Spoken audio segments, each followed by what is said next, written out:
Hello. Thanks for stopping by. I hope you're doing good. Today we're going to be continuing on with some Dune. I was just casually fired up Dune for a little bit off stream. I've been working on some videos and thought I'm going to play a little Dune.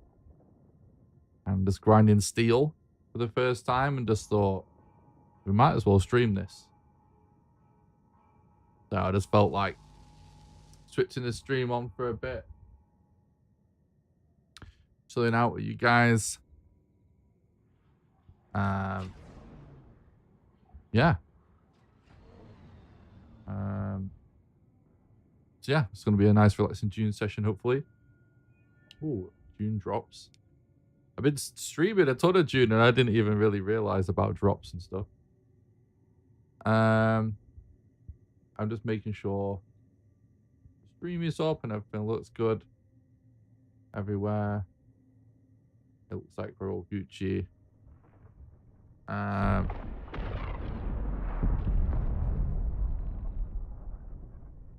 Right. I think everything's good. Okay.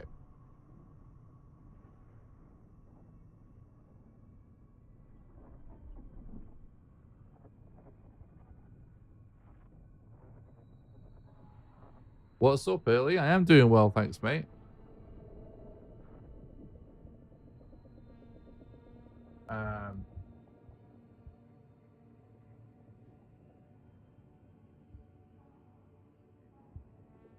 Oh yeah, we're testing out a new chat overlay today as well. Yeah, I don't know. We're experimenting. Haven't seen this game yet, so you're curious. Oh, awesome. That's cool. I love the idea of showing people cool games and stuff. I think this game's great. I'm hiding in a hole because I was grinding, in the middle of grinding steel and stuff before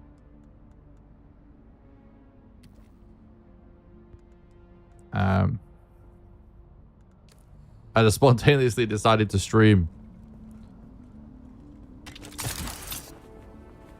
What was I doing? Well, we're just going for some iron and stuff right now, aren't we?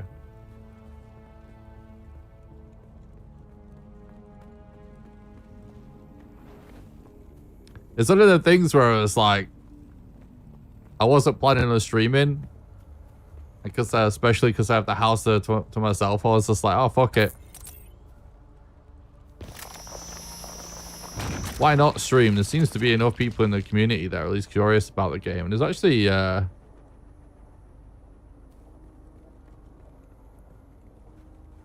quite a lot of us playing it too, so.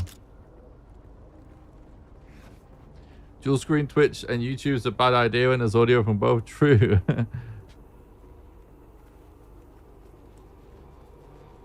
What's up, Imbridium?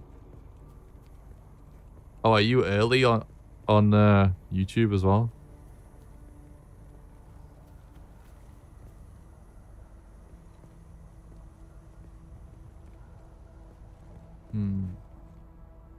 Maybe I need to tweak this chat overlay settings a little bit. It looks kind of weird, doesn't it? Everybody's names not being in line.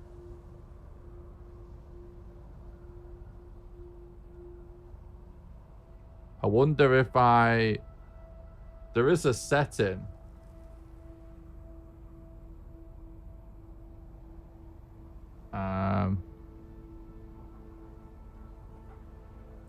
That's something to do with like icons or something next to your name. Show viewers platform icon.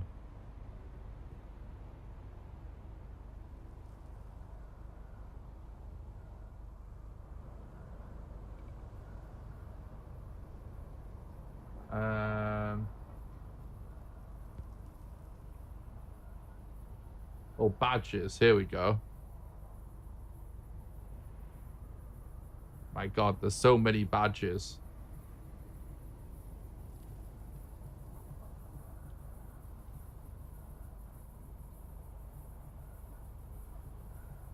I think that's maybe like what the issue is, isn't it?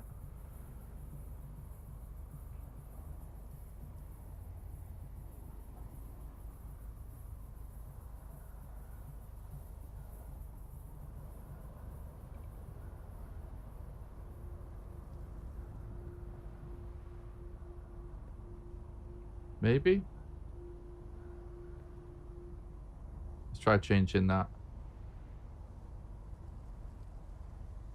Sorry, we're just testing this new chat overlay, that's all. Let me test it.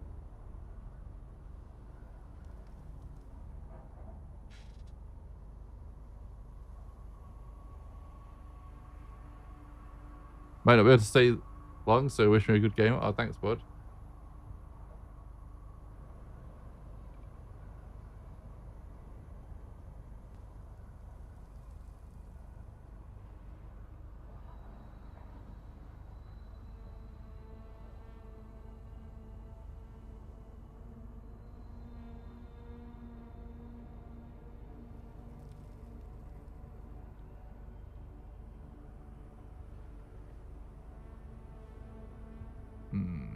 I guess I'll just crack on. It's not clear to me, actually.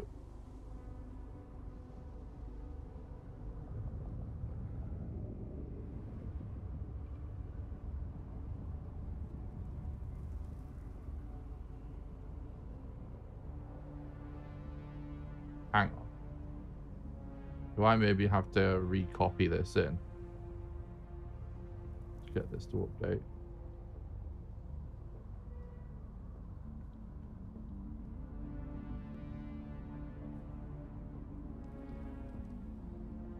I've always, like, never been happy with my chat overlay, so finally trying something different.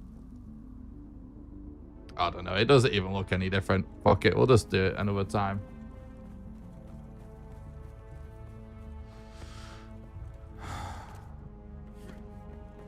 What's up, Scene Thought? Nice stopping by. Hope you're doing good, bud.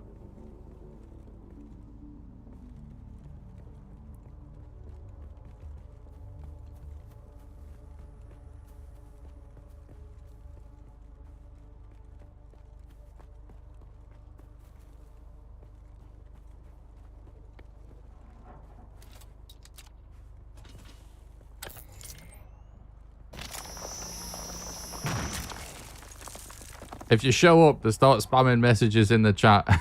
I'm trying to test this chat overlay out. I've just built my first sniper rifle, by the way.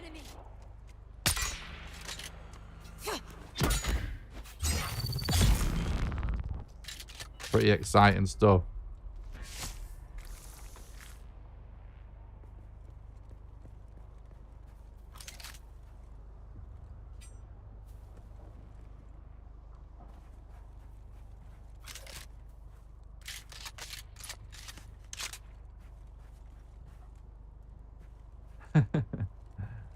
That's what Zine thought.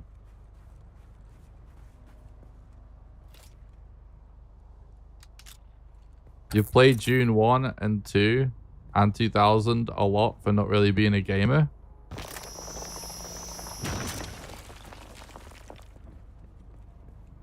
Are those Dune video games?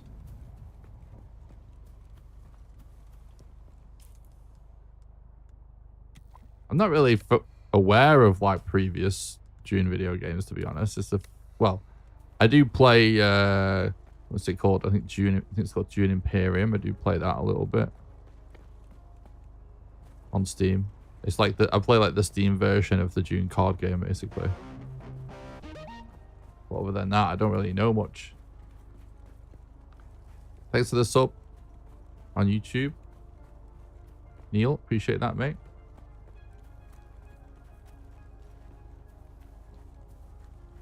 Dune 2 Battle for Arrakis for PIC and Genesis was a classic. Oh, was it good? Oh, for PC and Genesis. I would actually love to check out some Dune retro games. I'm partial to a bit of retro games. At least just to... I'm not, like, big into grinding and actually, like, finishing retro games, but it's really fun to at least take a peek at old stuff from time to time. One of the first RTS games. Oh, sick. Oh, we're full.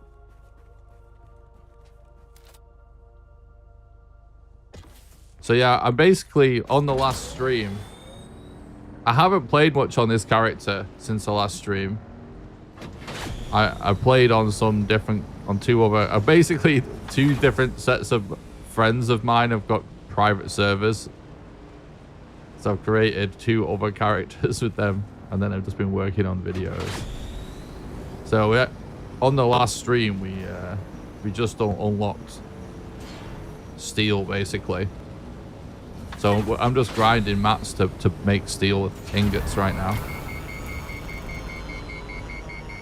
It would be fun to have a let's play where you try the older games for a little while each. You know what? I've had something similar to that like written down as an idea for me to do for ages.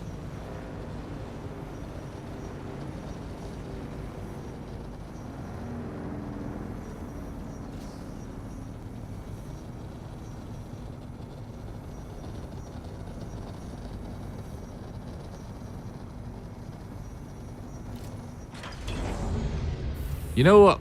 This new chat overlay, it looks good. But I think I'm just going to remove the background for now. Because I can't get it to align right for it to not look weird. Like, it looks good. And I wouldn't mind it being in a little box. But I can't get the text to align correctly with the box. I'll just delete the box for today. I think that's a good solution to make us look less shit. And if you want me to move chat somewhere else, just let me know. We're going to try leaving it permanently on screen for a change, I think.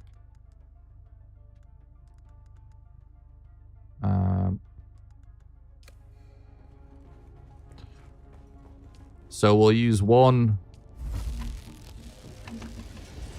refiner for iron.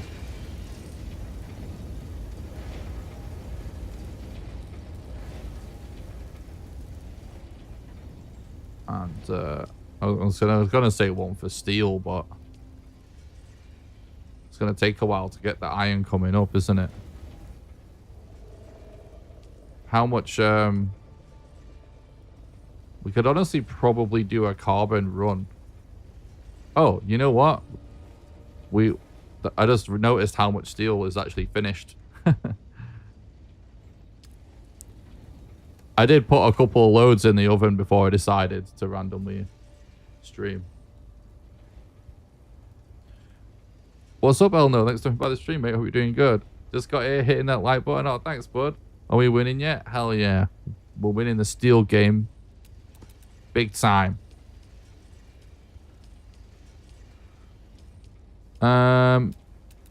So basically when you unlock steel, so fabricators, I'll show you a fabricator for anyone that's not playing the game, because I know there's lots of people that are just watching. So this is a fabricator. It's basically just like a workstation, a crafting table, like in Valheim, right? And up to this point, it's basically where you make everything. But now we've unlocked steel. It's actually kind of cool. There's a whole other set of fabricators. So you've got... Oops, I'm pressing wrong buttons. So we've got a... This is a survival fabricator. And it makes survival-related items. Then I built a weapons fabricator because I was just excited to try the sniper. So then... You've got a garment fabricator and a vehicles fabricator. And obviously, they're all specifically...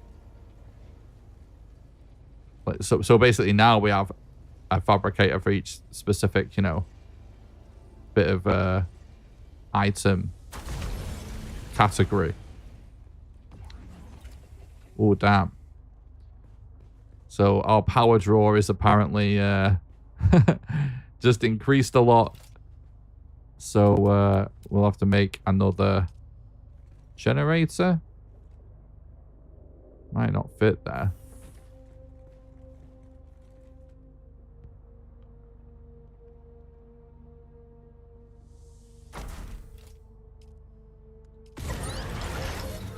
We'll fill it with fuel cells. So back online again. It's actually really interesting, this whole, like, this aspect of the gameplay I actually think is really cool for anyone able to make a buggy yet. That was game changing for me. We just unlocked the ability to do it. So we'll maybe get on to that next. Because next up, yeah, we've done the garment one, survival, weapons, and then yeah, vehicle one is next up. But yeah, I love this aspect of the gameplay anyway. The fact, like, you know, you need to make more power stations and that, or just there's other ways to do power that I've not done.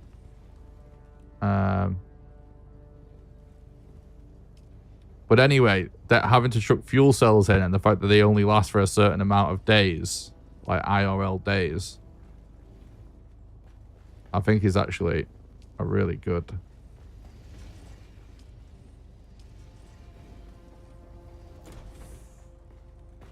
bit of gameplay there. Because basically, if you run out of power, your base becomes like defenseless to the storms. And a base without an active subthief console, which requires power, which is one of these things, is basically public. So basically anyone will be able to come in and take your shit. But also, it's going to start to degrade over time. And I personally love that. I think it's great. Let me just double check that there's nothing that needs repairing or anything before we head out. We can deposit some blood.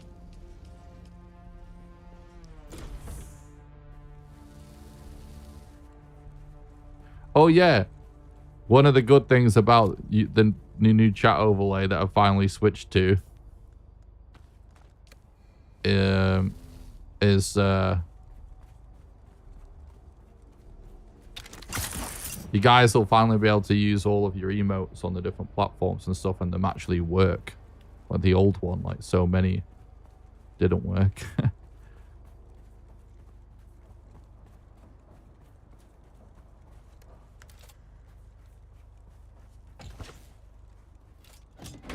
Thorn actually just reminded me with the emotes. Oh, anyway, yeah, the thing about the Let's Play that Thorn mentioned.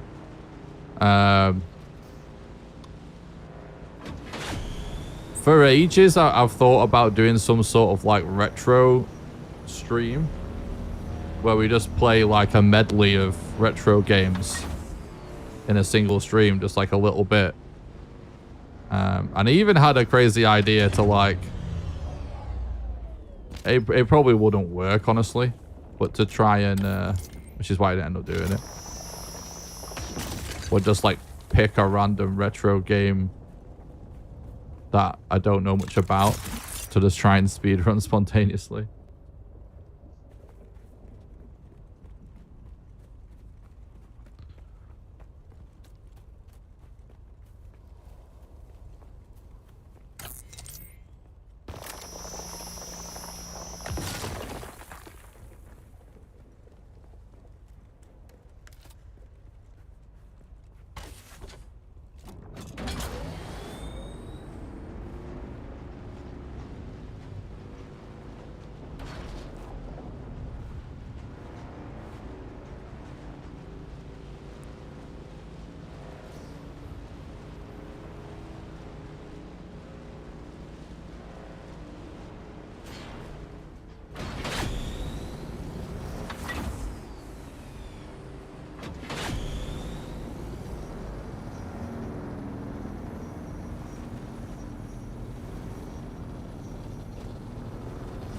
Could have sworn I found some carbon here. Maybe not.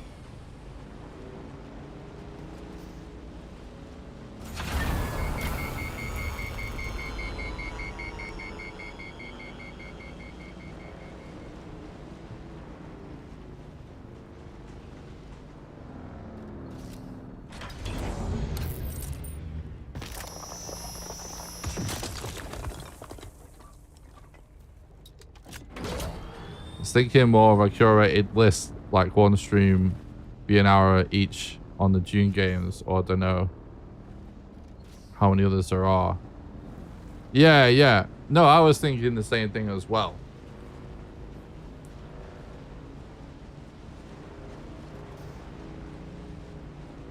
Oh, it's this guy. I chatted to this guy just a moment ago. Before I fired up the stream, I did a little bit of a... I did like one carbon run around here before.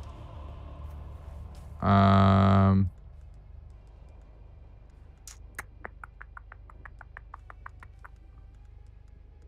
can't... there might have been something I was waiting for. I think I need to save up skill points for a little bit, actually, to do what I want to do. Yeah, I did like one carbon run. And as I was going over here, I was literally just mining some of this carbon, and I thought, oh, this would be an awesome spot. And then I went and mined the next carbon node,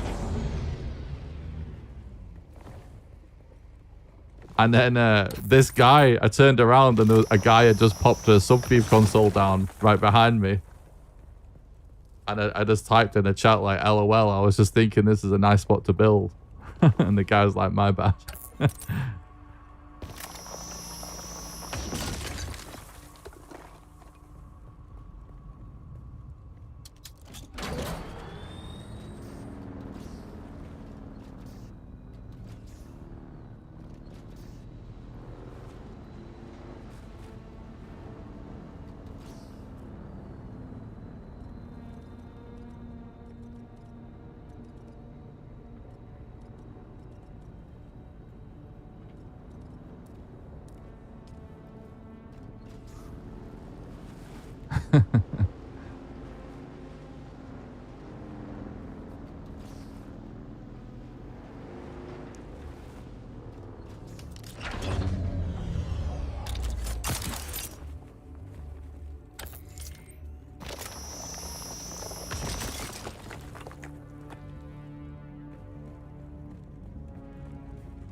Getting a bit dark, isn't it?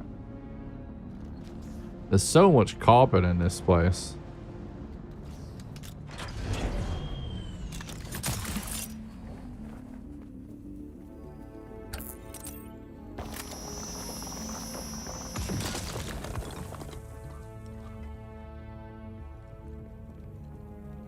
Another stream out is something like innovations in inventory management or 2D platforms that change the game, something like that.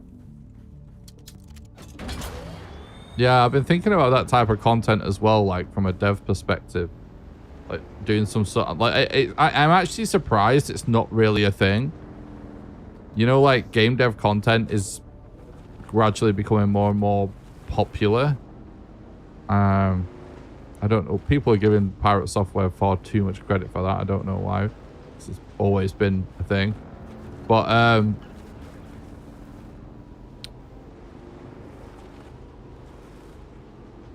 it always surprises me that people don't do case studies, basically, of games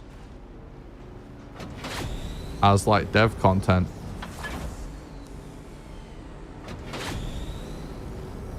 I've definitely lost... Hang on, let's turn the lights on. How about that? This isn't the path that I went, I don't think. Well, this might have been it. Like more towards exploring mechanics from a dev/history perspective rather than just picking something to try and speedrun on. Oh yeah, well that would be a totally different type of stream anyway, right? I don't think... Well, I don't know. I was going to say I don't think I would do, like, more dev/designy perspective stuff. Hang on, let me turn this light on. It's getting dark. On this channel.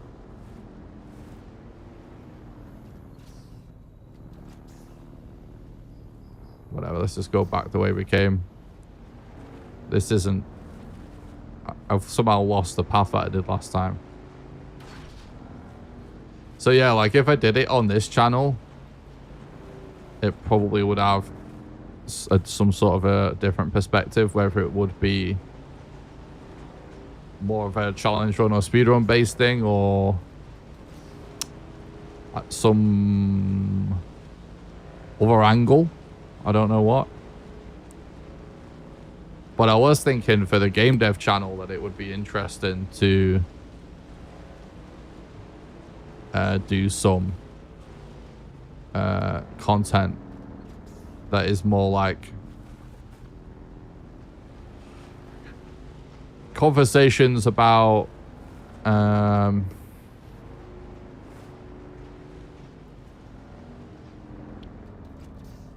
games, like basically like trying to teach and learn like what good game design is.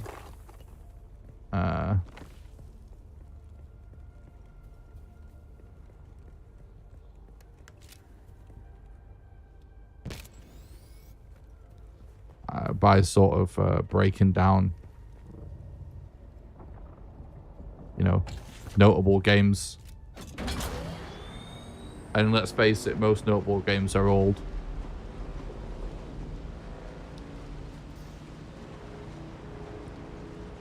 I don't really know much about... Hang on. I don't really know much about that guy, but I don't know. He somehow rubbed me the wrong way. I don't know him, but it reminds me of people I do know who I don't like. That might be on me. Yeah, I have mixed feelings about Pirate Software after watching him for a while. I just sort of couldn't stand watching it for, you know, a few reasons, which I don't mind talking about. But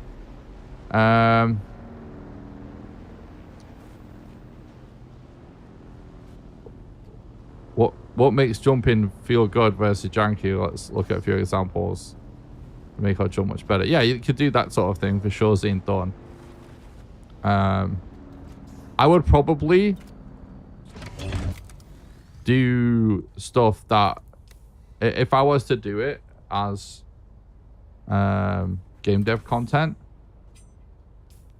I would probably start with stuff that I'm really passionate about.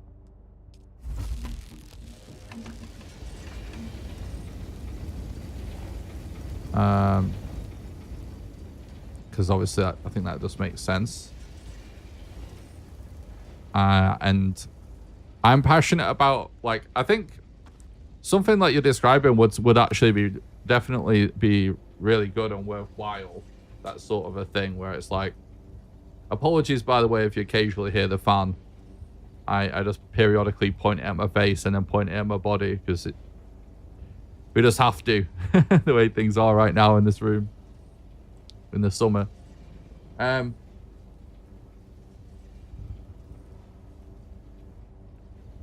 descriptions you were giving about pixels, layers, shadowing, shadows, etc. on the overworld map, that was super cool.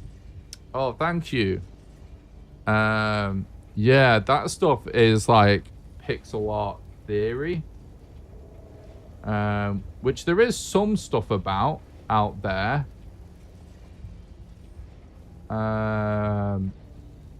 There's still not enough.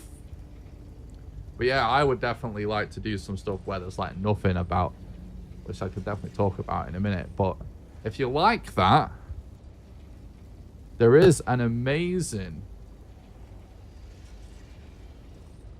Adam C. Eunice video.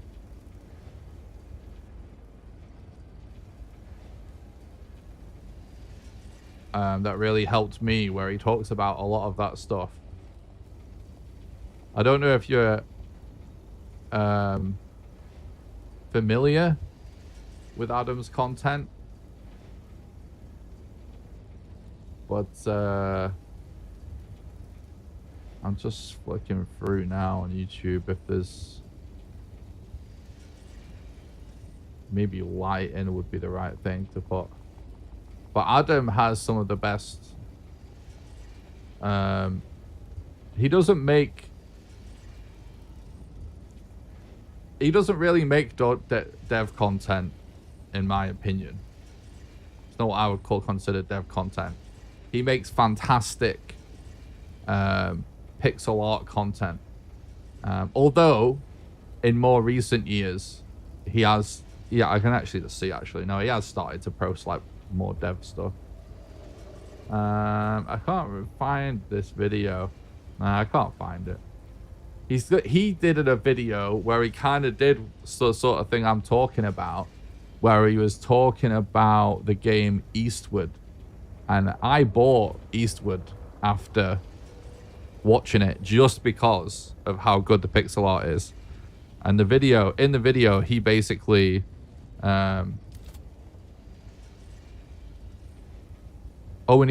lots of complex machineries. Right, so that'll be a fun grind anyway for us to do that. So let's do that. Yeah, anyway, if we were to do what we're talking about, where we would do sort of like a type of content where we sort of play a game, but we sort of case study it and explain, you know, what is good, what's basically going on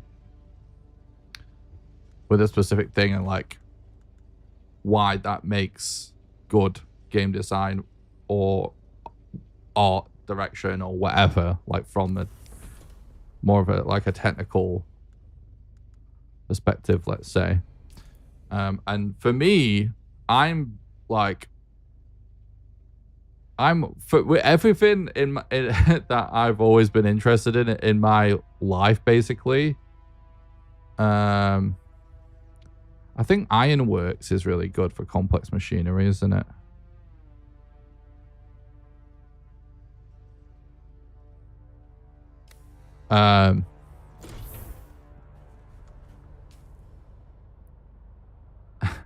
Yes, something throughout everything I've always done, it doesn't matter if it's like YouTube speedrunning.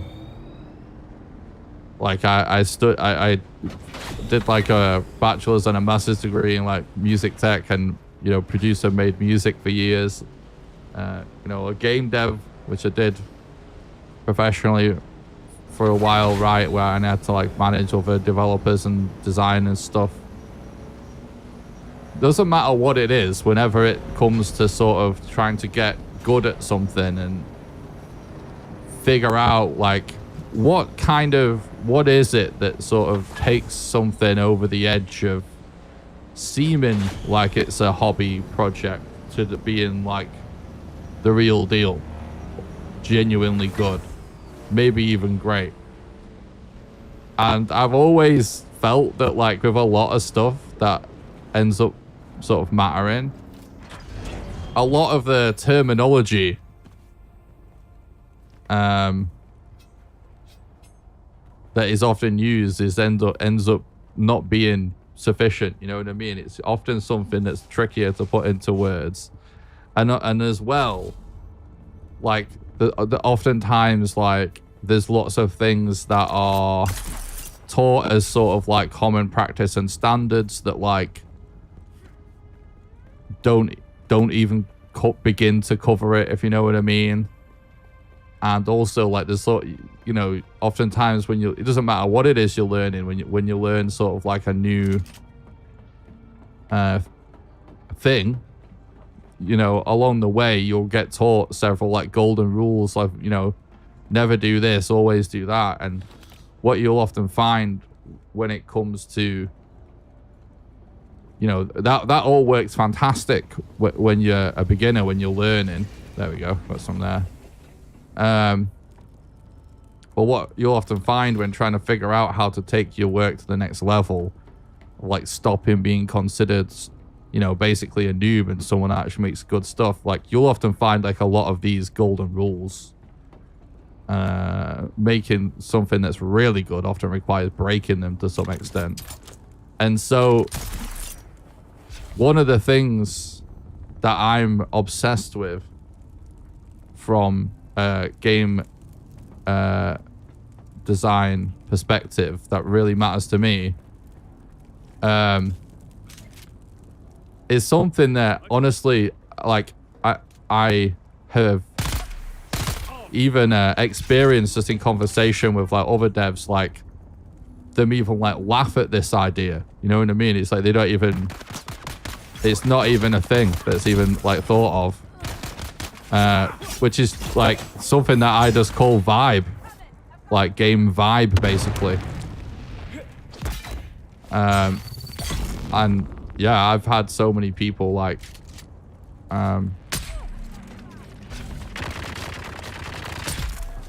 ooh, that's nice. I've had people that make like really successful video games, had conversations with them, and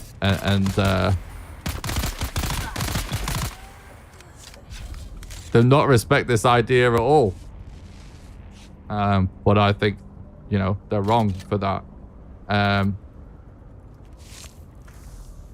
Yeah, because to me, ultimately, it doesn't, like, there's so much about a game, right, that you can do right.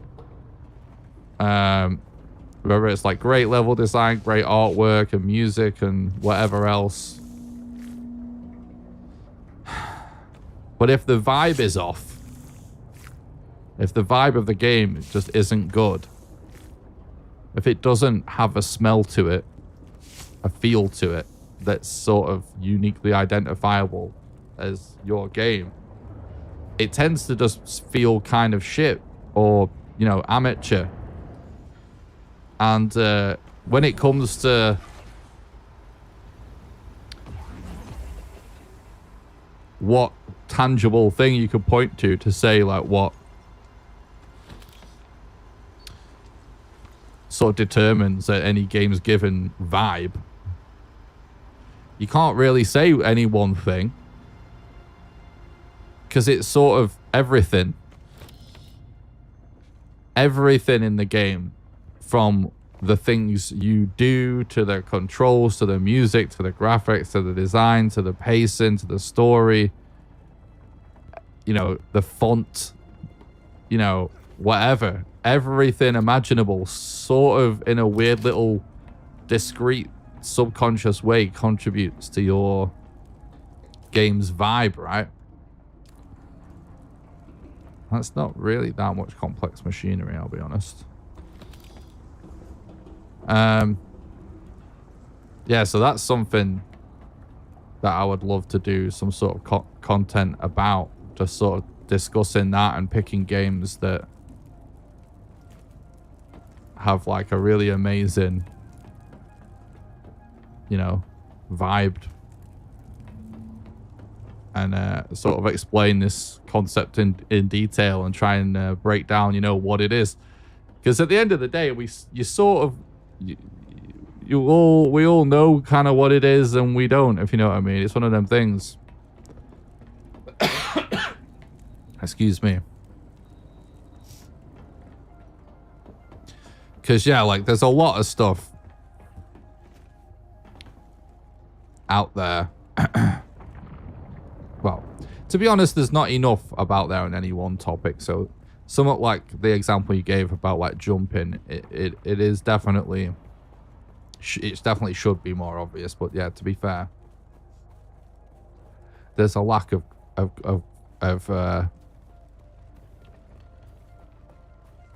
real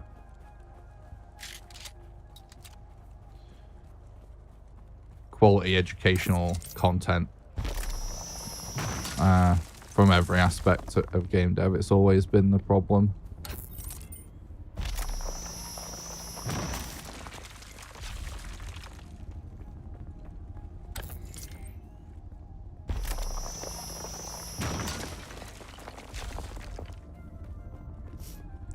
But from a retro perspective,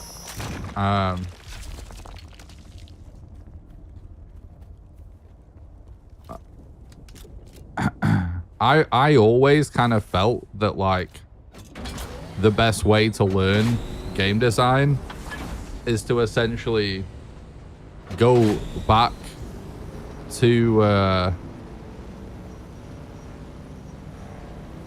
some old games and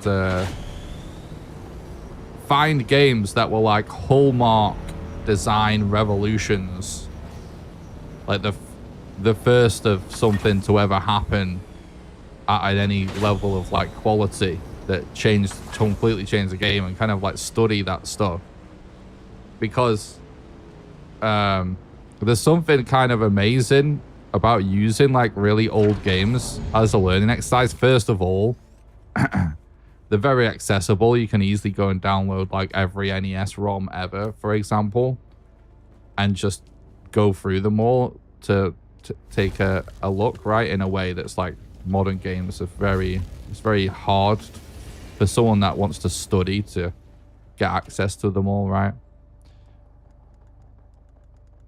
But mainly the reason why I've always thought it was like such a good thing is okay, it's such a weird dry scratchy throat. Yeah, it's just the fact that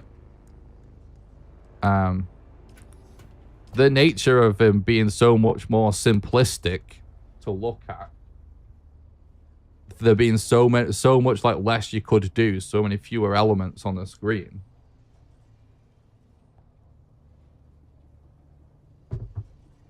It sort of makes it easier to understand what's going on because it's much more obvious.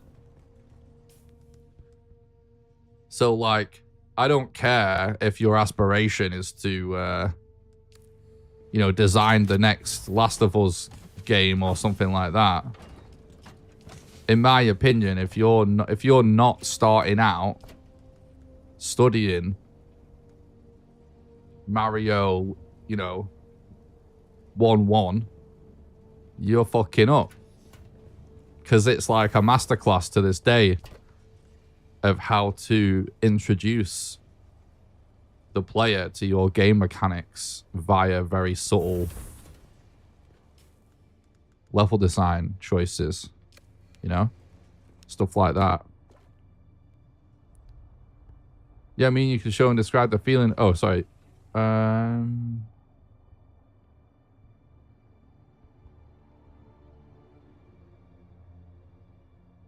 You could show and describe the feeling of jumping in like Donkey Kong and Mario Bros. And then Mega Man or something, describe what's really different under the hood that makes the experience so different. And then maybe implement it a bit. Yeah, sure, you could do something like that.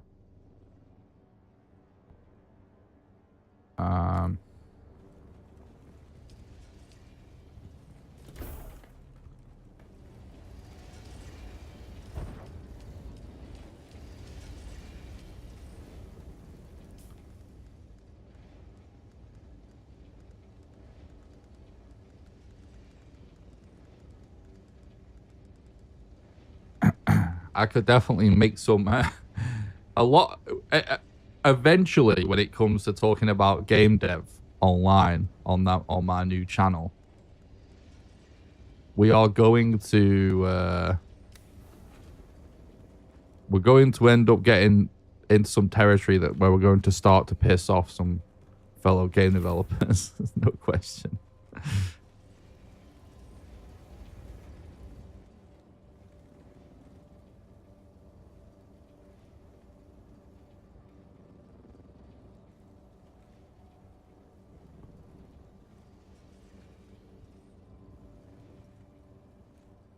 Huh. Oh, it needs roof clearance, this thing. So this is where we'll end up making the buggy, isn't it?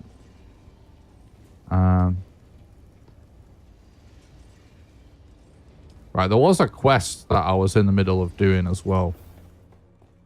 And it sort of seemed like it was going to make me make this shield myself.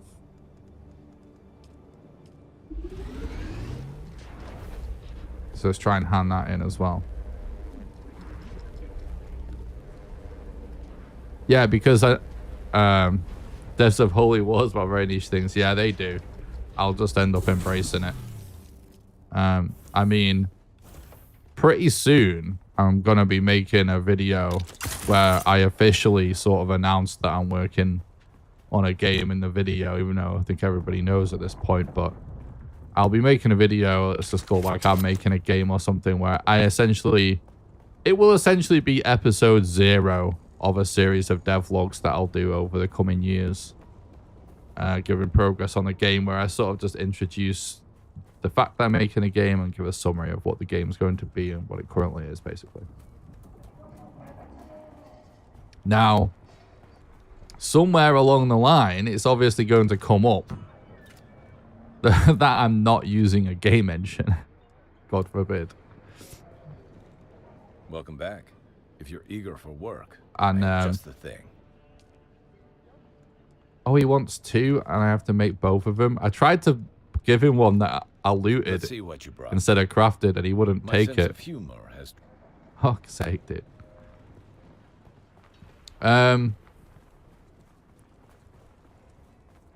Yeah, obviously at some point it's gonna come up that I'm not using an engine. And whilst I could definitely talk about it in a way where I just gloss over my actual deepest thoughts on it and avoid any potential controversy, I could definitely do that. I won't, you know what I mean? Like I'm going to be very open and honest about everything, and you know, lots of my feelings around that topic is going to offend lots of people in the industry. Probably. It should. There's absolutely zero reason why. But people like tend to really take shit personally in the dev world when it comes to like, if you say game engines are sort of, you know, shit for any reason, every dev under the sun that's been taught the opposite is going to get angry. But I think, you know, I would obviously be nice about it, but I think there's some very important conversations to be had in tech in general around that sort of thing.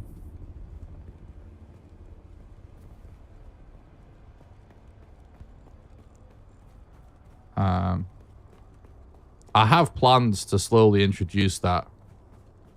I actually had a really sick idea for a dev video. Basically, I want to make a video separate to the devlog series, right? Where if you're eager for work, I have just the thing.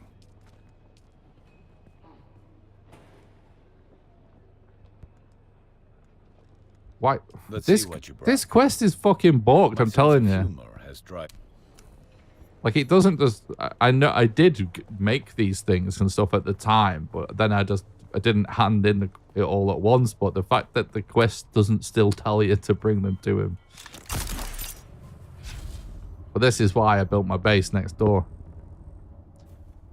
Anyway, yes. So first of all, I want to make a video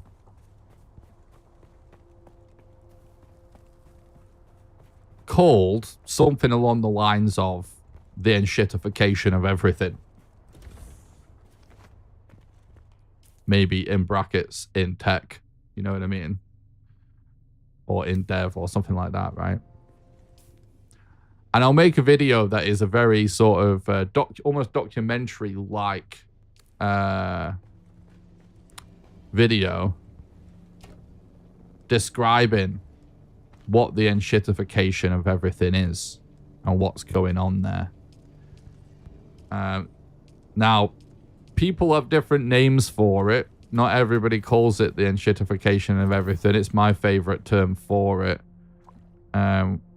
which is sort of a term you know, I'm not going to claim to have coined it, but it's an internal term I use for it, if you know what I mean. I know people do talk about the enshittification of stuff in general, but I like to refer to it as the enshittification of everything.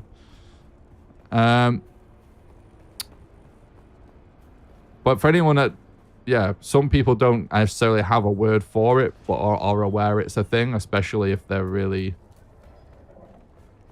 talented, lower level programmers. Welcome back. Which does not include me, for clarification. Let's see what you brought me. A willingness to put in the grunt work reveals you've humored the busy work I gave you. I look forward to hearing about your results. Nice. Did that? Oh no, we've not gone up still. I do want to keep... We need to do some quests for Atreides, because I need to join the Atreides clan, because they're going to be the winners of basically everything on the server, it looks like. And each week, whichever guild wins the Landsrad, which basically just... like, I'll show you. There's all this kind of stuff here.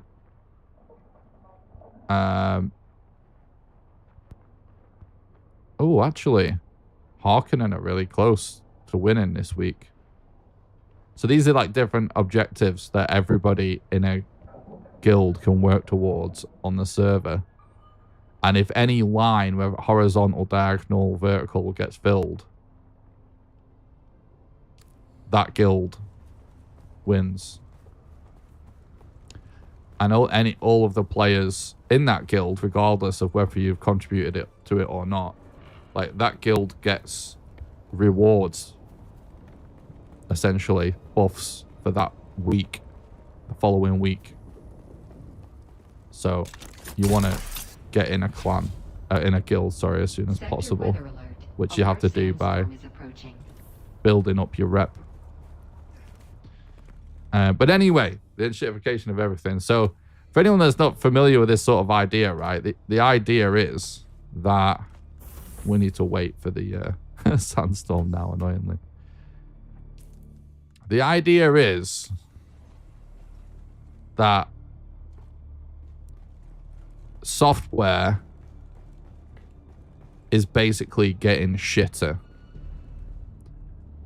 Metrics people use for stuff like this are like how somewhere around the sort of late 90s, early 2000s, you know, lots of very typical software, like even just from a, you can think of it from a,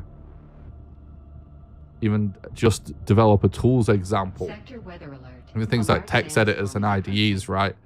They're sort of like getting faster and faster as the as hardware gets better and better, and tech gets better and better. Programmers get better and better, right? Things get faster and faster, sort of tied to Moore's law in a way, right? Thank you for the sub on YouTube, Drew. I appreciate that. But the idea is that somewhere along the line, software actually starts to get slow and shitty. Not all of it, but lots of it, and it's starting to perhaps even become most of it, right? And you could track something like this down to the difference between, you know, writing text in a code editor, you know, in Vim years ago, or even earlier versions of Visual Studio, and compare that to the actual input typing latency of something like VS Code, right? And see, like, why is it so much slower? When you we're talking about milliseconds, but if you benchmark it, it's just a fact, right?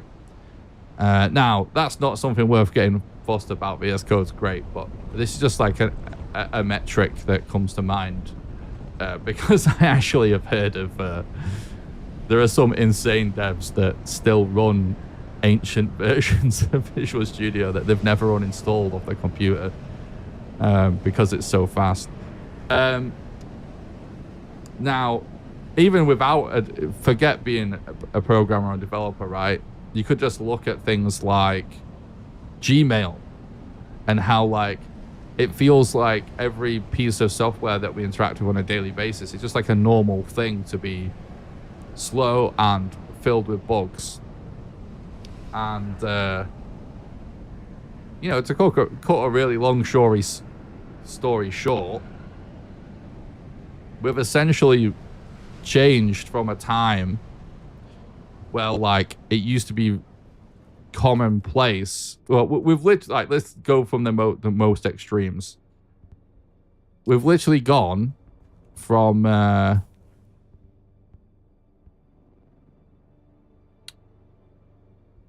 don't know where else I can get good construction materials. Oh, complex machinery, I mean.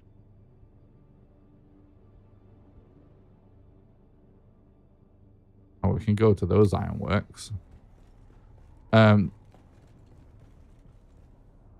We've gone from a time where, oh, we need to make a little place for our buggy to live, don't we?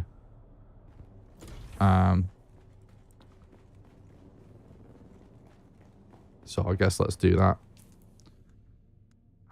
Sorry, I'm not getting my words out because I'm trying to game at the same time. But we've essentially gone from a time when every piece of software used to literally be made in assembly, right? The most, written to the metal it gets, basically.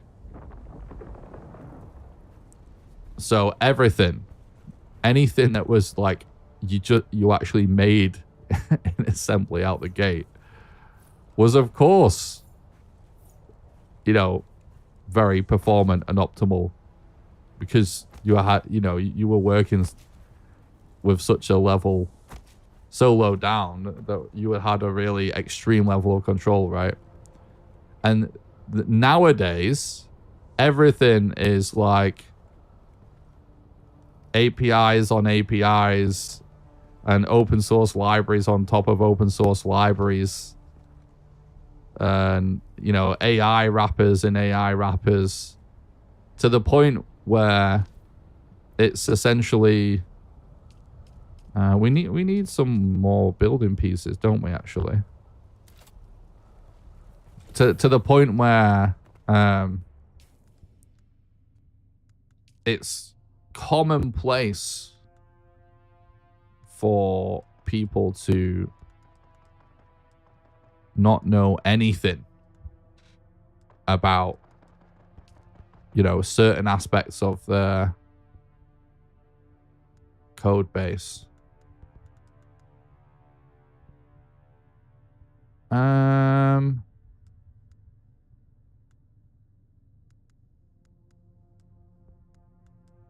I think can I buy different build pieces somewhere? I think maybe I can. Let's go and have a look at the trader. So yeah, like it used to be, right, that if you were a programmer and you were working on a project, you understood the entire code base, every element of it. Or perhaps even as a team you did, right? But now it's so common for stuff to just be built on top of everybody else's work that came before you, that you're sitting on so many different libraries, you're using so many different APIs, you're so removed from so much of it, like you literally have no fucking idea what's going on in any of that stuff. And it just keeps getting worse and worse. And That's not even to mention the fact that, like, a lot of this started to get shit since We had a bet going. the web became a thing, since the .com era, basically. I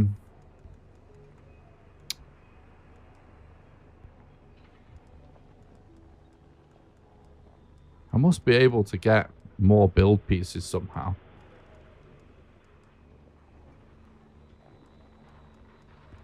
But yeah, anyway, what I was alluding to was, like, back before the internet really took off, all programmers were low-level programmers and understood hardware and what was It's a good look on you. performant and what wasn't, right? Everybody did. I'm gonna maybe try the other trader in the other biome. And now we're in a situation where there's so many stories. Like, there's a...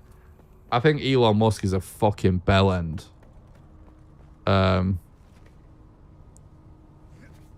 I remember that he has some sort of criticism for... what's his name? Zuckerberg, that I thought was, like, pretty apparent. And I heard about this from watching the Lex Freeman episode with John Carmack, who, you know, I have my problems with Lex as well, but John Carmack is obviously a legendary programmer, and he was saying that he had a disagreement where, you know, because he used to work at Meta, right, doing VR stuff. And he basically said, like, why is everything JavaScript? Like, we could get so much of this VR stuff much more performant. You know, if it was all just written in C or Rust or something, like, we need to be working, like, lower down. And he was basically just told, like, well, everything is in JavaScript because most of the programmers in Silicon Valley are JavaScript programmers. So if we're going to hire people on a mass scale, it's just easier to find that, because that's just, like, that's who's out there now. The world isn't, you know, most devs are that. And so you just get things that are made with, like, dumb technology in, like, shit ways. Just because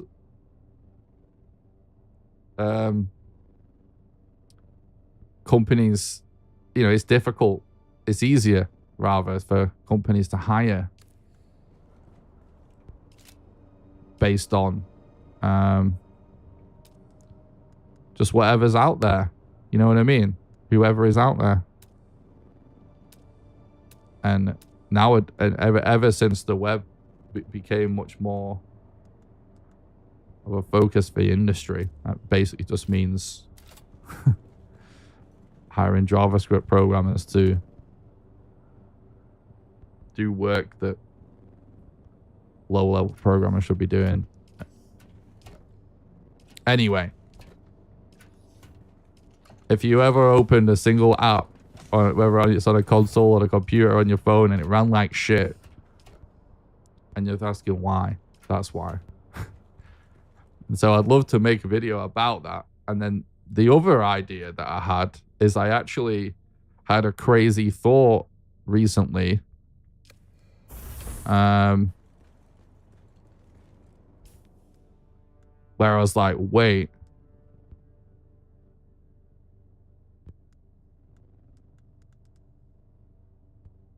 I think I kind of discovered some data that actually shows basically why is this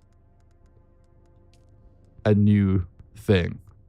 Why are we just noticing this now? Basically, why are we seemingly reaching a point where things are getting worse, not better now? Like, it doesn't make sense, right? And I was looking at some I saw a video where this guy, it was completely unrelated to this, But I saw a load of data.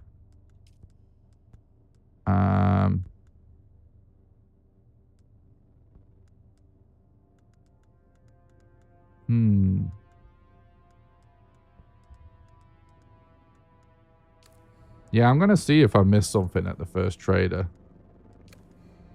I was looking at some data that basically, it was basically showing Moore's law, right? The idea that it's sort of like inevitable, right? The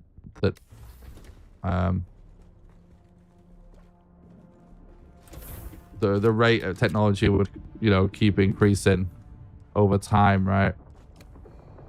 And what this graph shows is it shows the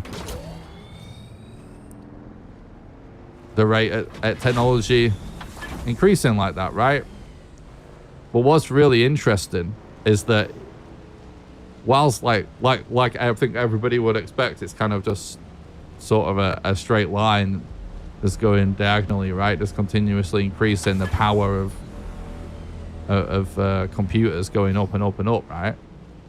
If you actually separate it into like computer components, so CPUs, GPUs, RAM,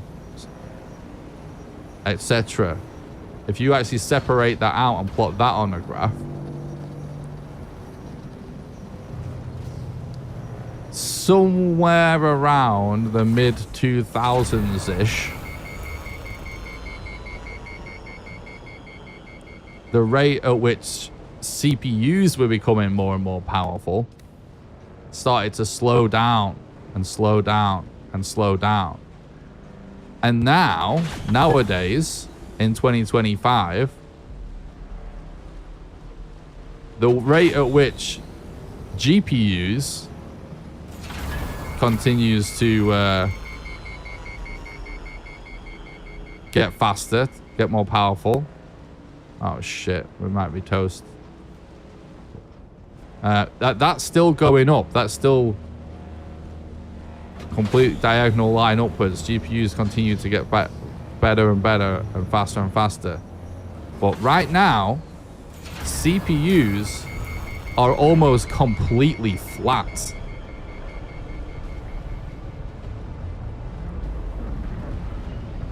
So what that means is, for years, right? I've heard this even from really good friends of mine.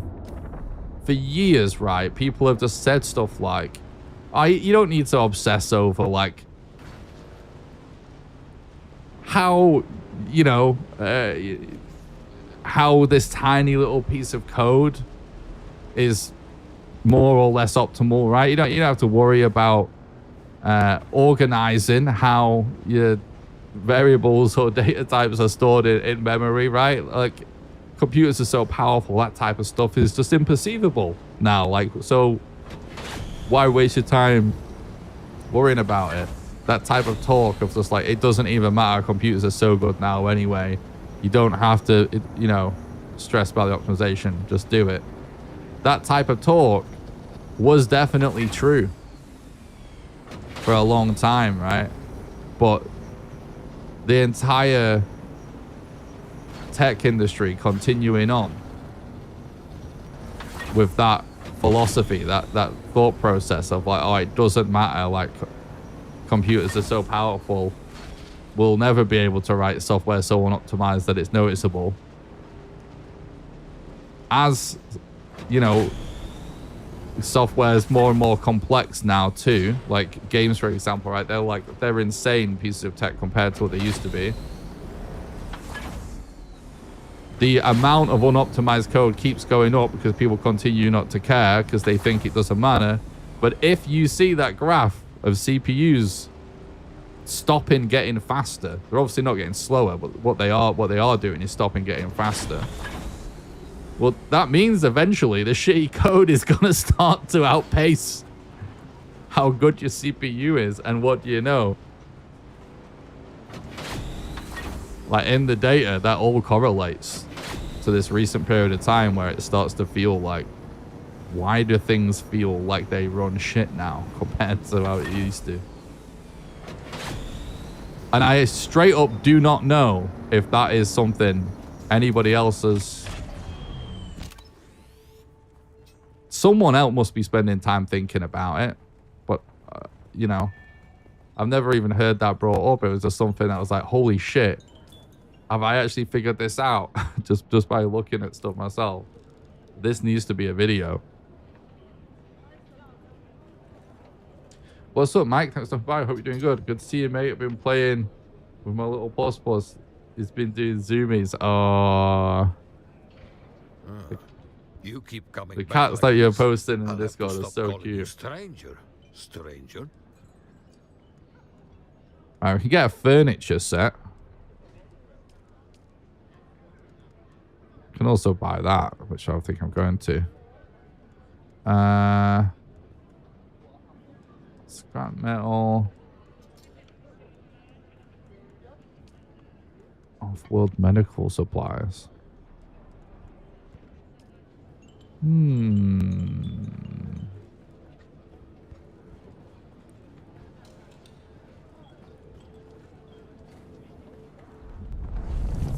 Right, well, I was just curious. I was trying to find a...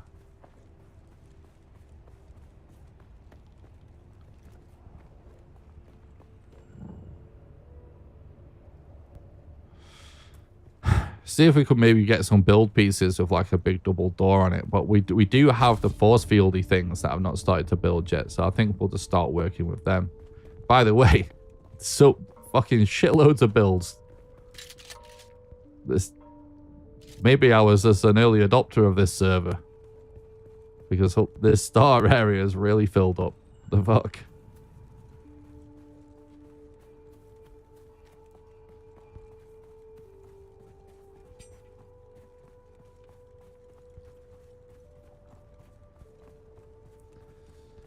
So yeah, I'll stop my TED talk about dev stuff. You can blame Xenthor for getting me started. But just know, if you're a programmer, whether you've been doing it for 30 years or you just started out in the last couple, someone's ever told you not to worry about the optimization level of your code that you're writing. Just know you're being lied to. Start worrying about it. Please, for the love of God. We need to save society from the downfall of the gentrification of everything. It's going to end in a horrible way. I promise that. It might be catastrophic. With some kind of war. Or something. Where, you know, some integral piece of technology will run so bad. Something horrible is going to happen, I swear.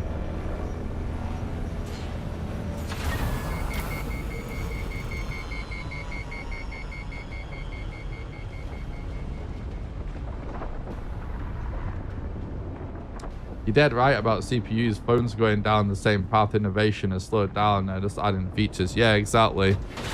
Yeah, I mean, a lot of, obviously devices like that are like, they're also built with integrated chips, right? It's sort of like, it's almost impossible to put real GPUs in it, and any attempt would just be shite because of how heat throttled it would just be, right? So a lot of that stuff's just going to be perma-locked to CPUs too.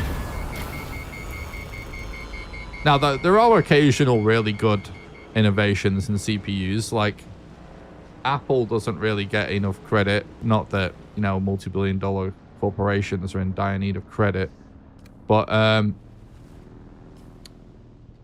Apple Silicon is actually a really good innovation in the world of CPUs. It's just, you know, I think one of the reasons people don't tend to care is like how GPU centric,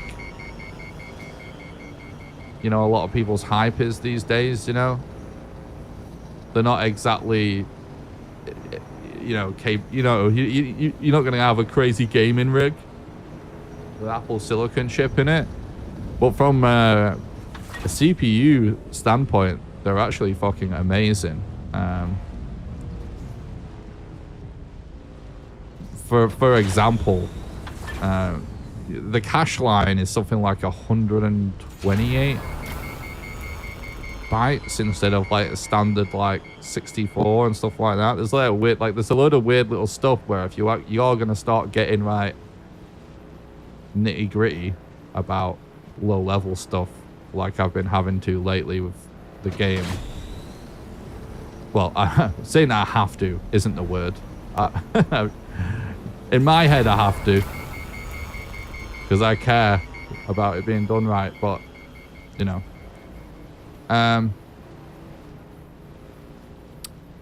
yeah, you discover these weird little details like that.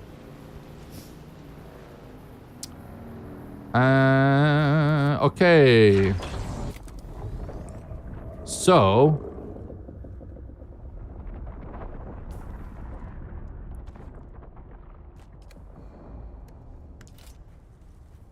yeah, the cost as well of Apple Silicon stuff is fantastic. It's so powerful for the money. That's the only reason. I don't give a fuck about loyalty to a specific OS or manufacturer or anything. That's just not me. Like I buy Macs for development work because ever since Apple Silicon became a thing, it's just the most cost-effective all-in-one solution. Not even just all-in-one. Like you couldn't build a computer comparable for anywhere near that amount of money. So we need cobalt paste and a calibrated servo, and I don't know what any of those things are or mean.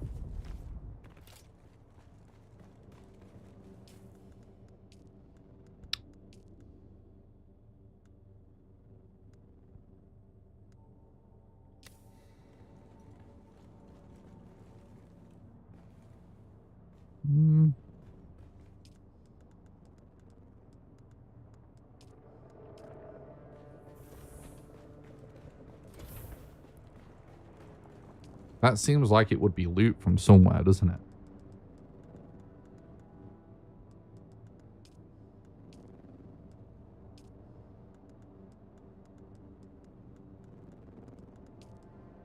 I don't know. We might, yeah. We might be getting a little ahead of ourselves. I guess we'll just make a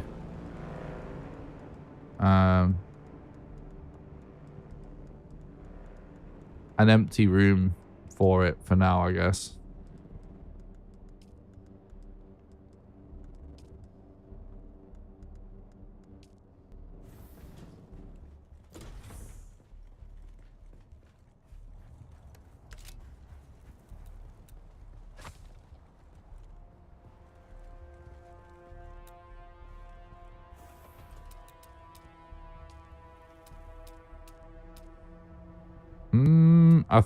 Actually, I think I'm going to change these wall pieces as well.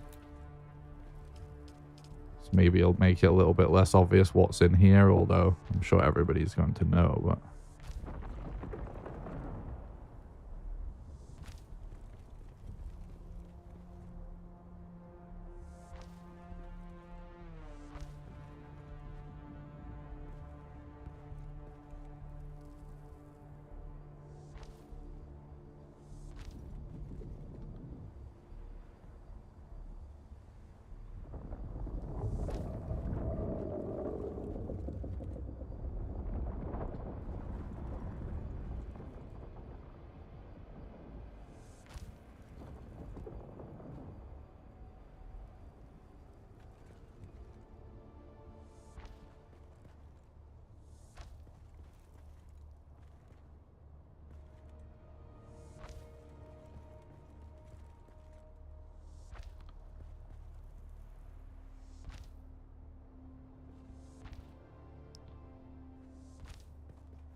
Yeah, anyway, I briefly sort of hinted at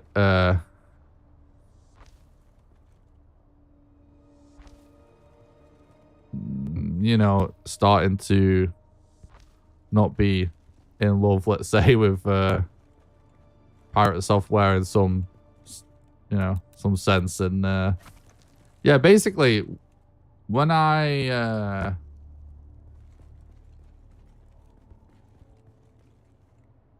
really got back into working on the game and stuff,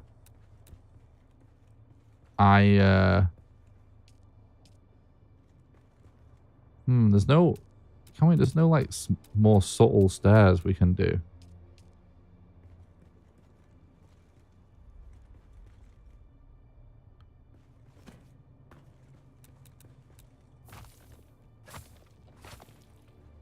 Yeah, anyway, when I first like discovered his content, I was really appreciative of it because I really like to have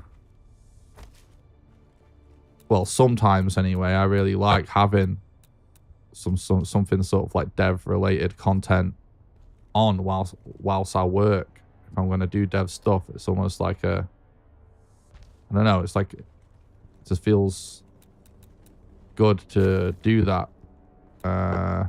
It's almost like a bit of a co-working environment almost, you know?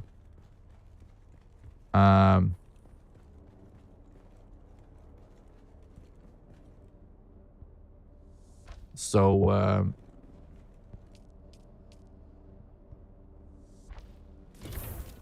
yeah, when I first discovered his content, I would have it on whilst I was working all the time for that reason.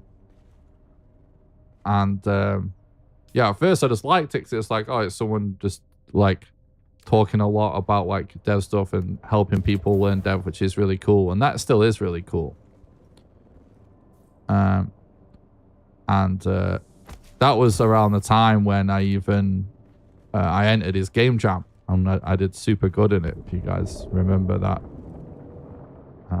we made like, it was like 15,000 entrants, and we had like, we're one of only like 50 games that got maximum score from the judges or whatever.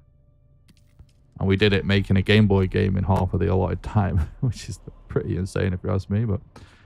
But then, yeah, what started to rub me the wrong way is just started to feel like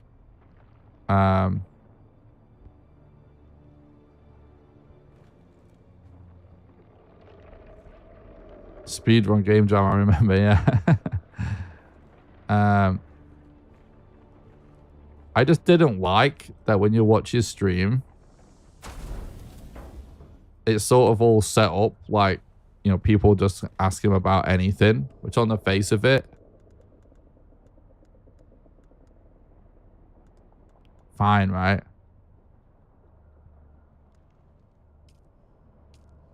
Oh yeah, I haven't actually unlocked the recipes yet. We need to do that.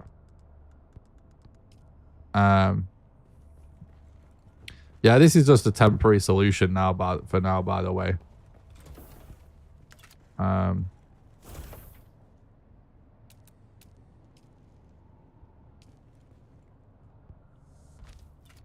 Like you can make force fields and stuff, and I'm sure we can definitely get bigger doors than that you'd be able to drive in and out of. Because I know we'll be able to make a buggy, basically, is why we're doing this. But yeah, I don't have the mats to make force fields and stuff yet. So, sort of a temporary garage that's just going to be open to the elements. I guess we should probably make sure this is set on owner as well. Just keep security. But anyway, yeah, just like watching his stuff more, I just started taking issue with the fact that like, no matter what the topic of conversation is, no matter what or who is asking him about what topic,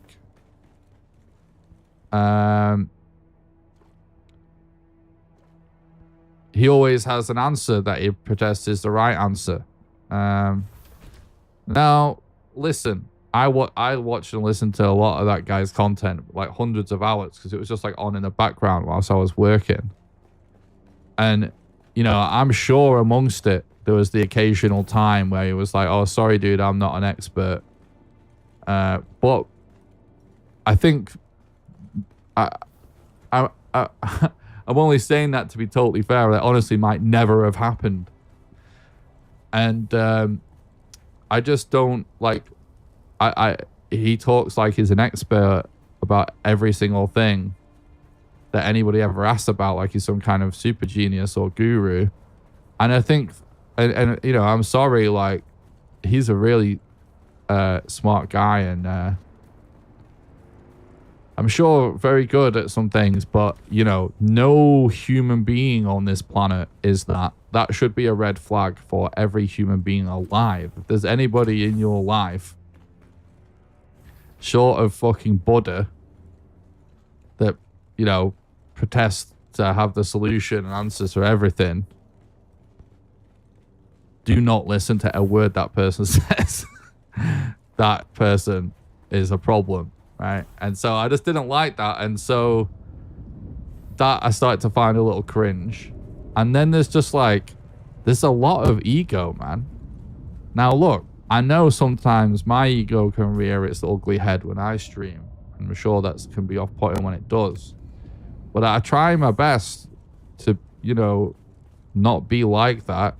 You know, it's a, you know, well, I think everyone's a work in progress. But that guy, it's like almost every other conversation he's having with his chat, he is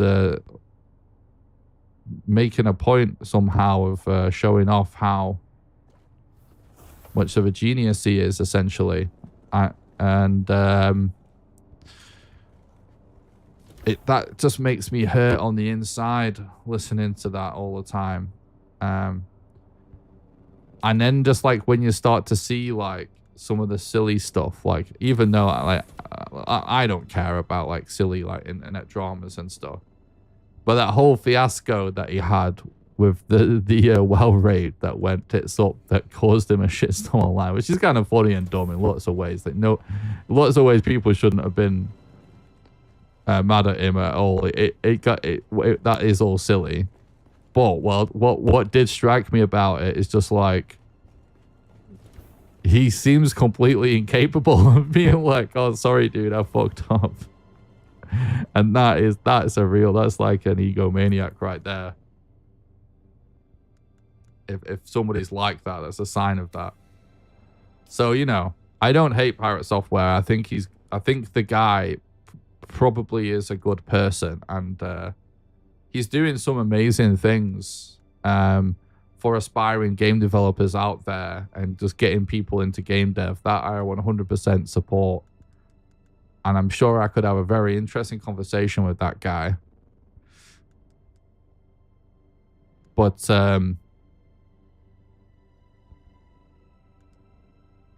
he can't. Nobody has the answers to everything, and that's okay.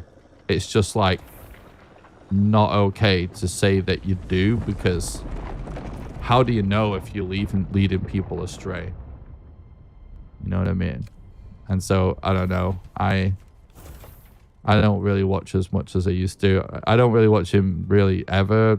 I put him on a little bit since he started playing Dune, but only for like 10 minutes. It's really hard to watch when the ego kicks in.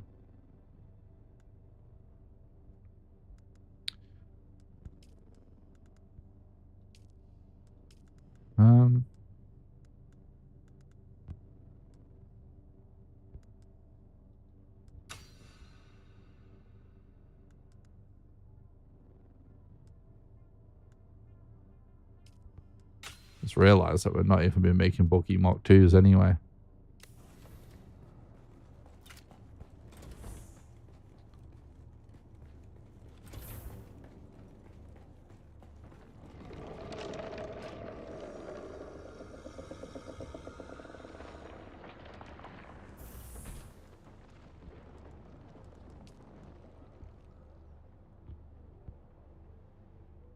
Refined from etherite crystal from the Haga Rift at a chemical refinery, used to create products that require cobalt. Interesting. Etherite crystal from the Haga Rift. I guess we're going to explore the Haga Rift then.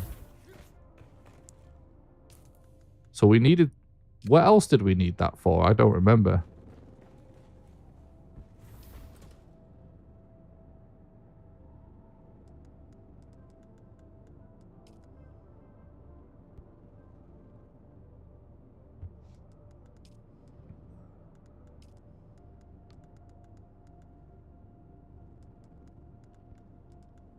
Okay.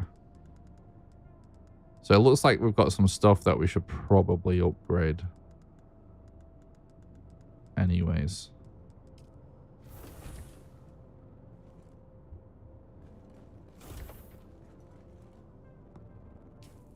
So the Haga Rift is where we have to be for this current trial as well that we've got going.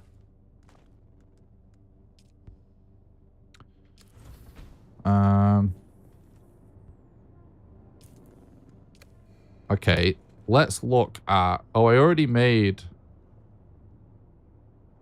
our next sword, didn't I? So 16.4 on 136, yes. I already made that.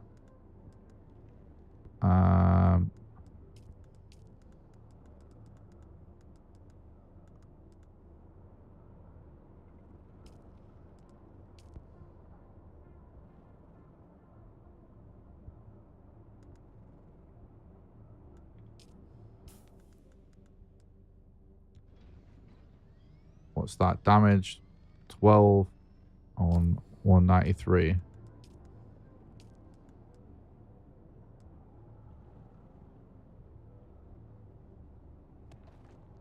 Wait, what? Oh, that's actually automatic.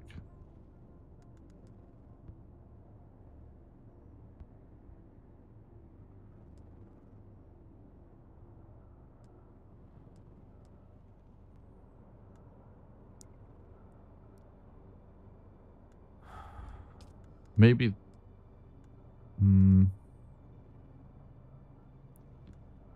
The thing is, what I actually like about the semi-auto one is that it's really accurate at range.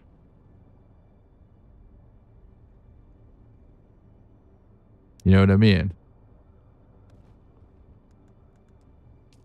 Might not make that for now.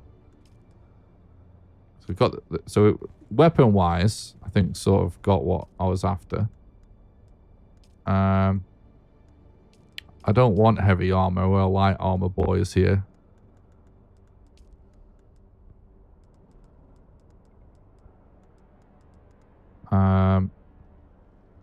Dune requires aluminium. This is the next set.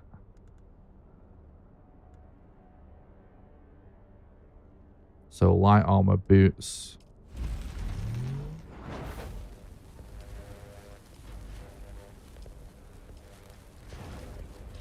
So good when you have the mats to make a full set of armor. Without having to farm in between, isn't it?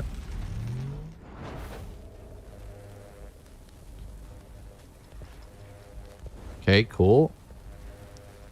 There is another still suit there. What the fuck? That was right outside my door, bro.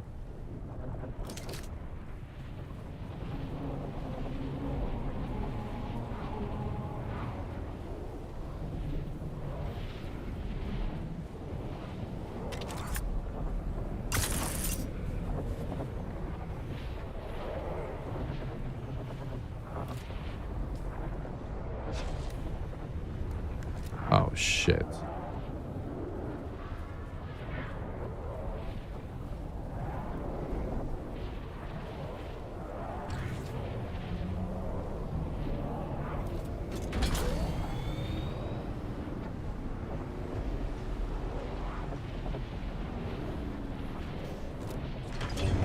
Oh, I don't have one of these made on me.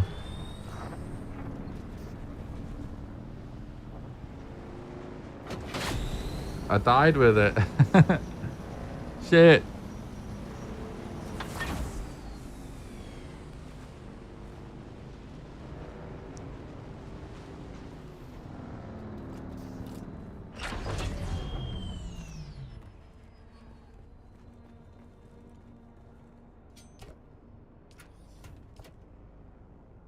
Someone else is heading out there right now. Motherfucker. It's just another reason to always have every piece of gear under the sun on your character. Oh, we don't even have one fucking crafted because I lost it. We're not getting it, are we?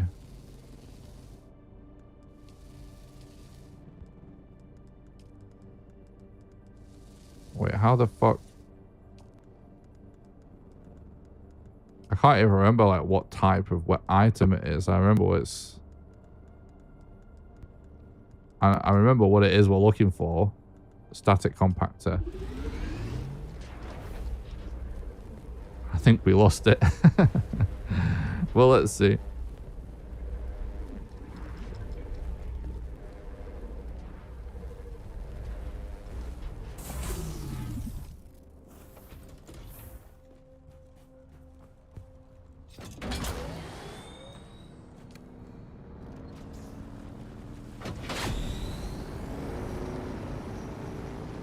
Maybe not. I've never managed to get one of these before.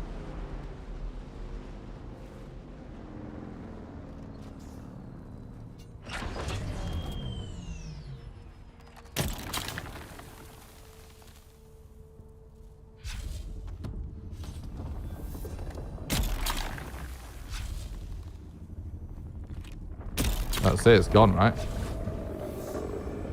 Oh no.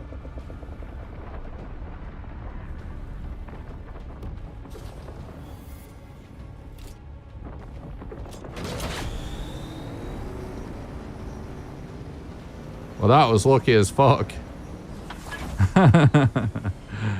We are one lucky motherfucker right there.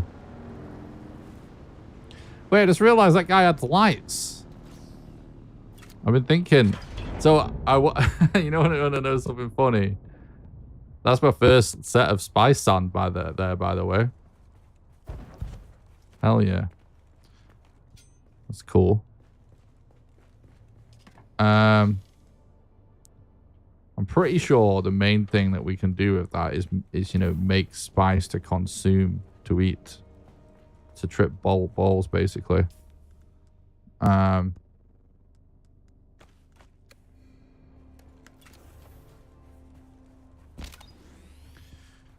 so I was playing the game with the gamma turned up because it just looked right to me when I first did my settings to the game. And when I was watching the stream back the other day, it looked so blown out. It's like, holy shit. I need to change that.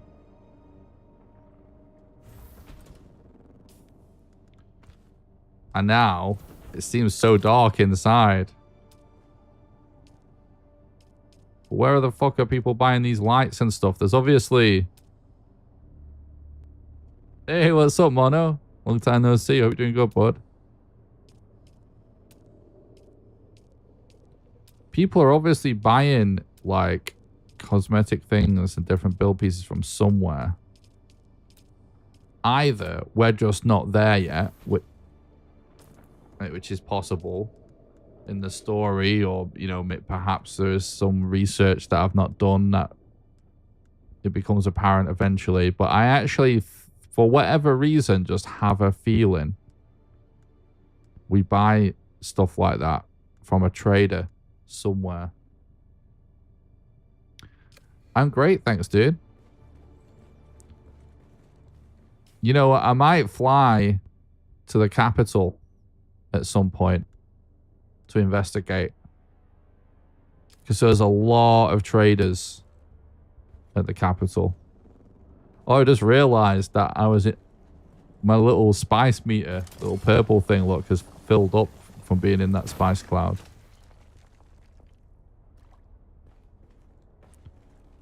But yeah, I think that spice that we just got, I think we could actually make stuff.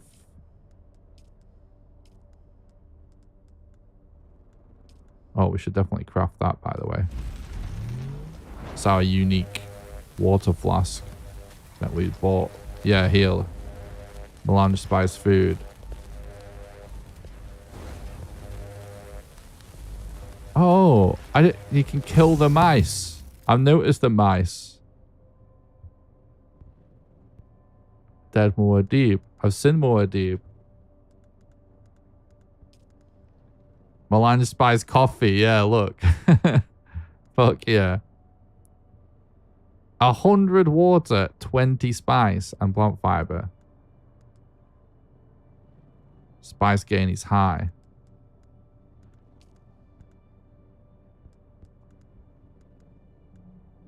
Interesting. I have a lot of this stuff anyway for the time being, so I'll save my spice up.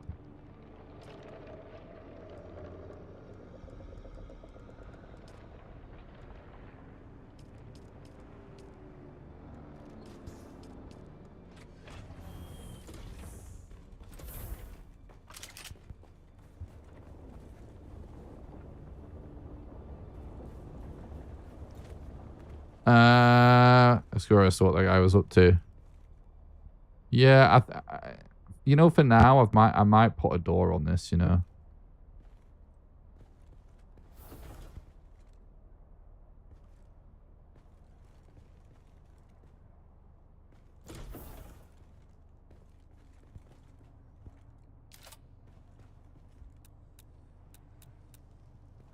Even though no wrongdoing can really happen.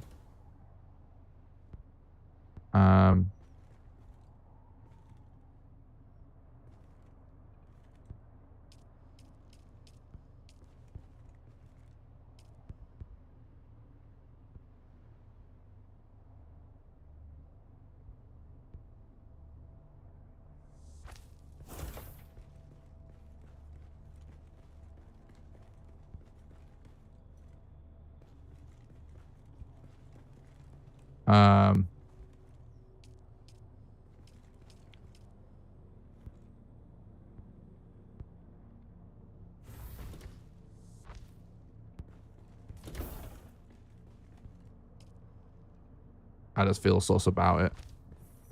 With people rattling around.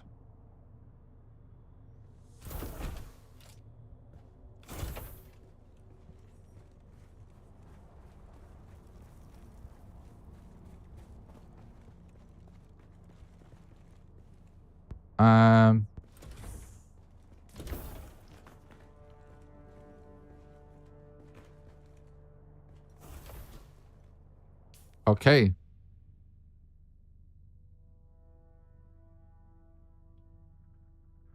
So we're gonna go and find some crystal. Sounds very Breaking Bad, doesn't it? What I was going to do is check. Aetheryte is the crystal, isn't it? I'm pretty sure. So it looks like we have everything we need.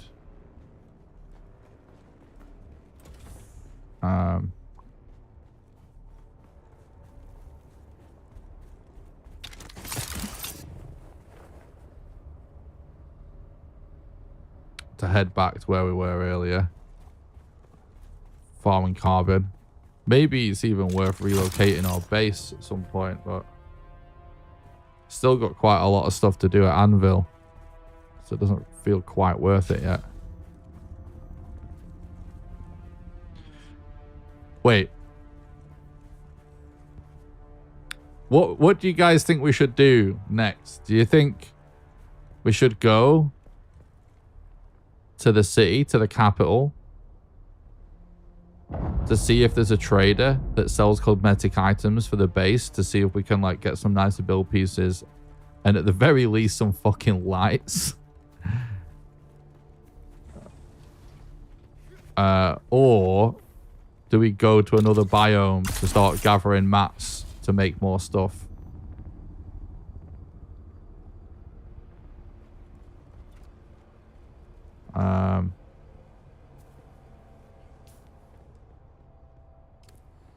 I think light shopping in a big city sounds fun. Yeah, let's do that. Yeah, this server's fucking getting really active. Oh, that guy's a Bene Gesserit. See that insane movement. one of my old characters on one of private server with my friends that I created yesterday. I tried Bene Gesserit, and the sprint ability is fucking insane. You're basically like the Flash. I don't think I've ever played a game with sprint speed that high ever. It feels almost wrong. I just remembered, by the way, we just made new armor and didn't put it on. So we'll scoop that up. Oh, it's still... Oh, no, it's not. Is that bugged? Why is it still animating? Okay, so... Let's compare stats. So, dash stamina cost is minus 4%. That's the same. But the armor value is a lot higher, basically.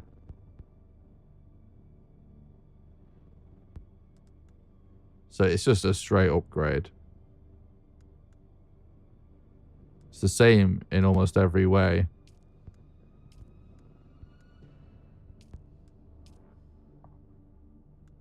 Whoa, but we look, it's kind of Gimp Mask-esque.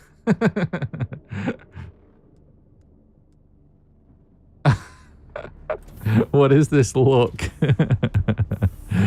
Let's go outside and turn my shield off. What the fuck is this look, dude? That's we look so cursed.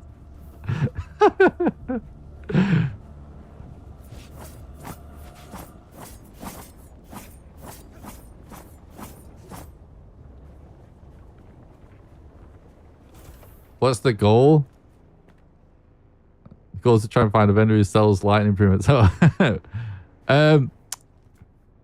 So there is actually just straight up a story with quests and everything in this game. So I guess like I don't necessarily know the end goal yet, but the premise of this game story-wise, I actually think is really cool. Might even be able to show you guys the opening cutscenes, which explains like basically all of it, which is quite good, I think. But essentially, the opening cutscene for this game that literally plays just like when you every time you start the game up is Paul Atreides having a premonition of a alternate reality where he didn't need to exist, and the premonition is of another person essentially being this sort of was an Al-Gaib or whatever, the savior of the Fremen that will bring peace to Arrakis. And in Paul's premonition, it's you, right? And so officially, in the story, when you create your character, you decide your background and stuff as your character, like you select it. So you do that like RPG style, and you are being thrown on a prisoner ship being sent to Arrakis, and the game opens with you being interviewed by the Bene Gesserit and them choosing you as their spy on Arrakis. So basically, you're kind of just Paul in a different dimension, or well, we don't really know, I guess, but it's all Paul-esque. And so one of the characters, I can't remember his name, shoots down the prisoner ship at the beginning, so you don't even really get to arrive as a prisoner. You're just in the desert from the jump, and there's a guy guiding you, and I can't remember the character's name, but you start to have your own visions, and you have to go to different... When you enter a new biome, there is these things called trials, and these trials are basically you get entering like ancient Fremen temples, and you're trying to uncover the mysteries of the Fremen in order to find them. Because they're in hiding, basically. That's like a summary of the story. Let's actually... we're going to get sunstroke, probably, me doing this, but... every time I make new stuff, I like to do this. You can slightly customize basically everything.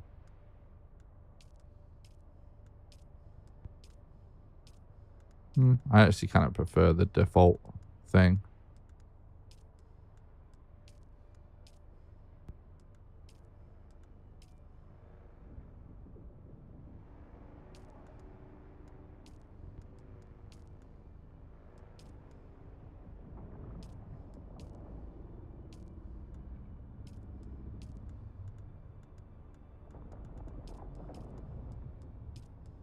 I don't have any idea how you like unlock new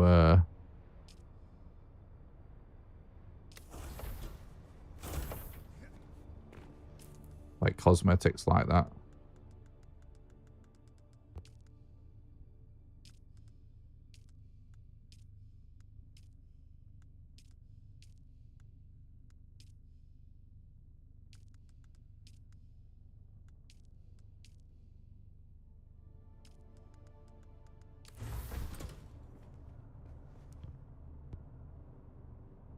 Does the timeline fit in somewhere in the movies with the, or is it its own thing? Good question. I haven't really thought about it. I'd have to think about it a little more, to be honest. I guess I don't know. I actually don't know.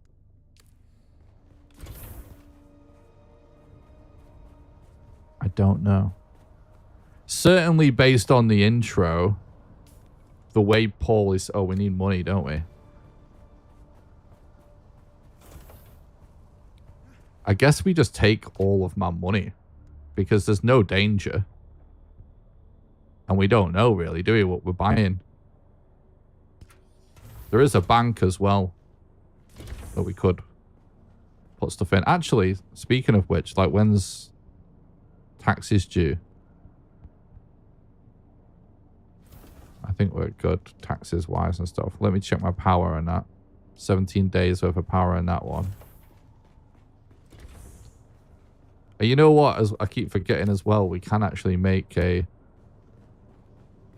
17 days, 19 days. We can make a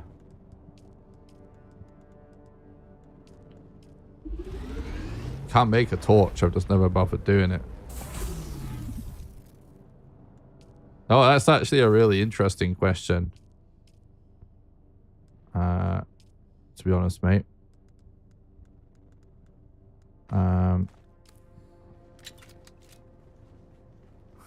This is so weird. This looks more cursed somehow. This makes it scary all of a sudden.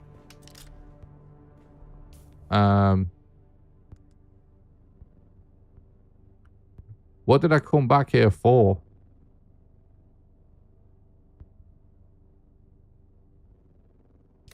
Was it just that? I don't remember now. Straight up don't remember. Came back for something. Might have just been that.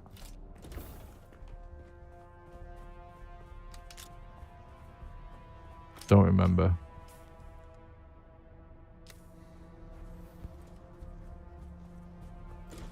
I just thought of something else though.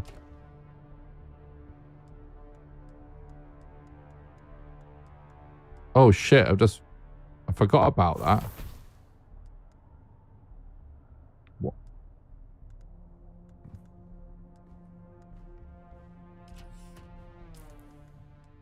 I need to use that. Still suit gloves. I'm still on the fence about what to do about that. I've not really been using still suits, honestly.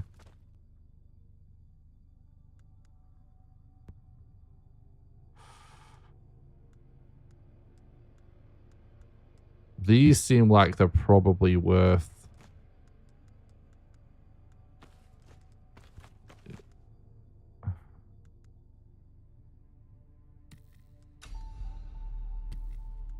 Okay, so I'll briefly explain what's going on here, right? So these are uniques. These are schematics for uniques. Uniques are a type of gear that is exactly what it says on the tin. It is a unique. So the way uniques work is you find, this is like a really epic loot basically, is you find these in like dungeons and stuff, these schematics for a unique. In order to get a unique, you find the schematic and then you have to press it to research it. And that consumes one of these schematics, right?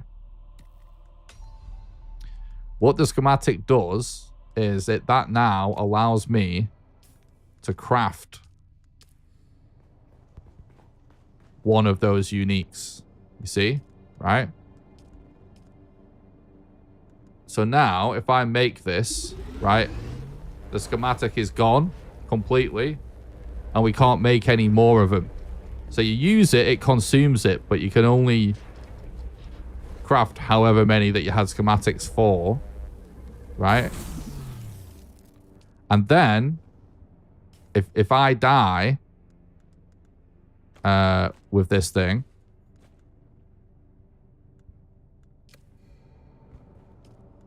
if I not if I die with it necessarily, but if I lose that item,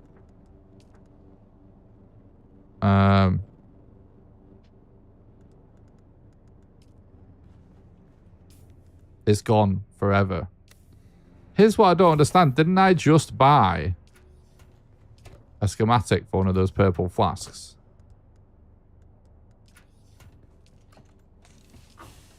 Didn't I literally just buy that from the shop and just insta use it?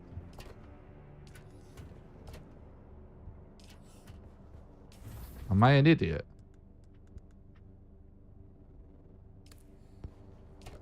Where did it go?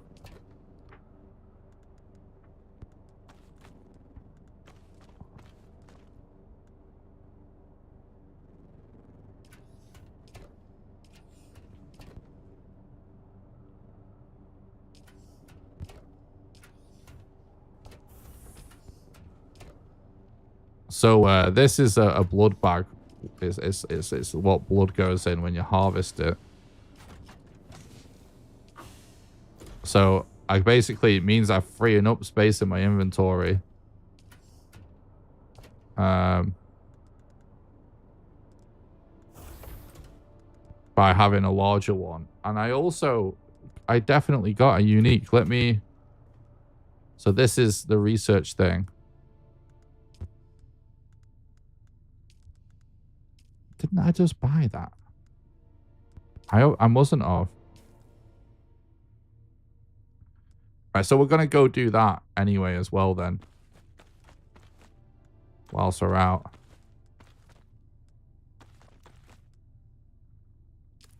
I read all the books, watched all the movies and miniseries. I like learning about the Dune universe. I really like learning about the Dune universe as well. I haven't read any of the books or watched the show yet, though. I really, really want to. I've always wanted to. You know what I mean? I've never had a good reason as to why I didn't do it. And playing this game just makes you want to do it even more. We look so cursed in our new GIMP mask. Floating through space with a glow stick. It's so funny.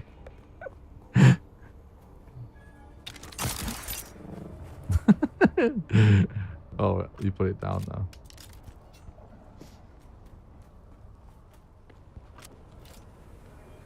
Yeah, maybe we didn't have enough money or something. Still alive. That's too bad. We Oh had no, a we bet bought that. Oh, you know what? It's at the other base. Right, fuck it. We're about to make some ornithopter pilots very rich. Because fuck it. Can I fly you somewhere today? Yeah, so first of Music to all, my ears. Where take do you me wanna to the go? Haga Dayton's a Basin pretty big place. Did you to hear what's down Griffin's here, right? Reach. Yeah, I know it. 7 Scavenger country. Solari? Helicopters always Wasn't it moving. like 200 Let's last go. time? Fucking hell, is that inflation?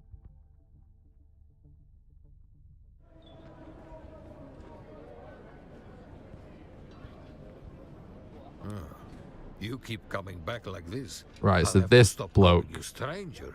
Stranger. Right, yes. Bye.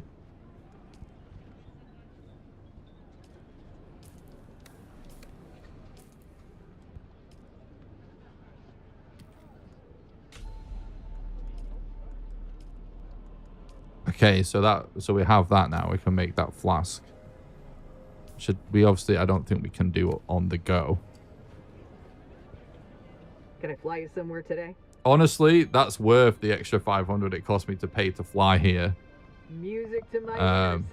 Where do you want to go? Because that carrying extra water is definitely worth it. Oh, you know what? What time of day is it? We might be able to farm some dew.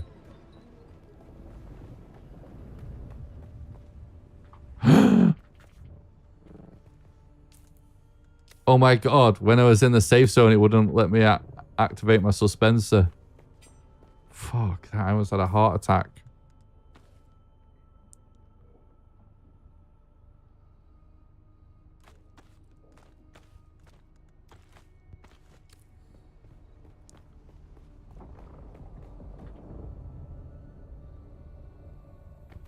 Oh, hang on, I can't craft this anyway. Hello?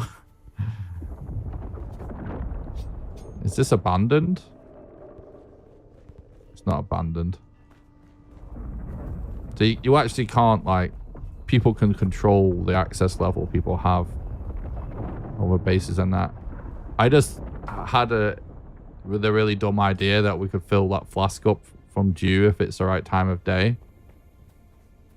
Using a dew reaper.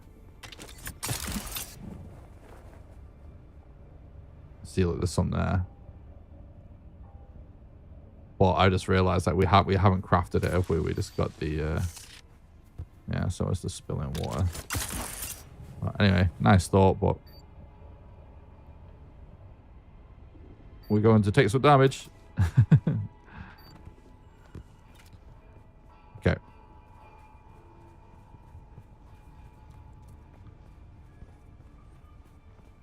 The first 4 Dune books are very well written, detailed and captivating.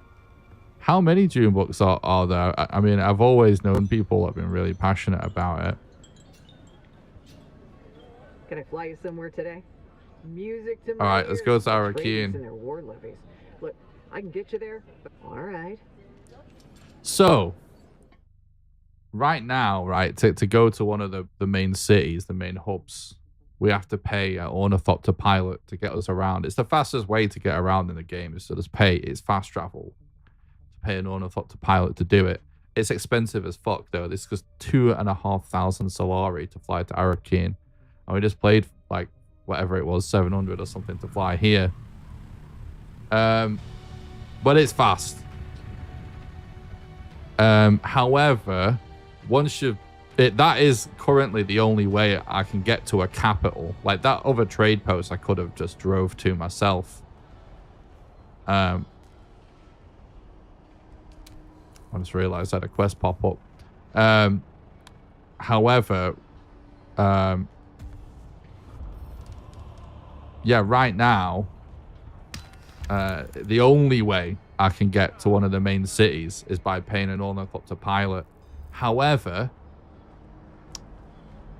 you do eventually make your own ornithopter and you just fly here yourself. Welcome So back. then it isn't such a crazy expense. In fact, look, got epic wing modules and stuff. We're going to straight up buy vehicle components here. So that's the vehicle place. Let's see if there's like a base place. There, friend. Looking for anything special? Sync chart. So this is weapon and armor maps.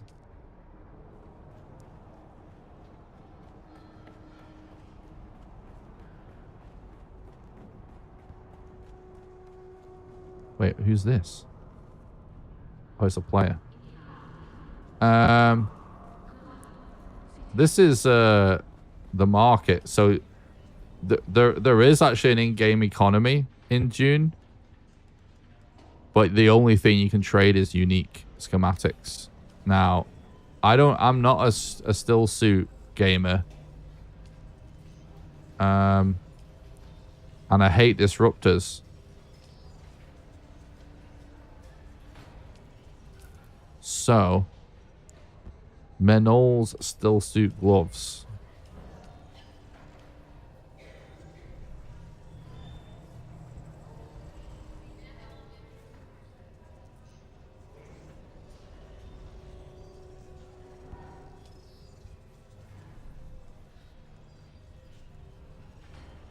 I guess, like, I just don't know, like, how much this stuff should really put it up for.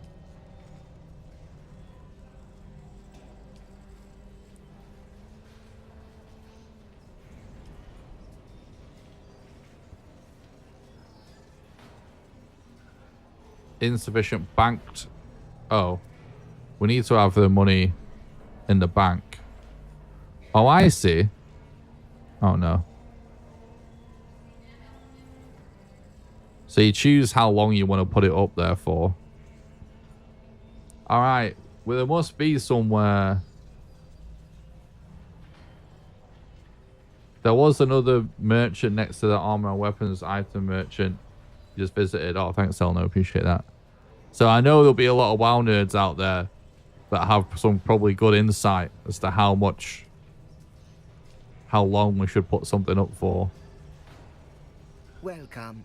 Would you like to deposit or withdraw Solaris?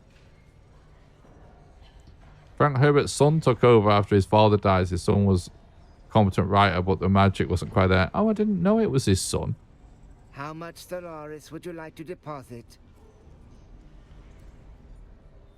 Let's put like about 10k in the bank.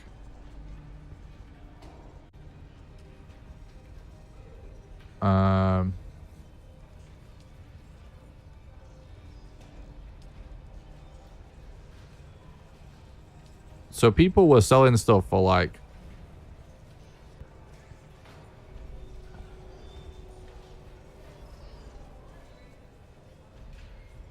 $2K. Or trying to. So I'll try 1.5K. And I don't know how many days I should put it up for. If I put it up for 1 day, it honestly might be sort of pointless. I might do 3 days.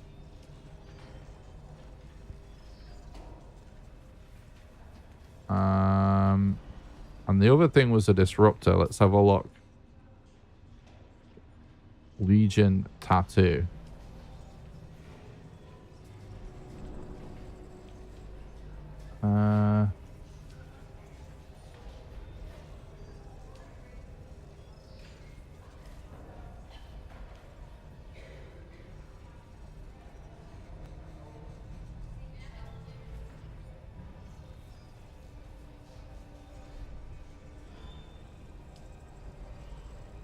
$10K.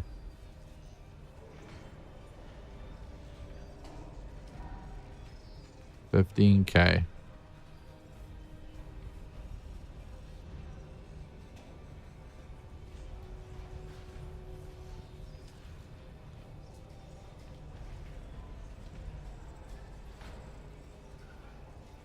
They really need to get on to text boxes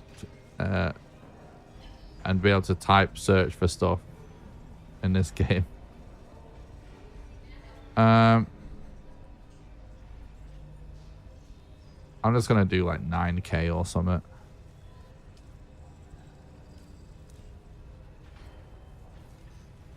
Or maybe 9.5.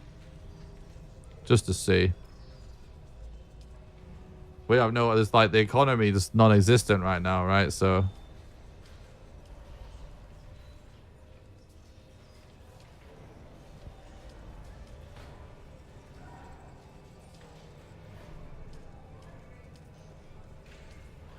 we'll see what happens there. His son wrote the last couple or last one. It's been years, so I don't recall exactly. Interesting. It's kind of nice, at least, that it's in the family. But yeah. Can imagine the magic being gone. Oh yeah, there is another dude. Welcome to O'Gary's. If you need it, we got it. And if we don't get it, we'll get it. Oh, cool.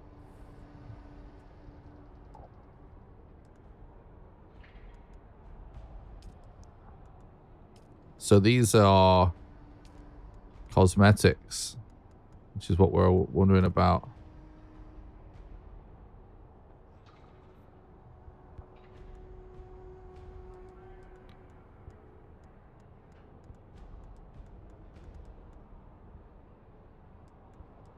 Huh, rangefinders.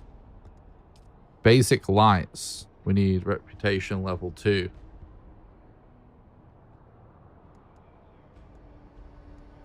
Why are these all Harkonnen, though? So there may be a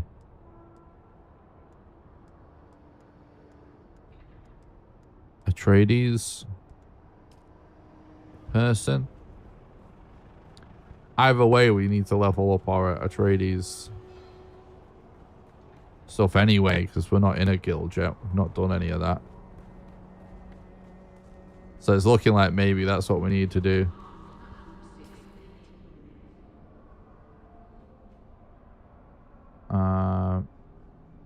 Oh, there's a base vendor in the market.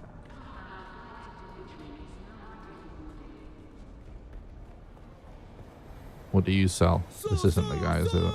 My friend, you buy some water. Oh, this is water. It's so funny. You're not from around here. We all come to spies. Have you come for the spies? After 30 B Squadron. Our job what the old man, you know, danger. And if the deep desert is no place for amateurs. This is selling spice. Right, this should be the base vendor. Welcome. How may I assist you? So we've got decorations, furniture, advanced lights. Boom. Let's dive into today's hottest stories, straight from the dunes to your ears. Top story, the spice must flow. Small decorations. So those are ceiling lights.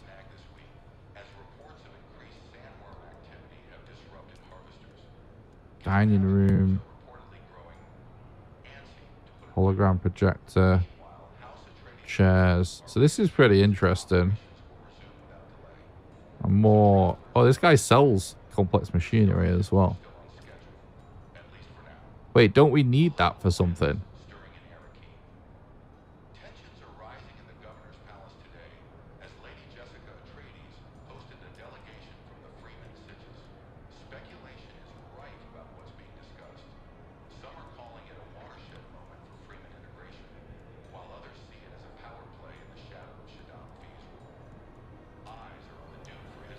Well, ceiling lights are good enough for me.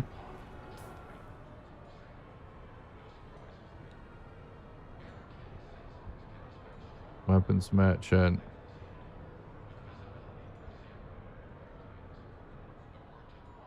Scrap trader.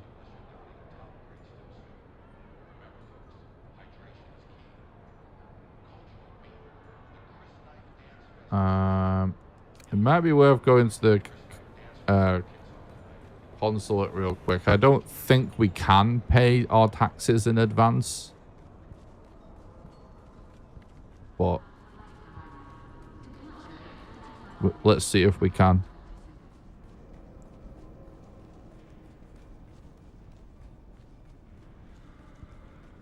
So if you don't pay your taxes, basically they send guys out after you to come and fuck you up and attack your base. Oh, we can. So you get ages to pay. But whilst we're here, we might as well just pay our taxes, don't we?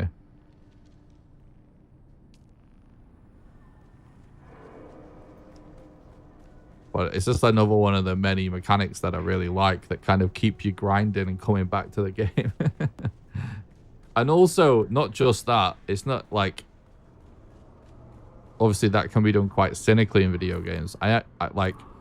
This game solves so many problems that I have with other online survival games with other players on the map, where like... If somebody is completely inactive in this game, within a few weeks, there'll be no existence of them on the map. You know what I mean? Like, you can't just hold territory for free and hoard shit. You know what I mean? For free. You have to be active. Can I fly you somewhere today? Which I actually really like. Music to my ears. Where do you want to go? The basin is a pretty big... I never miss the... Let's move before a storm rolls in. Right. That was a productive trip. We paid our taxes. We found how we get new cosmetics. We put up a couple of schematics on the marketplace. And we unlocked some lights. So we can actually see in the base. Imagine that. I've got some jelly babies on my desk, by the way, that are almost melted because it's so hot.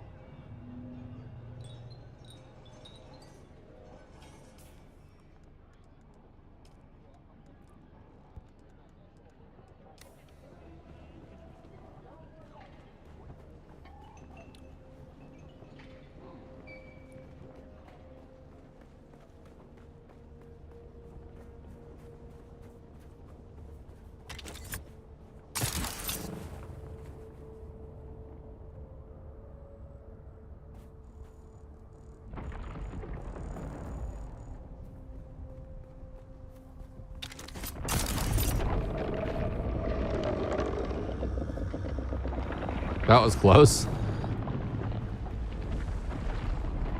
There's somebody doing some sketchy crossing here.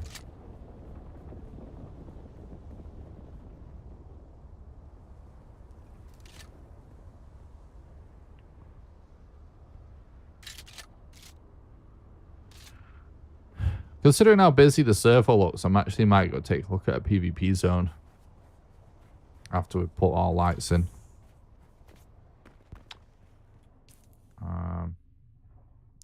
Definitely before I forget to stash the money. Fuck me, that would be bad. Let's craft that new flask that we got.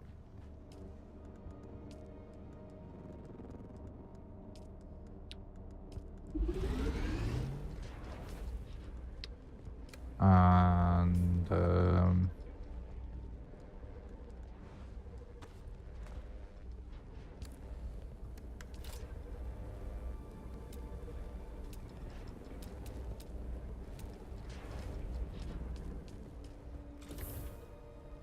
wait, how do we get to...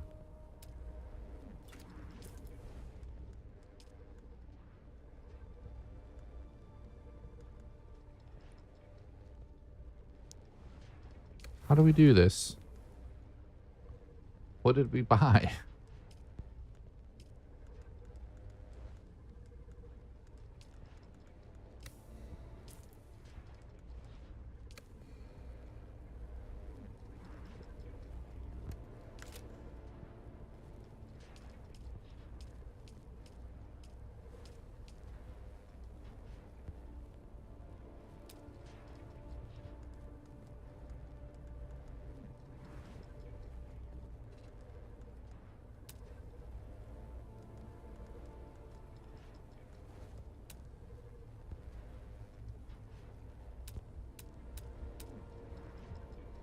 Oh, here we go.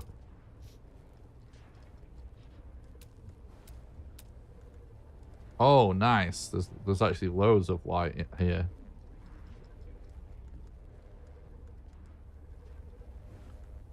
On some of this, it looks like... Oh, no. Oh, yeah. That is part of what we bought. Oh, I didn't see all this stuff.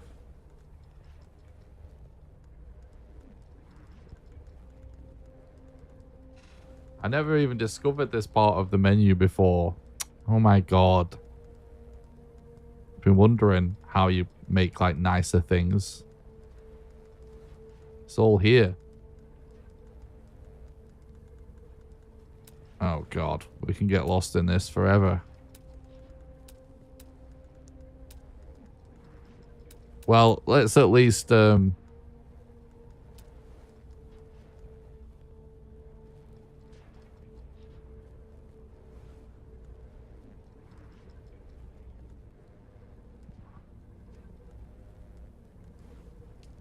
let's at least put some lights up. I was just wondering, like, how bright is this stuff gonna be?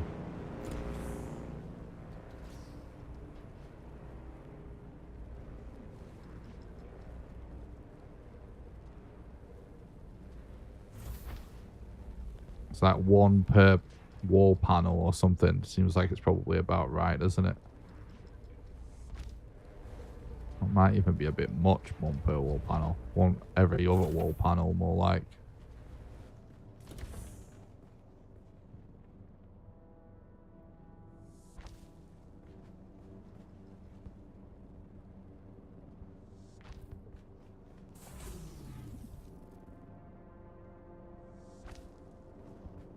Oh my God, it feels so much more livable.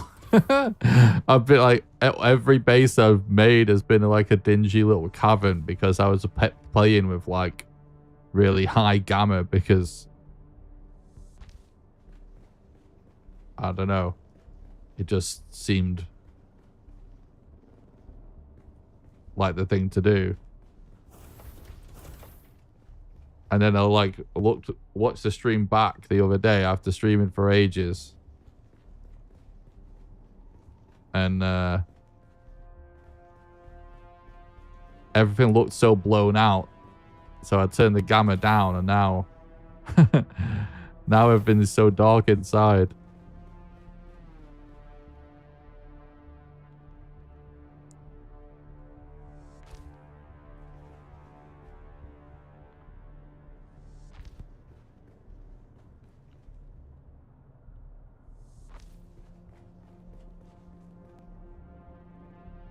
I will at some point make an actual nice looking base. It's just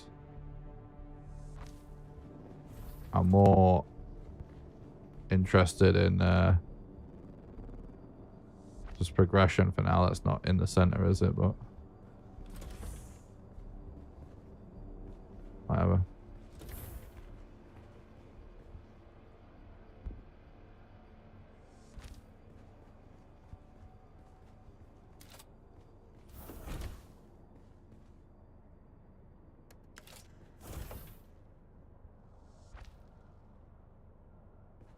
Why says we're going out to eat now?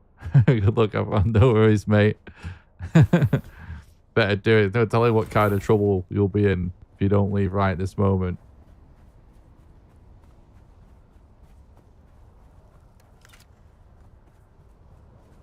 Enjoy.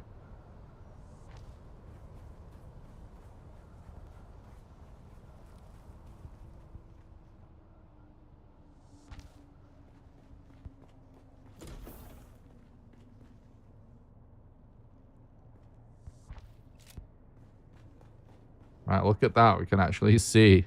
It's pretty funny. Okay, so...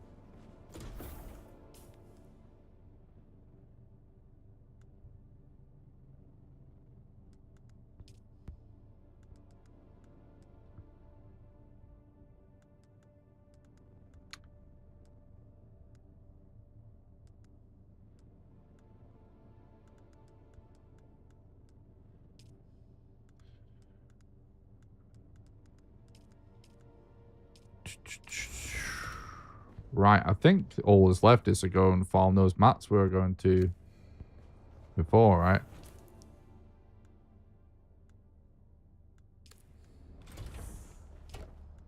Why does it say I have 9,000 Solari up here? Oh, that's what's in the bank. Interesting.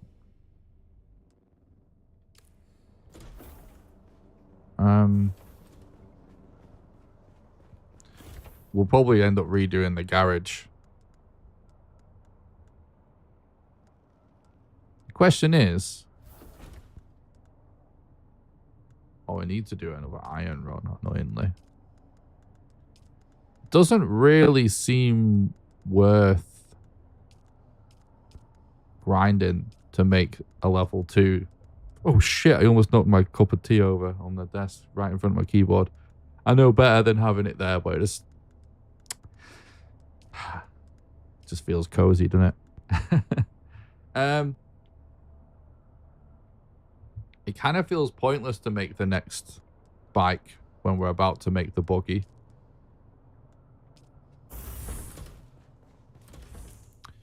So yeah, I think we go do a crystal run.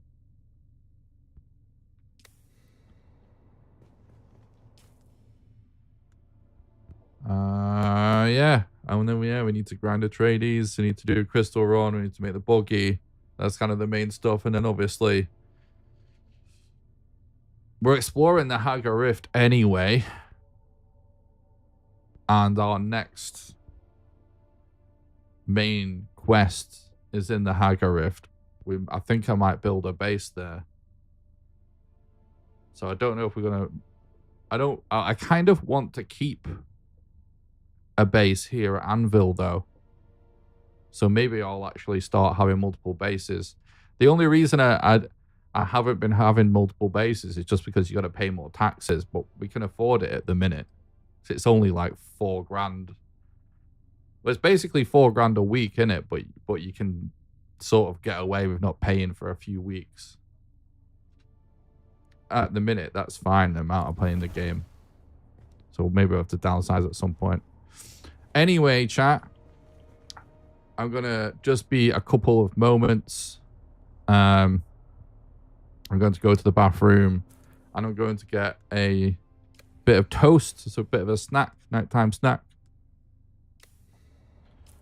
But we're not ending the stream. I'll leave you with some radio.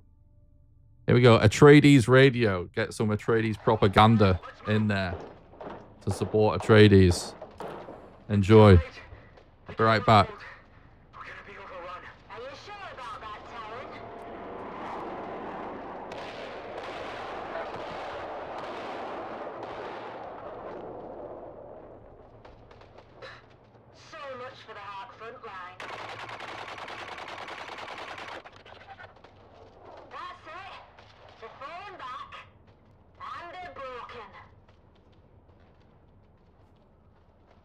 When the smoke clears, the casualties on both sides are many.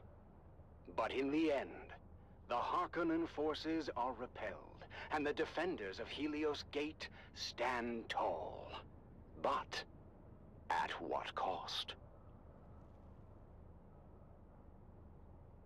You've done your Duke proud this day, troopers. Helios Gate stands because of your bravery. We did it! We really did it! 23 confirmed kills. I'm told that's a fortress record for newbies. And this is just the beginning. Now they know what we're capable of. For House Atreides, and for each other, we'll face all comers together. And so, the siege of Helios Gate comes to an end, marking the first of many trials our young guardians will face. Their journey of honor and courage has truly begun. Join us next time on The Young Guardians as our heroes continue their journey, facing new challenges as they uphold the legacy of House Atreides. Until then, remember, honor and loyalty are the true marks of a warrior.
This is Tolliver Cam, your faithful Communinet crier, spreading the word of the Duke and reminding you it will get better. War is hell, but our cause is just, and there's no other possible outcome than total victory.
Into the jaws of death.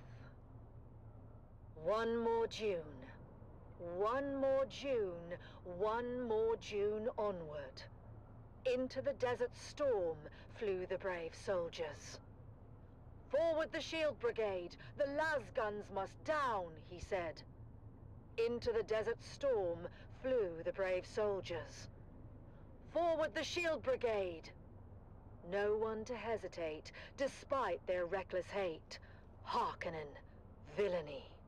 The troops not to ask what's right. They carry our sacred light, theirs, but to stand and fight. Into the desert storm blew the brave soldiers. Las guns to right of them. Las guns to left of them. Las guns in front of them. Lightning and fire beam, forward to final breath. Boldly they flew, and well, into the jaws of death. Into the mouth of hell flew the brave soldiers. Flashed all their crisp knives bare, flashed as they turned in air, slicing the gunners there, charging an army, while Arrakis all wondered. Plunged in the battle smoke, right through the line they broke. Harkonnen and Sardaukar reeled from the crisp knife stroke, shattered and sundered. Then they flew back, but not all of the soldiers. Las guns to right of them, las guns to left of them, las guns behind them. Lightning and fire beam forward to final breath. They that had fought so well came through the jaws of death. Back from the mouth of hell, all that was left. Anything good on the radio, or was it all just drivel? Soldiers. Ne'er will their glory fade. Oh, the wild charge they made. Atreides, in debt to them, honor the charge they made. Honor the shield brigade. Oh, noble soldiers.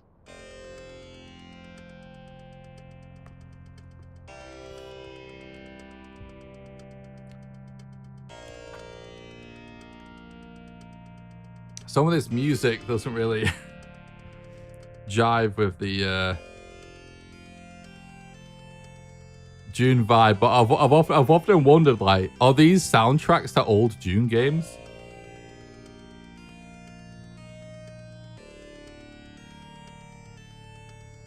Because if not, it makes no sense.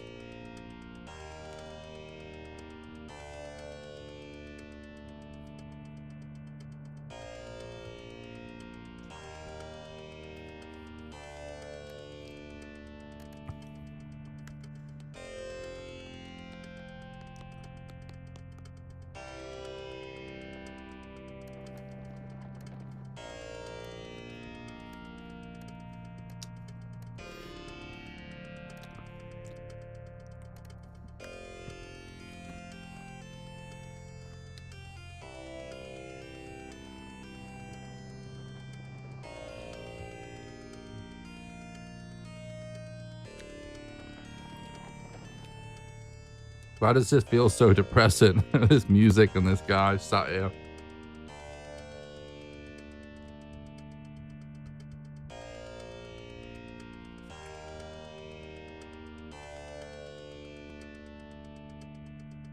I'm just finishing my toast, so we'll crack on.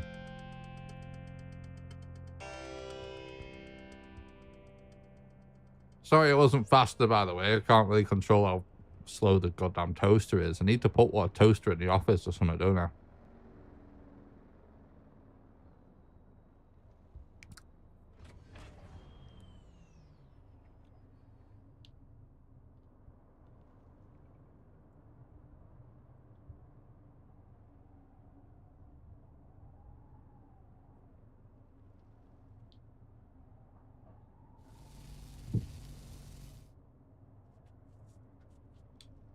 All right.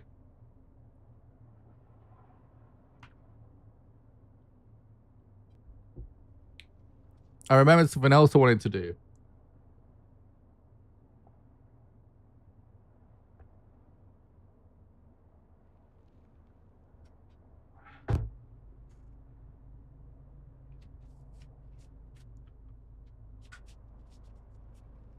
Let's head to a PvP zone.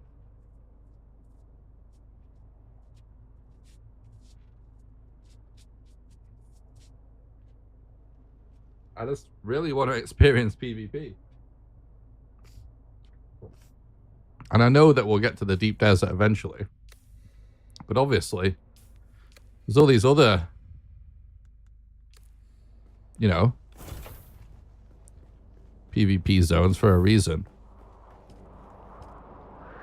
It's the Wastelander Chronicles, brought to you by O'Gary's Imports. O'Gary's Imports. If you want it, we have it. And if we don't have it, we'll get it. Join us now as we journey to the blistering sands of Arrakis, where we follow the adventures of the O'Gary clan, a pioneering family of salvage experts, as they scour war-torn battlefields and crash sites to discover their next great haul. This place is so much loot. Hey there, everyone. Sorry, this place. Welcome back to the Wastelander Chronicles. I'm your Badland Scout, Sally O'Gary, back with another wild adventure from the Wastelander Chronicles. Today's story is a real nail-biter. We were out in the Hogga Basin, tracking an off-course freighter. I think we incredible and terrifying encounter. we've heard enough of that.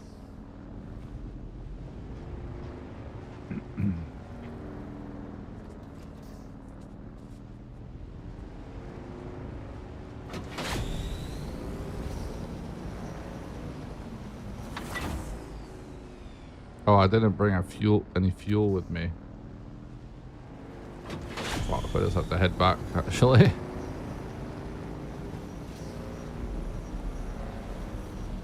The bike has a couple of parts that could use a bit of a repair, to be honest, as well.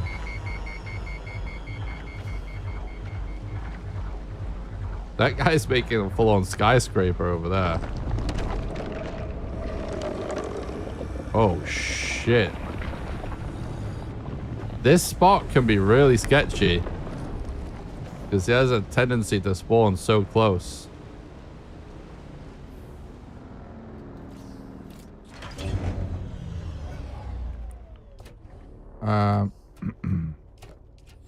First up, let's do a cheeky repair. Let's get a welding thing. And let's also refuel.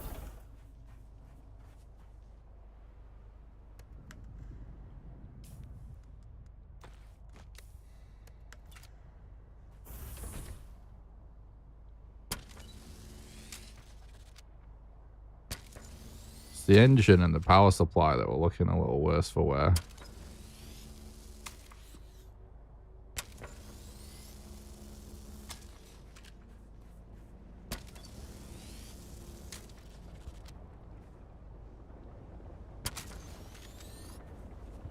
All right.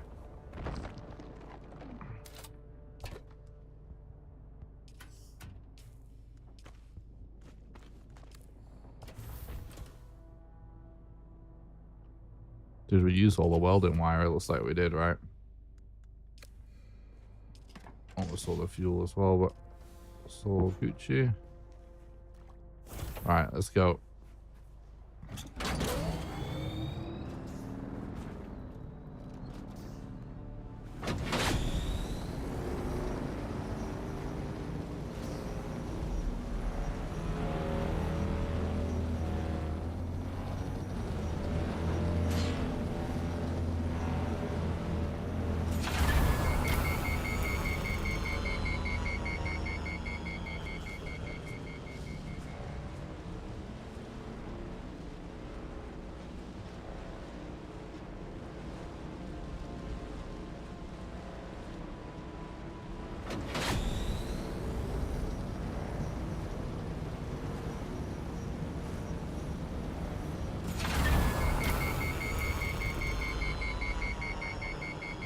It definitely feels like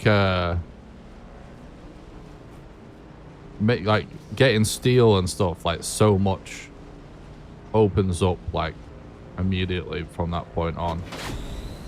Because then you think about it as well, like when you're doing this quest in this biome as well, is where you like unlock spice and your other ability and all of that.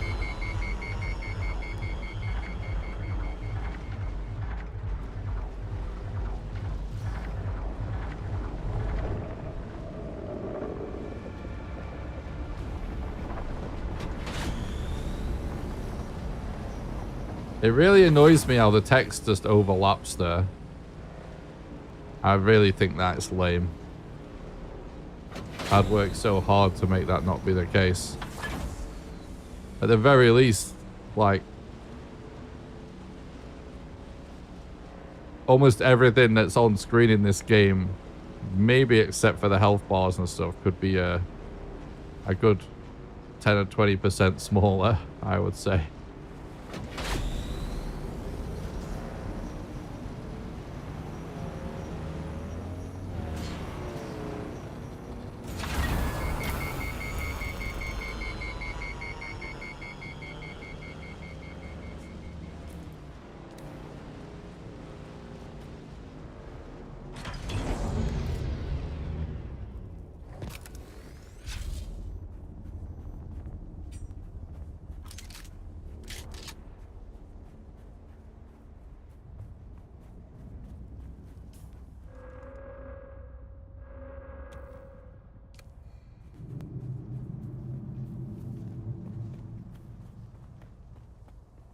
I'm just consuming spice to fill our spice meter so we can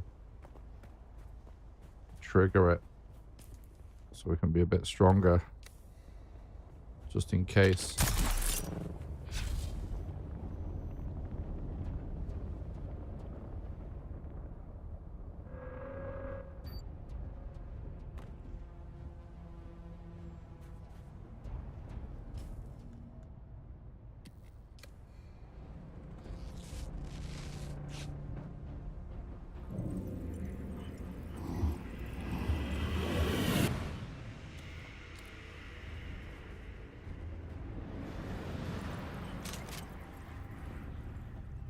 Sector weather alert. A large sandstorm is approaching.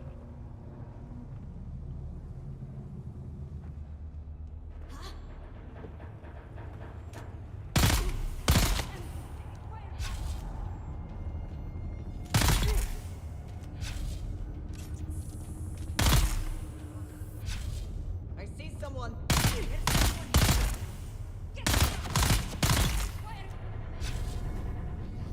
Who's that? I've got you.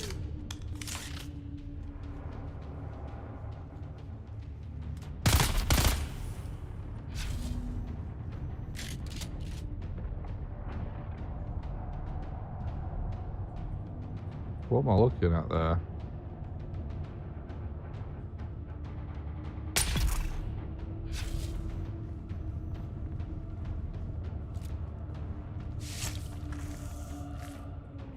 No one's here if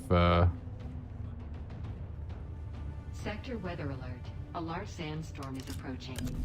there's so many AIs still up.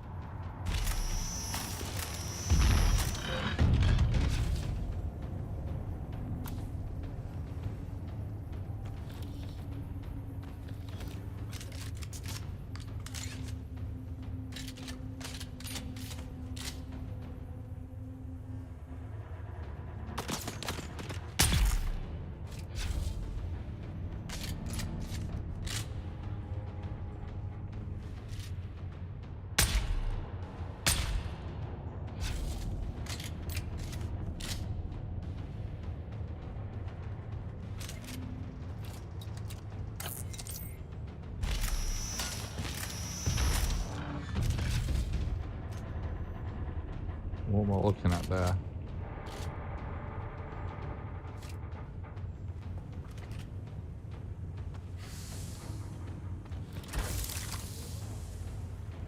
Sector weather alert. A large sandstorm is approaching.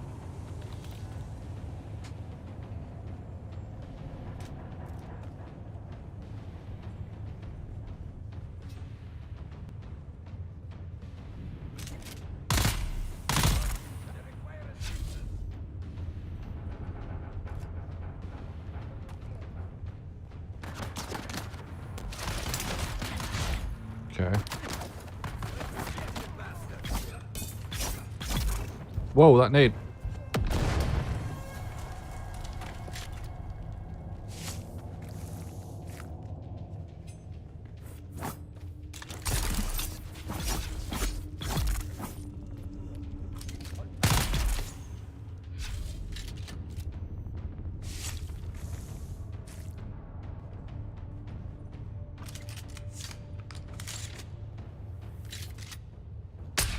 Oops.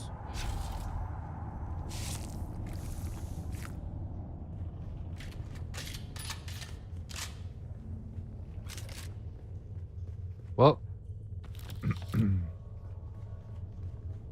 don't think we're going to get anyone. There's never anybody wanting to do PvP in this game. It's actually really funny the amount of people that have gotten into this game, like, immediately so afraid of the concept of the being PvPers and stuff, because really there's just never any PvP.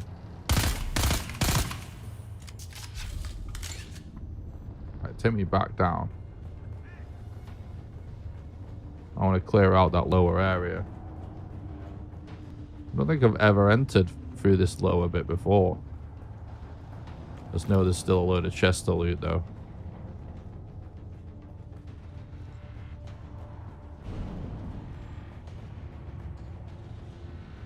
So yeah, for anyone that doesn't know, basically one of the sort of key gameplay things in this game is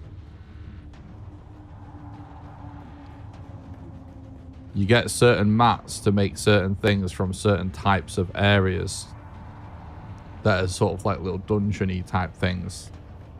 And to get mats for weapons and armor, like all like the key mats, right, are, you'll notice, green.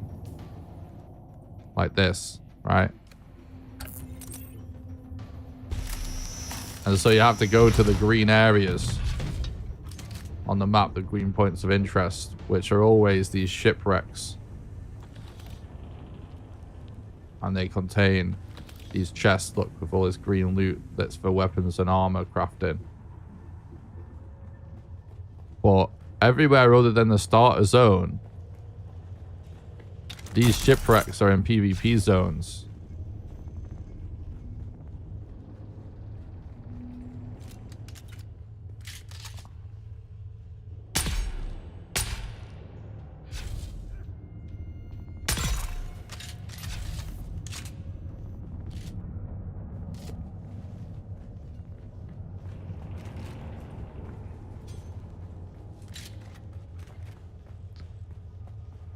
And so, yeah, basically the game is very, very PvE based. You know, there's not a ton of combat with other players, but the shipwrecks where other players can be, where you're sort of competing for loot.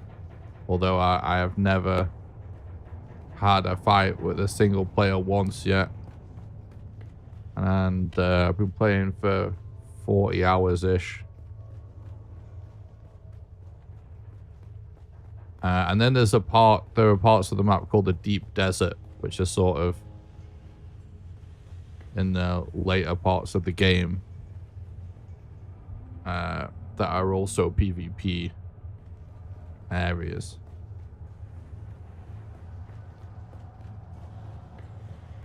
And there is certain things that you do have to go into the Deep Desert to get from what I understand. But even people that have got like a couple of 100 hours in this game already that I've been listening to a little bit, they're saying that like they've done hardly any PvP even.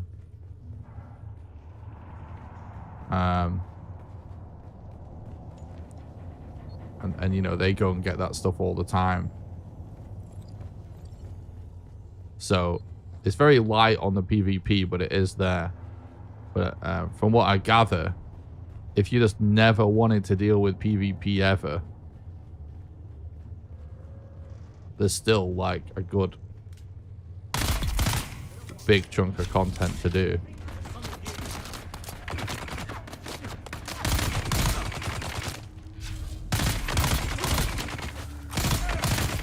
Whoa.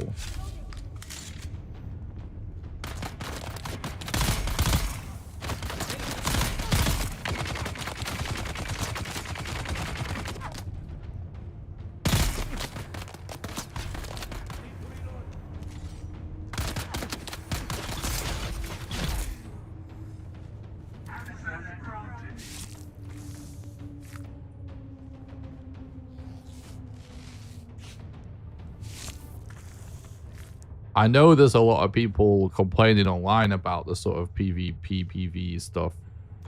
And this whole conversation, like, it shouldn't be like a debate at all. It honestly, I do think it is lame. I was gonna say it annoys me so much, but it doesn't. That'd be an exaggeration. But I just like, I'm always concerned. Like I play a couple of games like this, like Star Citizen, for example, where there is a legitimate movement in the community of begging the devs to either completely remove PvP from the game or at least add like servers where, oh, why did we get another fucking disruptor? That's a little bit of an unlucky roll because I hate disruptors. Yeah, there's a legitimate movement of people like just begging the developers to remove PvP altogether, or at least give them the option to, right? And that really concerns me as somebody that likes these kind of games that where, you know, there's potential for PvP, but it's not necessarily PvP only. Like, it's a huge reason why I find games like that compelling is the potential threat that is much greater than dealing with AI. And one thing that like these people just don't care about is like, people that are into PvP games know the kind of trouble that doing that kind of thing would create, because as soon as you just allow a huge portion of the fan base to just like turn off PvP and go and do it on their own, you just massively reduce the amount of people that exist on the server, and you're just going to end up sort of like ruining the whole concept of there being this sort of like threat out there, because it'll just be dead. And I'm always worried when I hear people bitch and moan that developers will listen too much, you know what I mean, and just do something that'll just fracture the player base into like servers that'll just totally ruin the vibe. Because at the minute, my absolute favorite, so yesterday I played on some private servers with friends on it, which is cool, but absolutely my favorite experience is on public servers, and it's because of the presence of other players. Even in the PvE zones, I think it's cool that the world sort of feels alive because there's people out there doing other things. You know what I mean? And I haven't had any PvP yet, but I go out looking for it all the time because I want it to happen.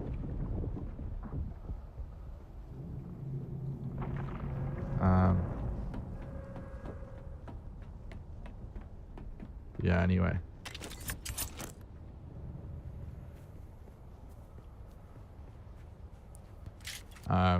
Lots of the stuff they've done in this game, like some of the choices, well, a little controversial to some, I think are actually like really good choices for stuff like this. Like, for example,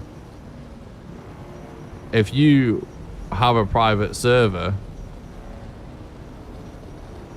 like the private servers basically like sync with each other to an extent where when you go in the deep desert,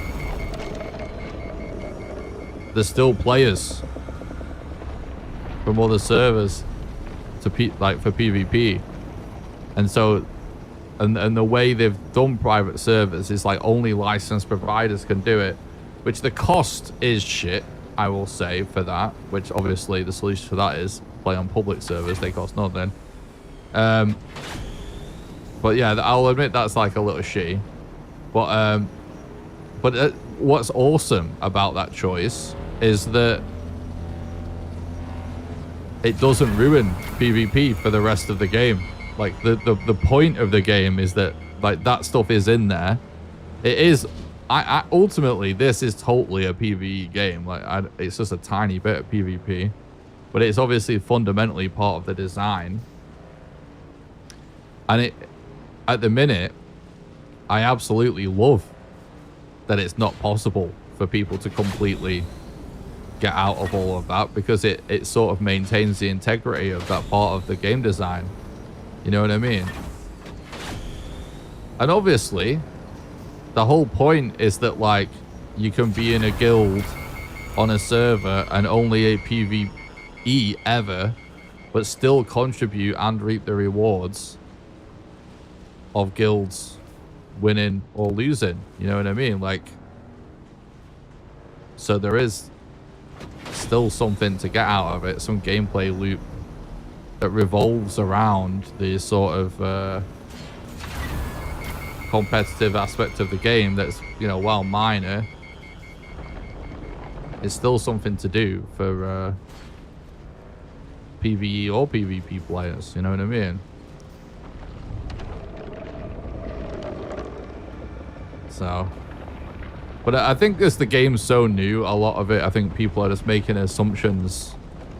I think a lot of people just saw like it's the Conan devs. It's basically just Conan with space, or like even just players with other survival games. I think they see like these square bases everywhere and base building and think it's gonna work the same as everything else. My guess is a lot of this conversation around PvP is going to die once everyone understands how the game is, because it's kind of a non-issue with how little of it there really is. Right, so we got some good loot out of that, but yeah, still no one around.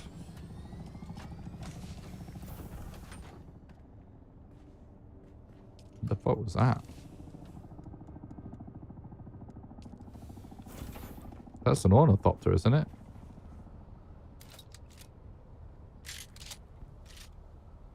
It's actually the first ornithopter I've seen out in the wild.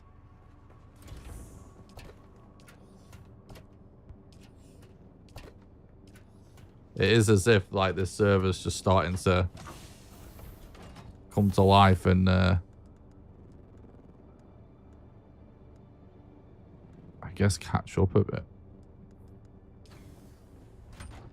I really need to do something about my storage and stuff. It is... We're hoarding a lot of stuff that's just gear, with the idea of like, if I die, it's good to have something to grab. But obviously, nothing is well organized.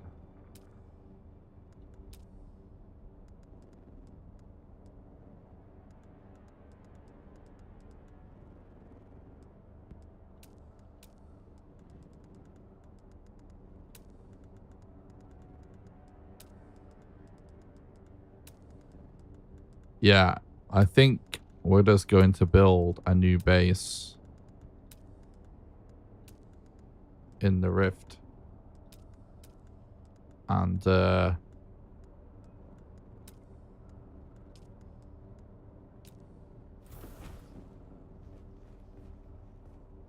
have it actually look nice.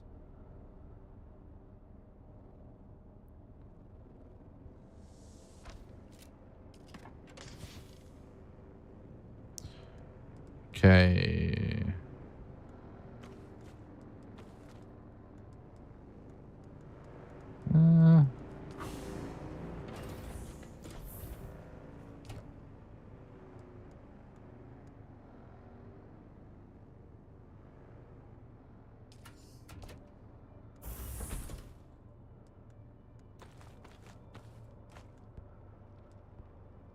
No, not that. This. I'll happily put that on the marketplace, but we might as well wait to see what the other one sells for. You know, we get so many ropes every time we do that. It's insane. That place really is stacked.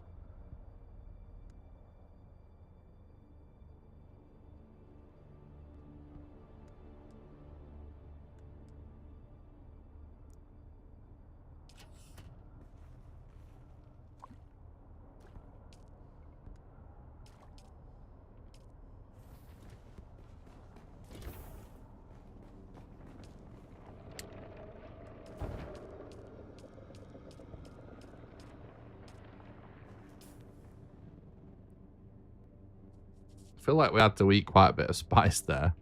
Quite a bit of that food to get our spice up.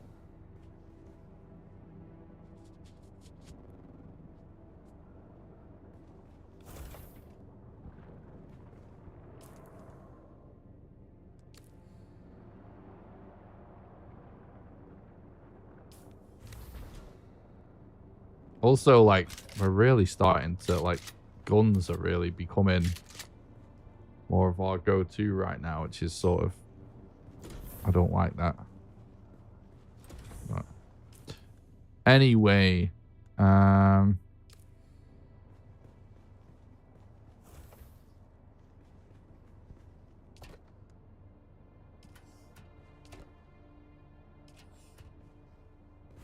guess we should go and just search for this crystal stuff.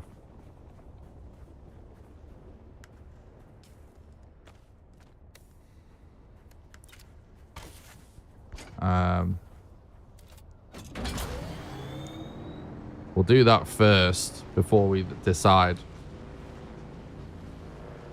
where we're making a base and get started with all that process.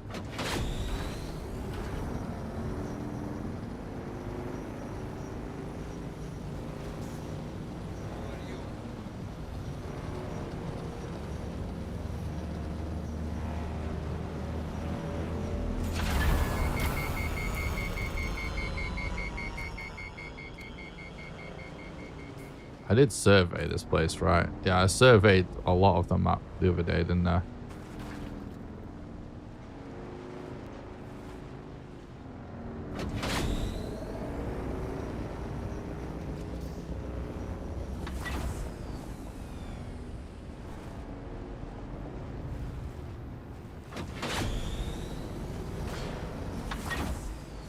I'm going to try and not get too distracted with looting like stuff that we're not looking for, just because you fill your backpack up so quick.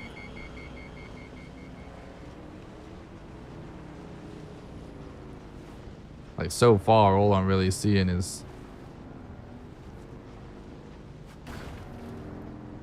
carbon.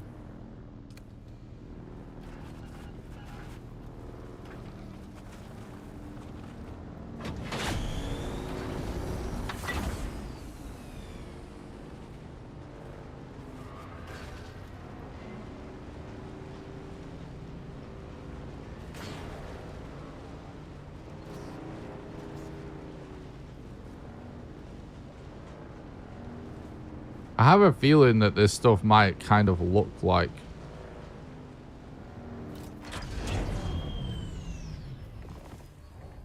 that is carbon. Let's say I have a feeling it looks kind of similar.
Ah.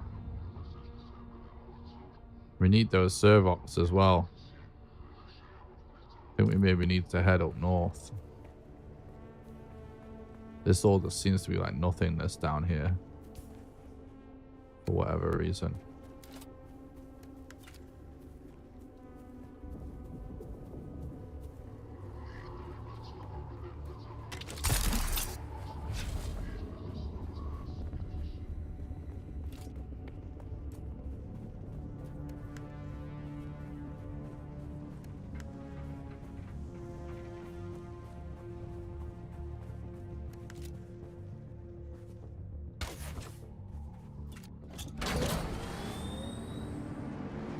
One thing I'm really hoping is that we start this, like... I really like the melee combat in this game. However, like, this chunk of progression right now just feels like guns are just so powerful that I'm really hoping that it doesn't just turn into like just a third-person shooter, because I'm not the biggest fan of like overly simplified shooting games. So I'll be doing everything I can build-wise to not have to rely on that stuff. I mean, I like a little bit of shooting. I like the idea of being sort of like a sniper at range and then just being able to zoom up close and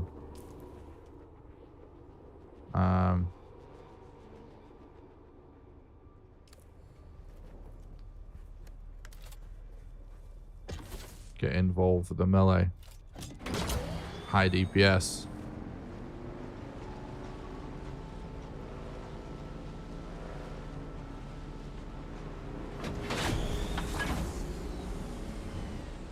I will say though that like getting the more variety of guns and better guns and stuff, like the shooting does feel much better than how I felt about it in the beginning, but I think a lot of people that get into like DayZ or Escape from Tarkov or PUBG, stuff like that, games with like really in-depth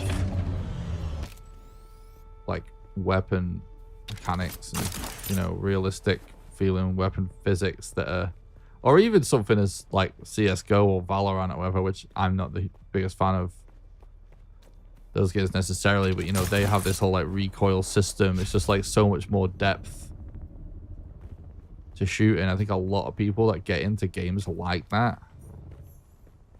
Oh, this is the next main quest thing, it looks like, so we'll just do this too whilst we're here. But I think a lot of people that get into those games, like me, they just kind of... A lot of games start to feel garbage.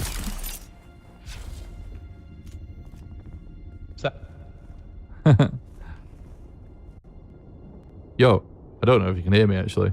Hello?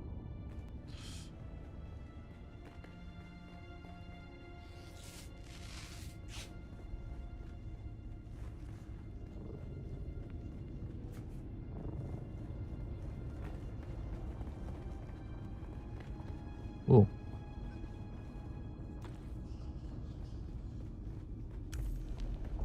Some spice there.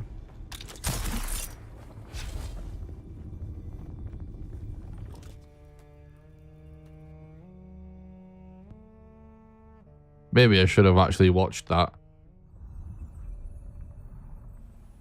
I got kind of used to skipping stuff like that because I created 2 new characters yesterday.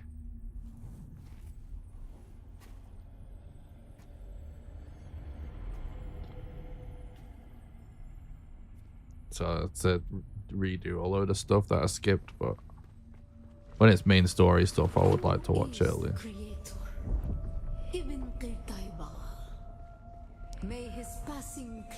I think that what I skipped was literally an animation of you sniffing spice. The gift of thought and the words of the kid.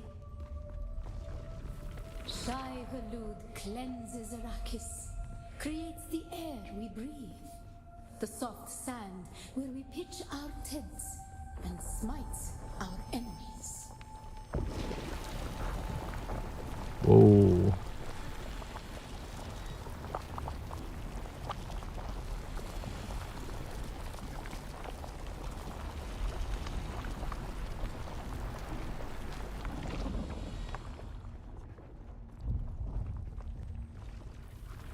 We grew soft on Poritrin, an easy planet, and God brought the weight of kindliness to prepare us for the typhoon that comes.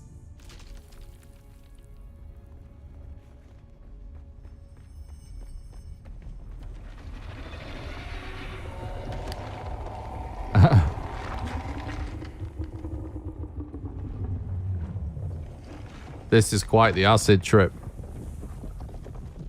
Considering this is all a spice hallucination.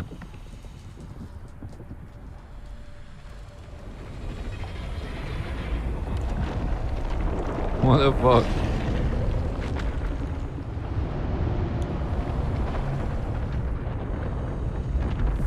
Wait, what?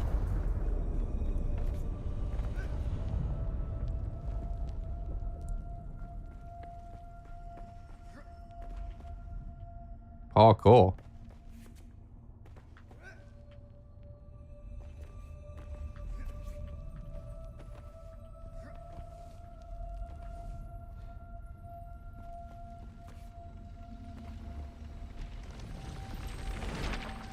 Whoa. There is a carcass.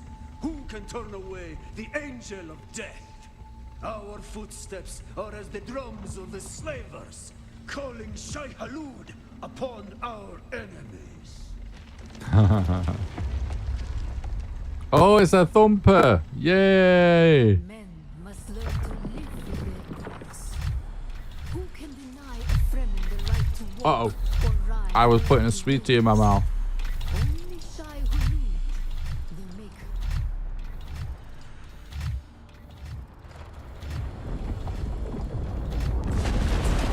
Oh my god.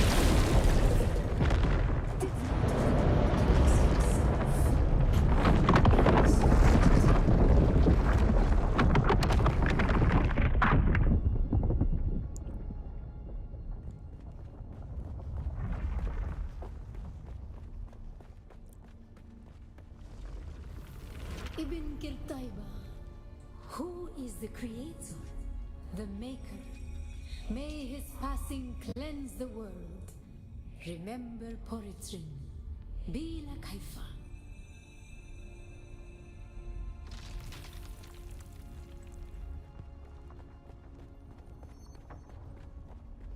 Ibn Kirtaiba, who is the creator? The Maker, may his passing cleanse the world. Remember Poritrin. Bila Kaifa.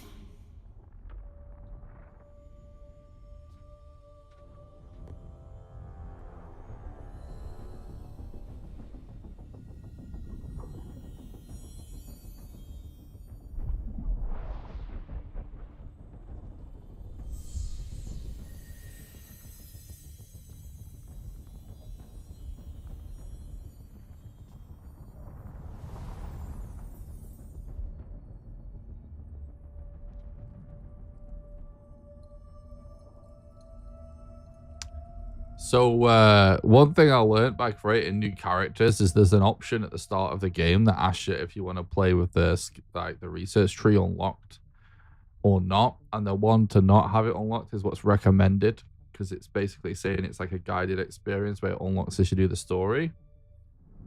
And the whole confusion we had about what happened with our progression and like what we should be doing next. Oh, look, our eyes are turning blue actually. From the spice. It's starting to happen, I've just realized. Yeah, that makes it way more confusing. The cutter that could cut through carbon or whatever was just a recipe on the skill tree when I turned that option off. That respawned already. Where is that helmet actually? It's heavy armor, so no bueno.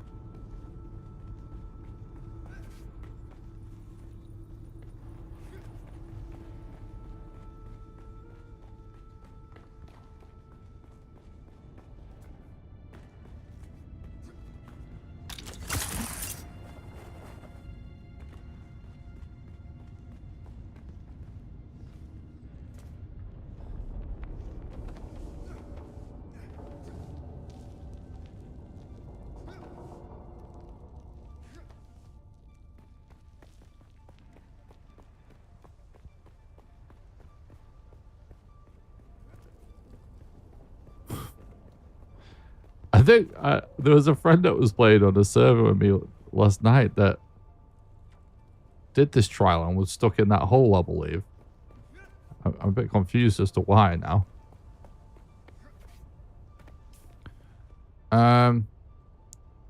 Okay.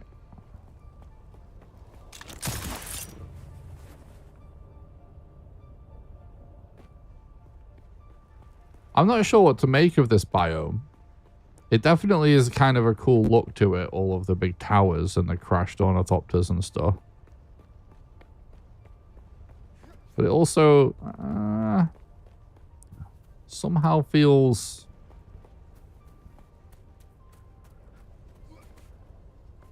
maybe a little empty compared to the others. I don't know.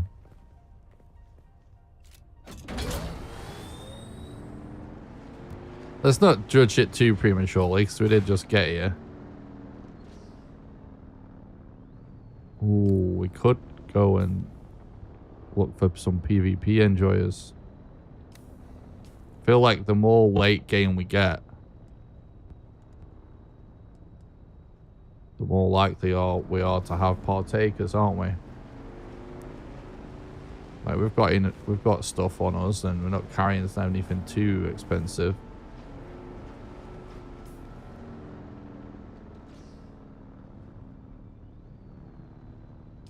Didn't we end up at this place already, though, and it was shit? Or were we just not in the right spot? Dude, fucking driving in this gaff's a nightmare, too.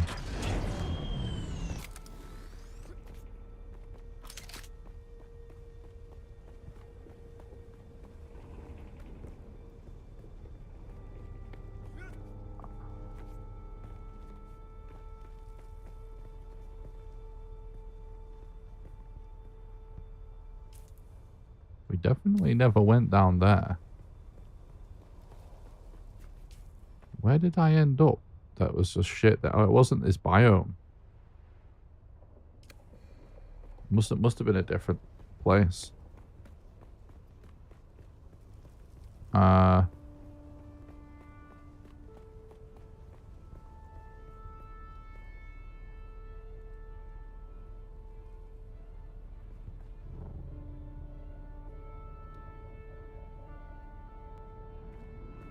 This seems a little trickier to get in and out of.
Just realized that the fan was vibrating the microphone, and you guys might have been able to hear that.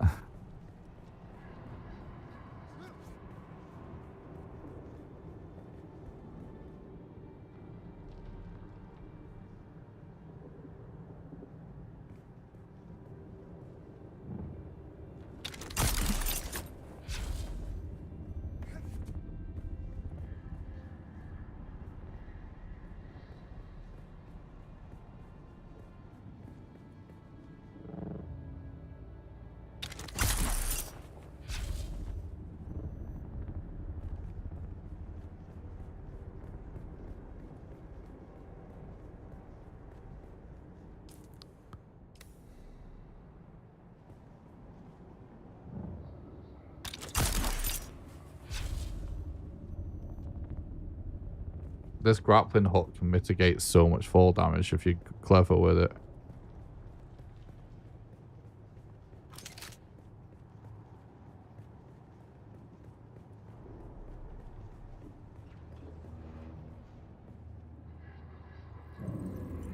I think I just heard a guy.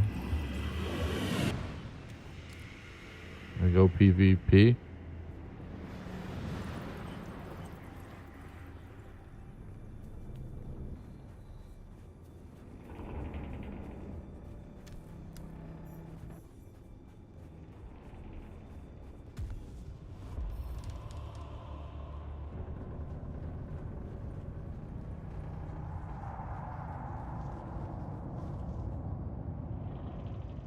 Swear I just heard a guy.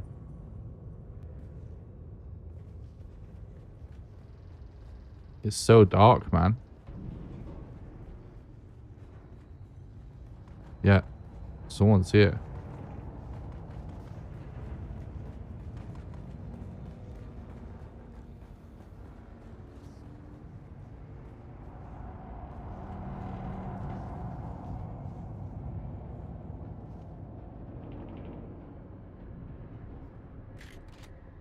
Spice actually detects him.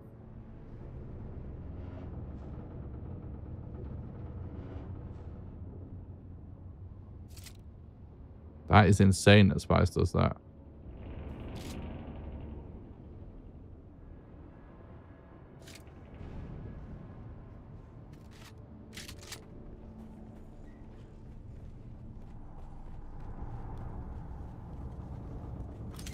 Okay, well now I know that.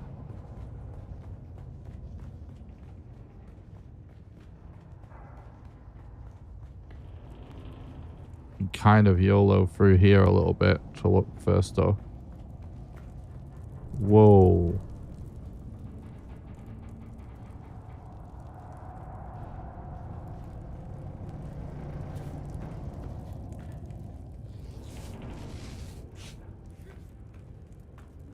This is taken.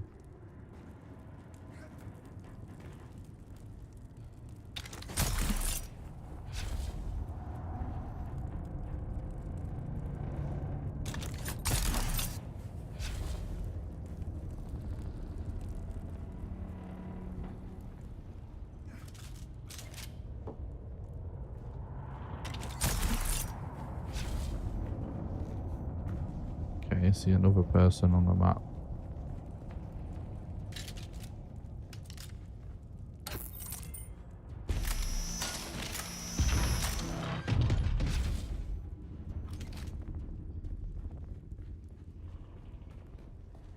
So dark. Oh my god, it's all gone. I think that guy just got out of here.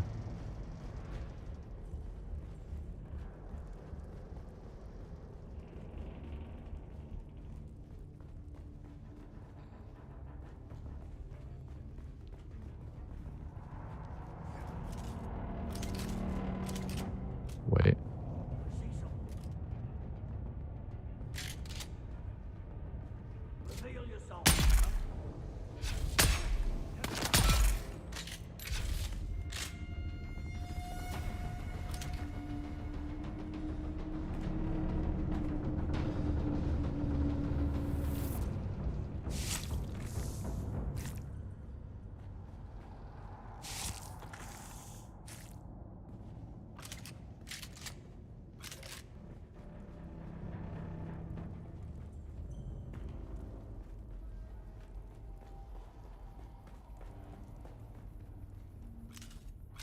I wouldn't be surprised if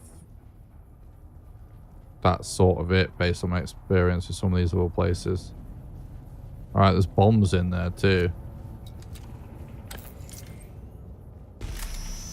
Dude. Spice is like so OP.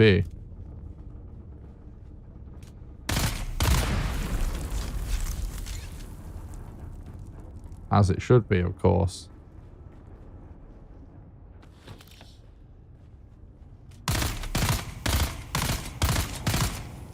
Can't really see what... Oh, there it is. Oh, we got some stuff.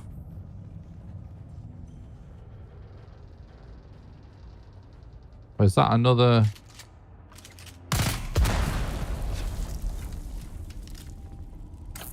It is.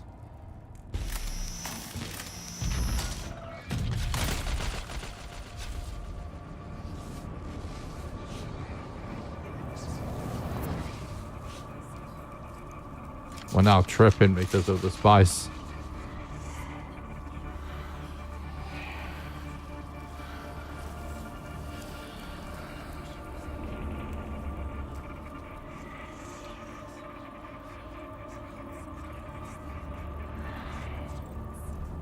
So the loot doesn't really even seem that good here.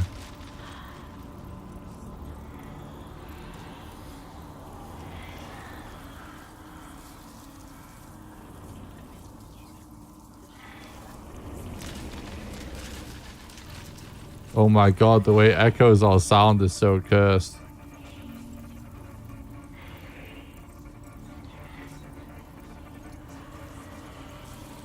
Yeah, that's everything, I think, basically.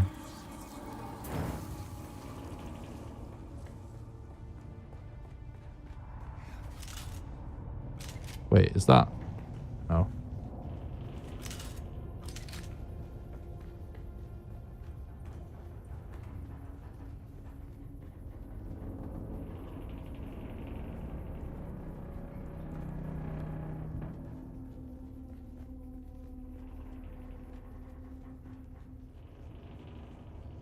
I might just chill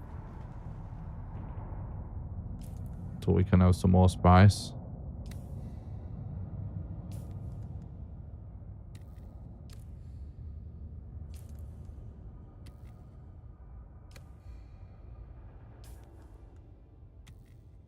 Just in case someone's camping me.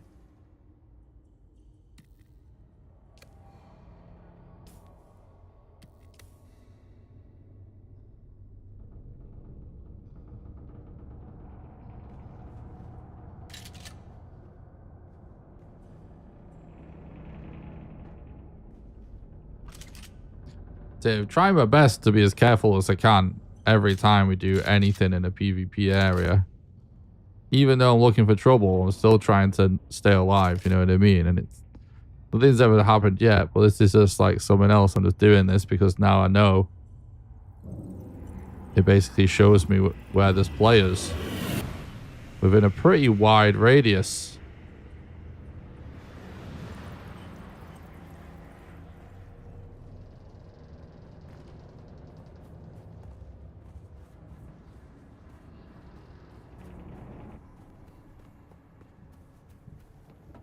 Also, we saw that guy go off in this direction.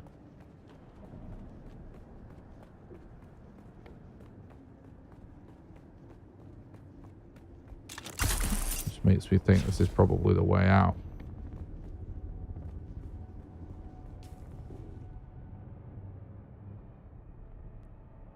Oh, that's actually where we want to go as well.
Oh my god. Huh?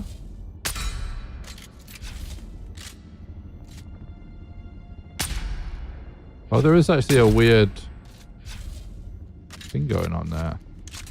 A slight drop or...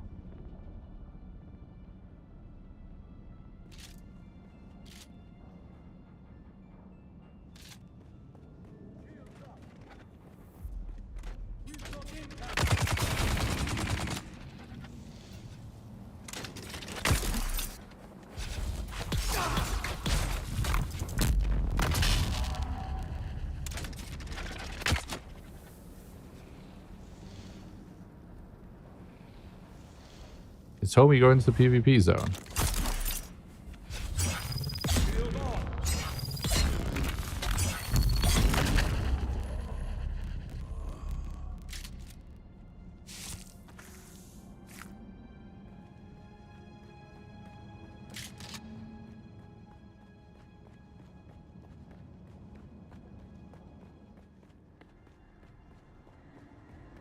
I'm trying to not give him a position away by using the bike.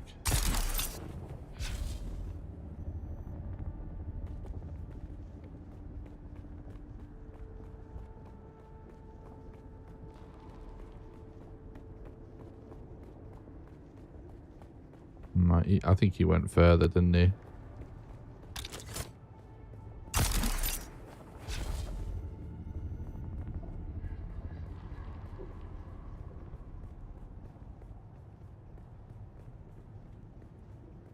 Okay, whatever.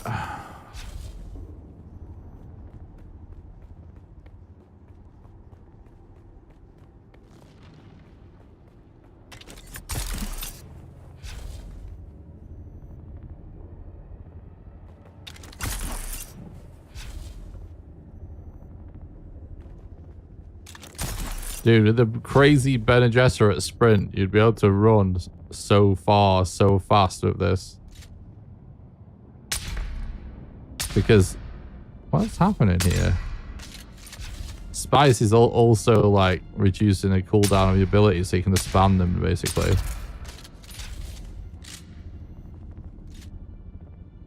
Barely see what's going on in there.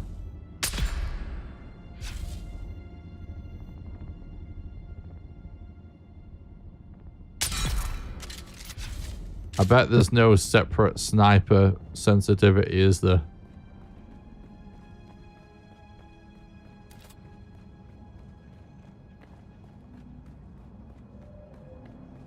One of the many problems with oversimplified shooter mechanics.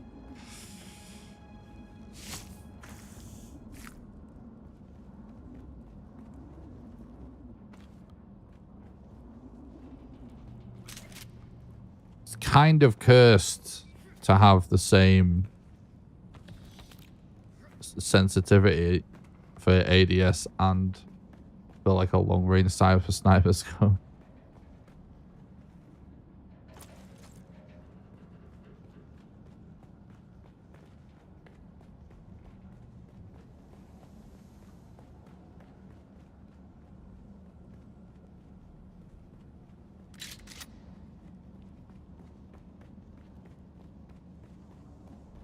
I am really enjoying the sniper though, it's cool.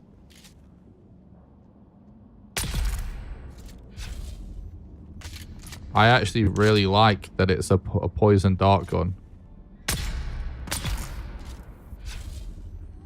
That is actually something I didn't expect.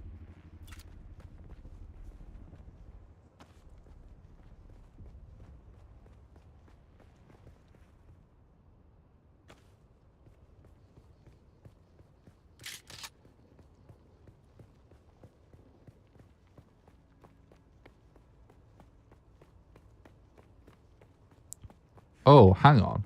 Is this the crystal that I'm looking for?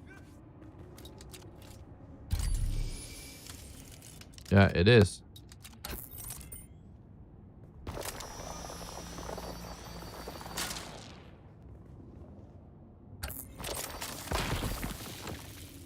Right. Are we just assuming that's kind of part of the scenery?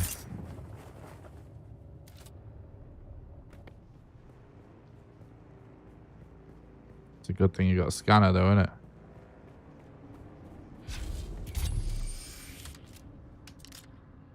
I don't think there's much point in doing the scanning right now because all the survey data will get reset on Tuesday, I believe. So I see killing multiple birds with one stone here, and that this is kind of the place that we came to do all of that looting. Oh, this... Oh, this is just part of the biome. I thought this was like in underground in this facility. I'm now understanding this biome a little more. It's basically mostly underground. All the interesting bits. Right, so we never did collect whatever mats we came for from that compound, I don't think. The cervix or whatever they're called. Oh yeah, we did. Well, we got one.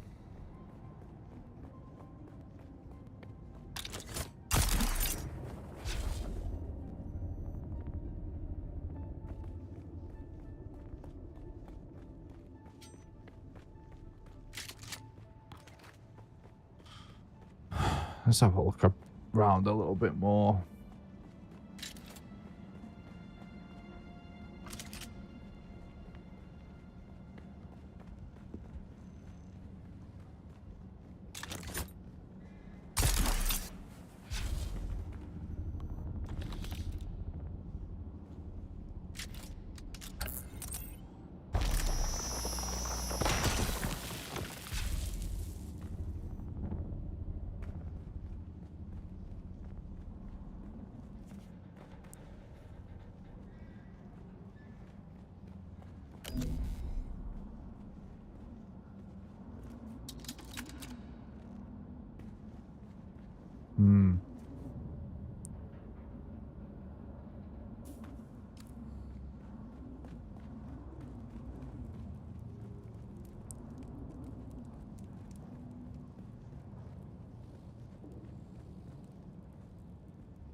I think we looted that, did we?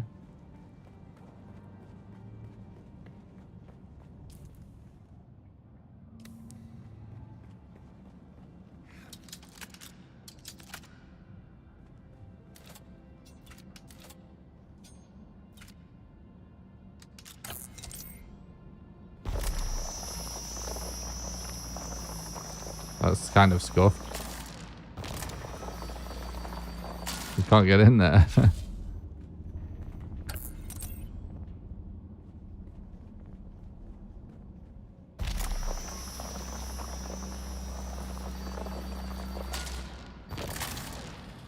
It won't let me in there.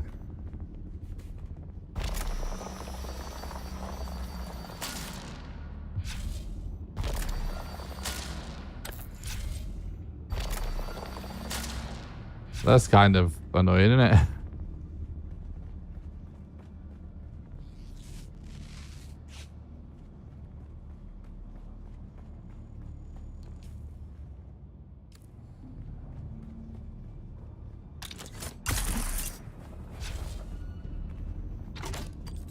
Oh.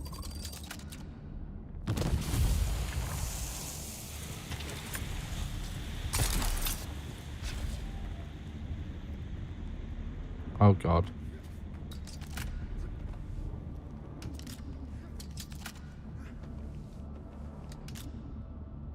There we go. There's a load more of those servox. That makes more sense.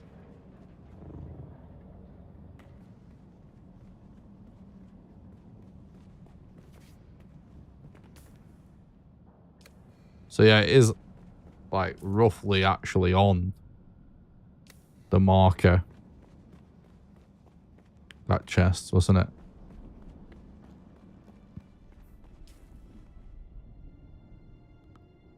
What about a ray amplifier though? Really even know what that is. It can't be any of that shit.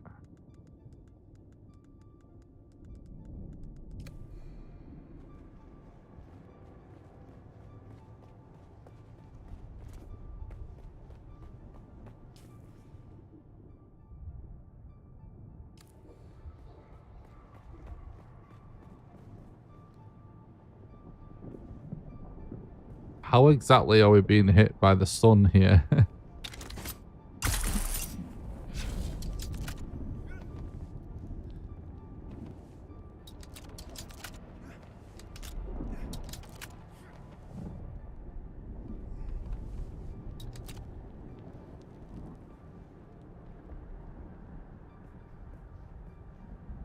Oh, we gotta go up.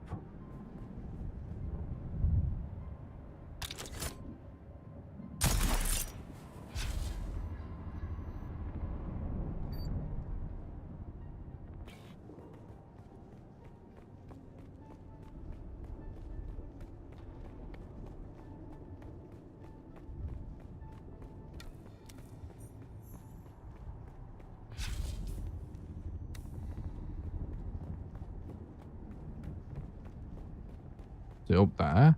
It must be up there, right?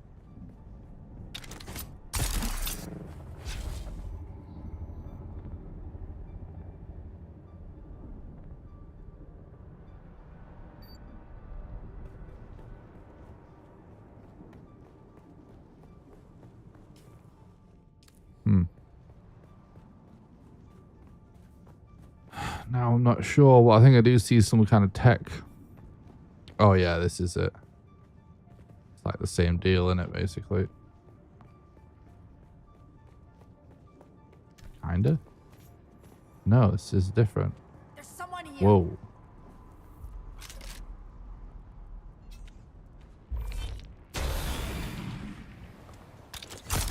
Identified. Shield on.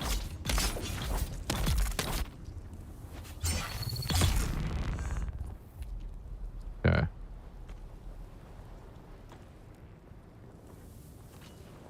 What are we looking at here? Okay. So it must be back this way.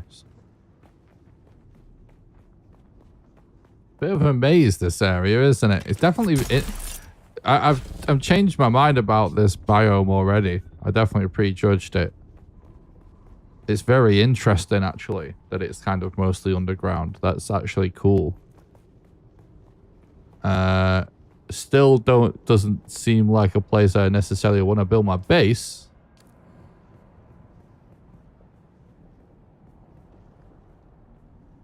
Oh, it says down from here. It still says down.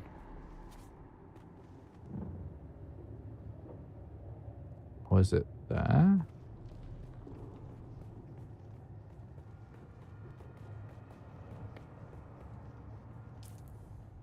That's it right there, isn't it?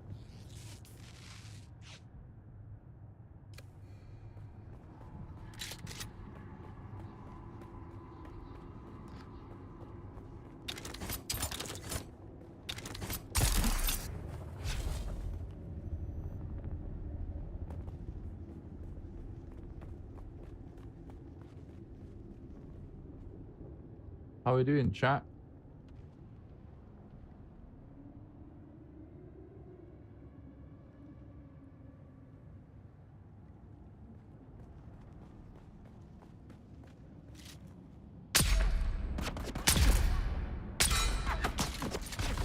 I'm just curious if like 2 body shots still does it.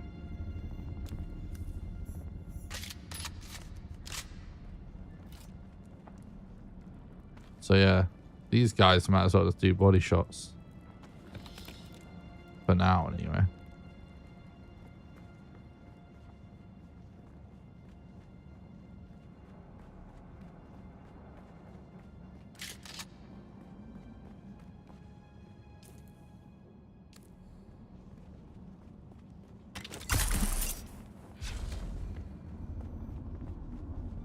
I guess we just keep going down until we end up near the marker or something like that. Or find a chest or whichever comes first, I suppose.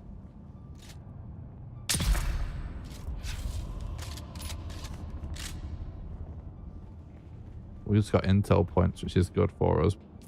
Skill points. Oh, actually.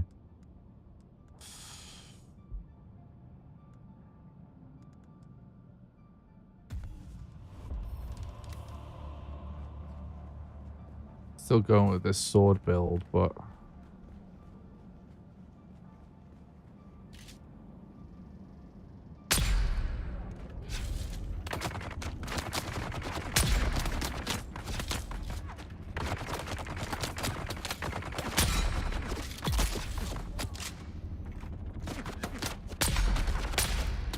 What?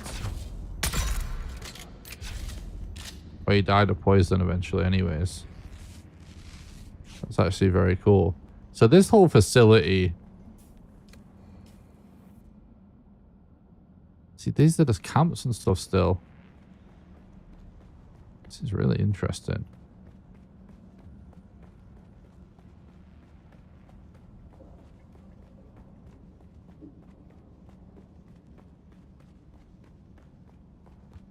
It's kind of hard to tell where stuff is on the map in this biome with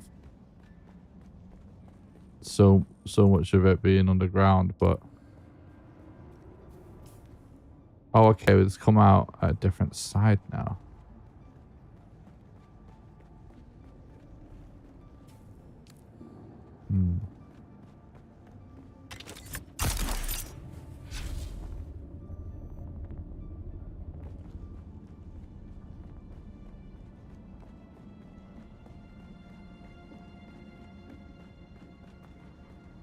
Right, I'm hoping if I go in here, we find the chest that we're looking for. You know, that it says there's the loot type on the map for the area.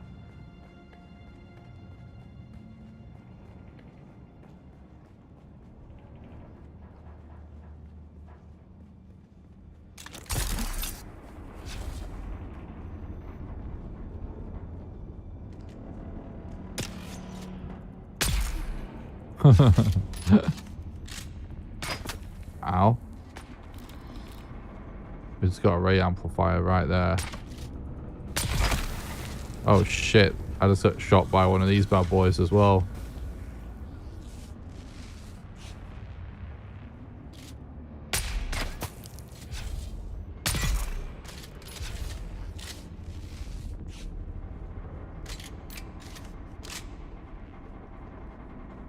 Right, so this is the spot.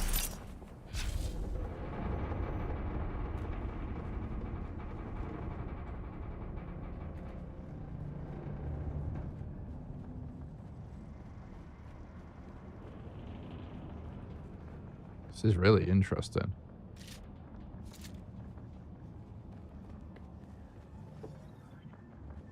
definitely a lot more players around here as well. Like, I think we're maybe either, number one, approaching, you know, this sort of point where more players just are up to progression-wise, all the people that have been no life in it since it came out.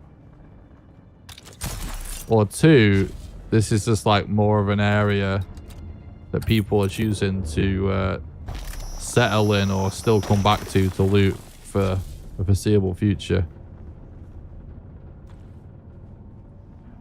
Rangefinder. Cool. Can't really see what I'm grabbing onto. No. Well, we might as well just loot down here now.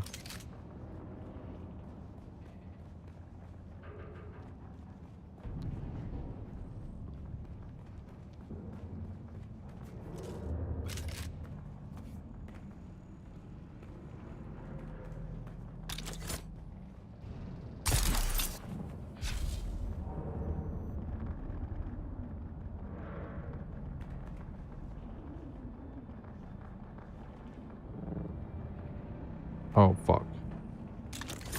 It's a little tough, the parkour, when you can't see.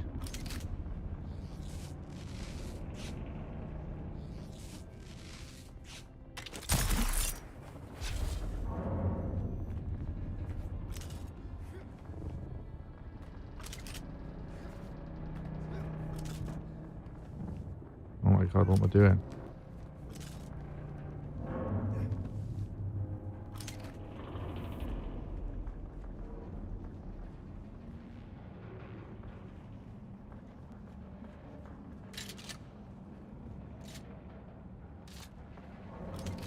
I'm starting to think maybe that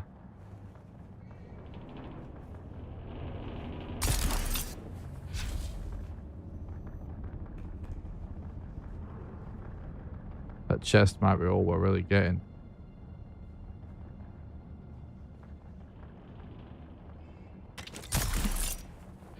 Yeah, there's nothing up. Oh, what's that?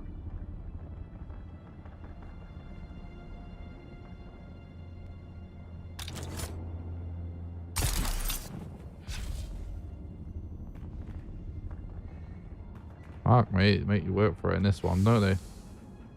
Crystal, Power Pack, Spice Beer, Solari. Yeah, still not actually the loot we came for. So I guess we did get a little of the loot that we came for, but this biome kind of seems like one of them things in games where it's like it's so dark and everything's so kind of scattered around. I bet like there's way more loot spots than you realize, and it's going to be one of them things everyone just memorizes them.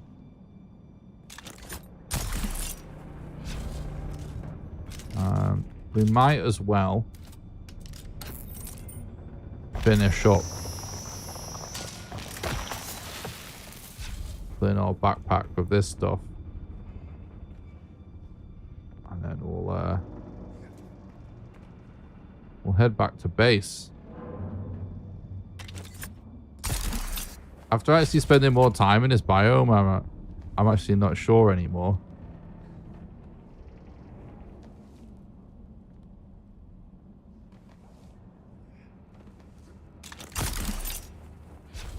If I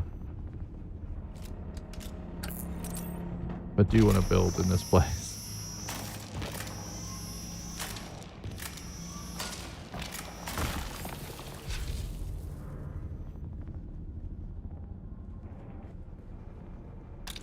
Definitely got a vibe to it, but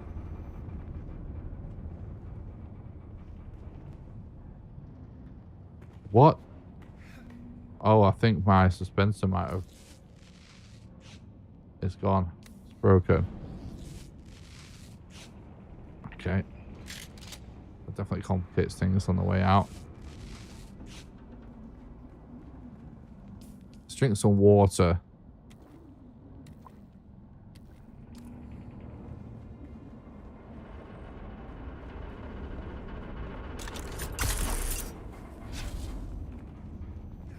Get the extra stamina at least.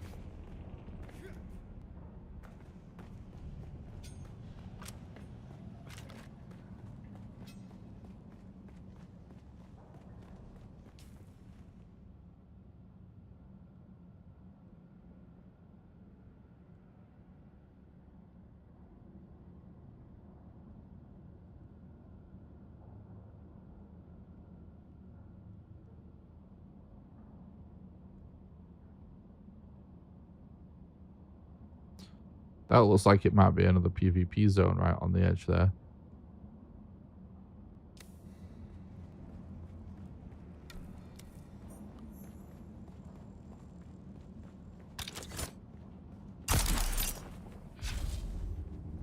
Oh, there's no point in you keeping using the grappling hook.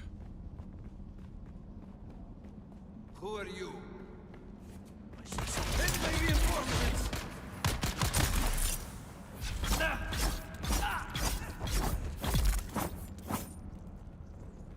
Still point in keeping using the grappling hook if we're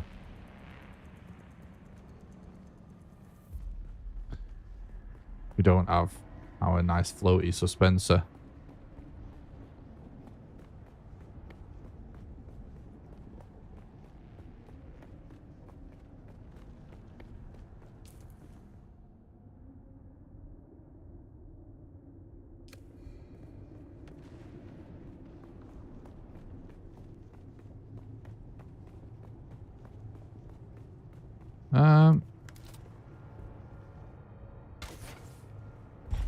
Guess we'll use the vehicle for a bit.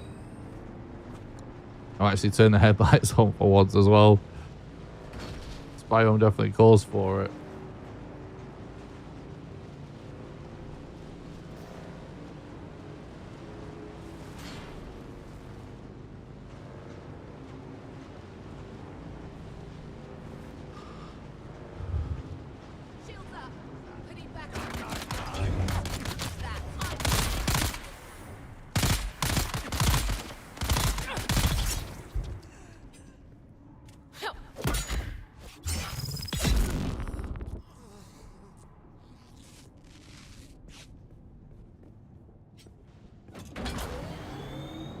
We might as well loot for Solari at least, because that'll stack.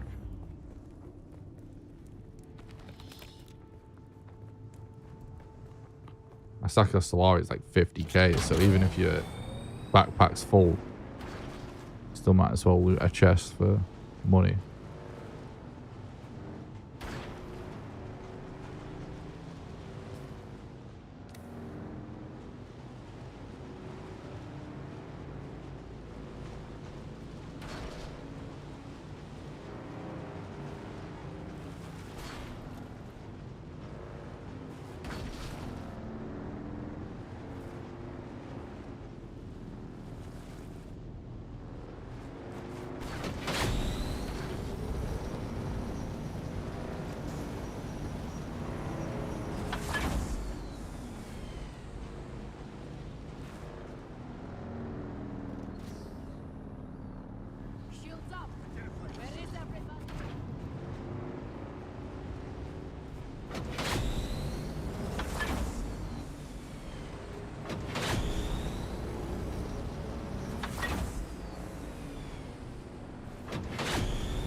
No.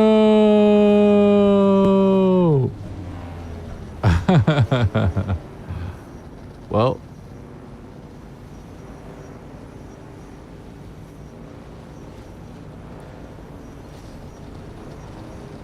that happened.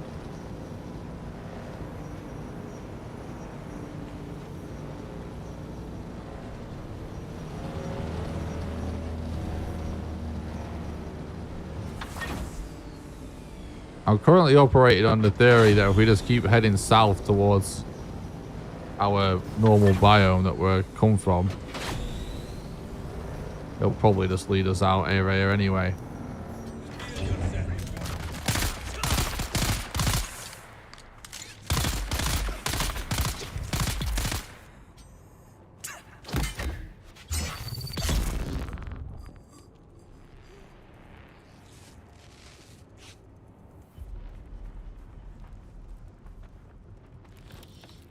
Okay.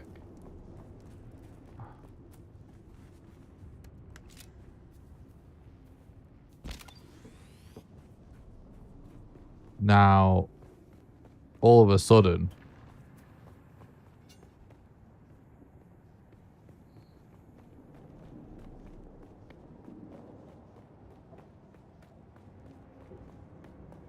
not having access to our epic suspenser that allows me to launch myself through the sky.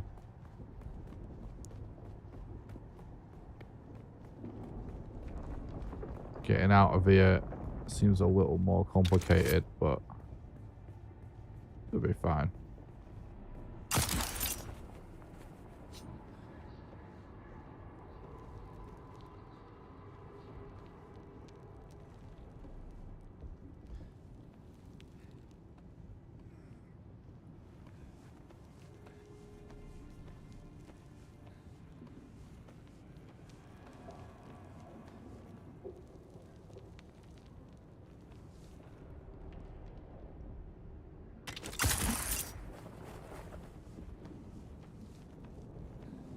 Kind of need a...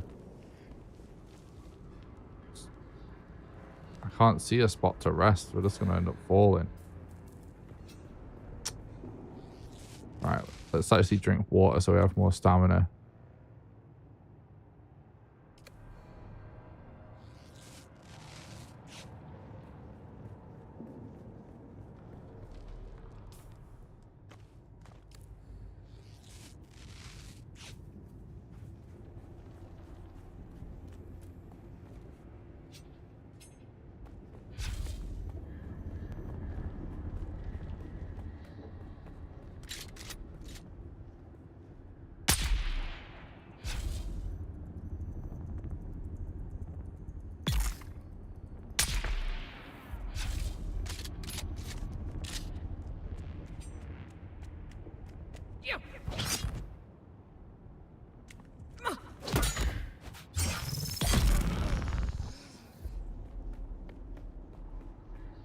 Okay.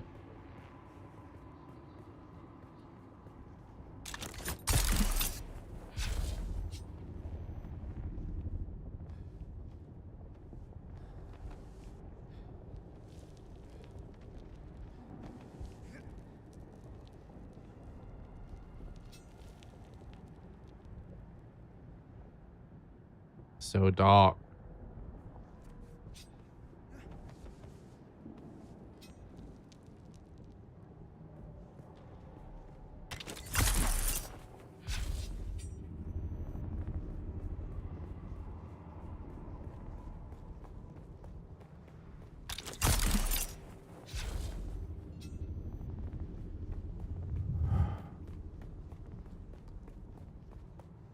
It's kind of cool that it's getting like slightly lighter as we work our way up. Oh! How did that happen?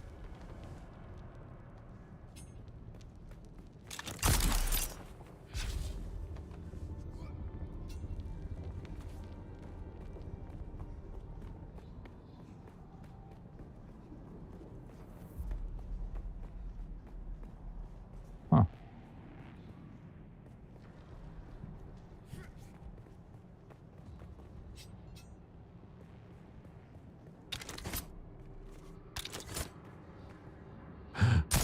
What the fuck, man?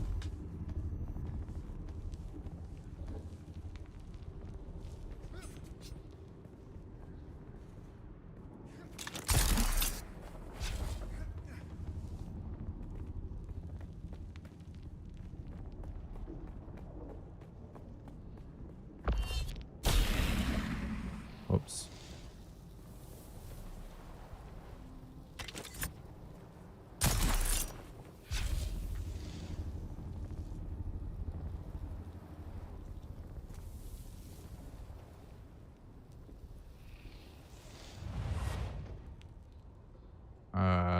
This looks a little tougher to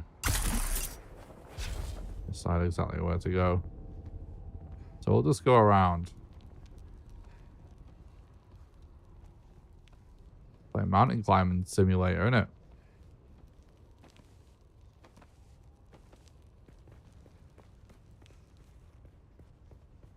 Ah, and those big pipes that do go out. So we can easily climb those.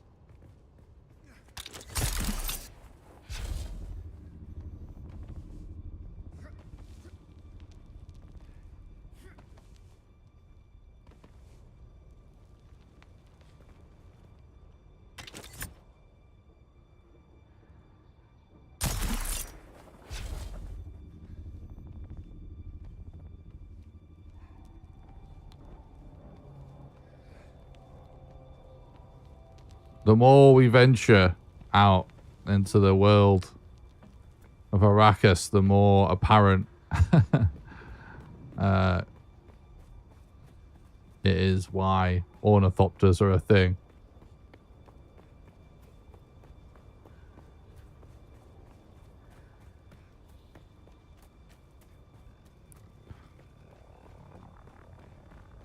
What's going on here? Oh, this is a guild place.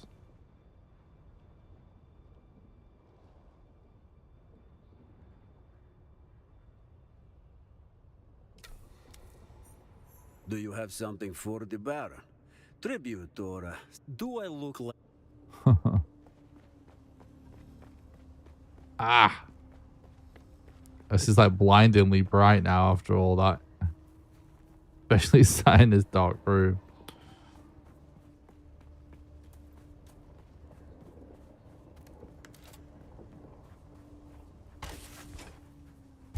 Alright then.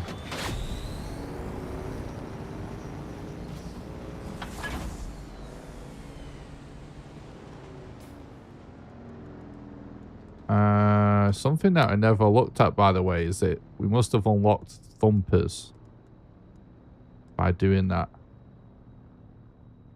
I like the transition between light levels in this zone. Yeah, it is pretty cool, isn't it?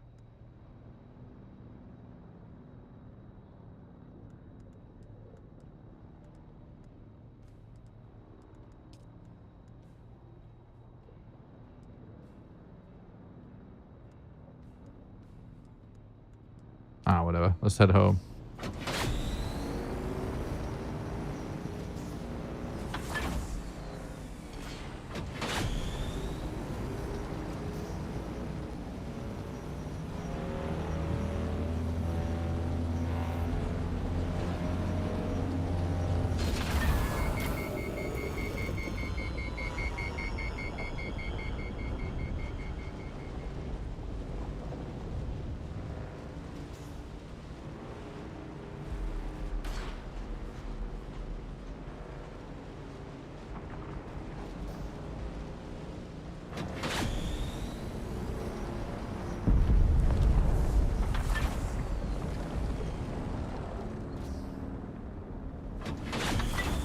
That seemed close.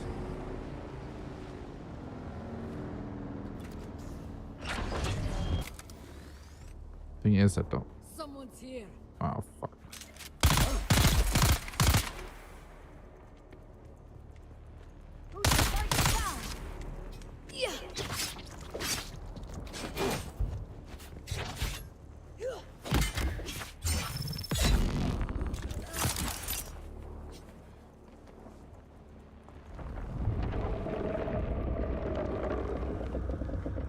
I'm just trying to see if that was a close spice explosion or not. Nah.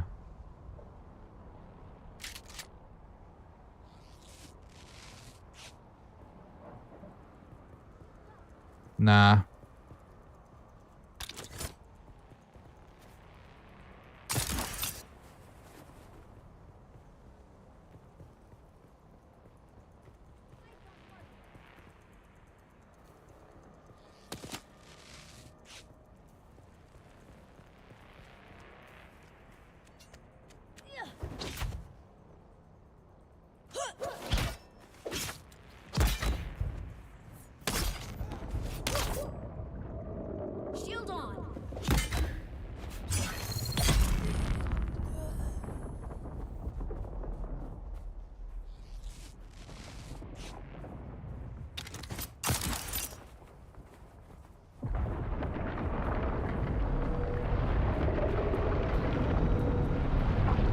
Worm seems very busy.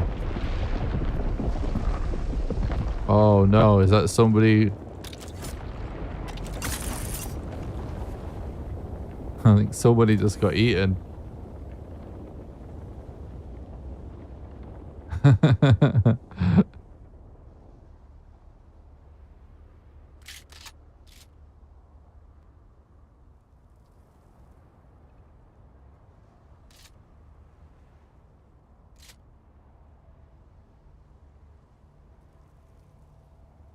Wait, what is this guy doing?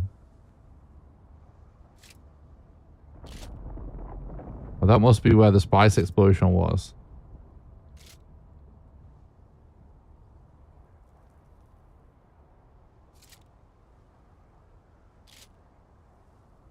Yeah. That's what's going on. That's why he's ended up attracting the worm, isn't it?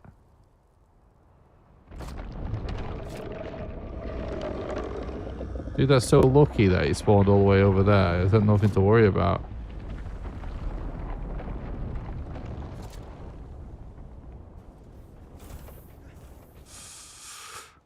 Right then.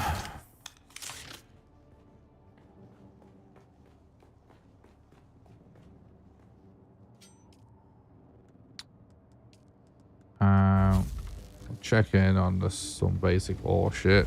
And then we've got some new stuff at the chemical refinery. Cobalt paste.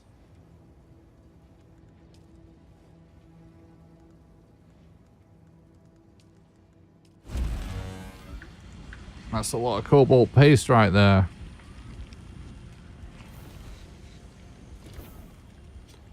We pasting. We cobalting.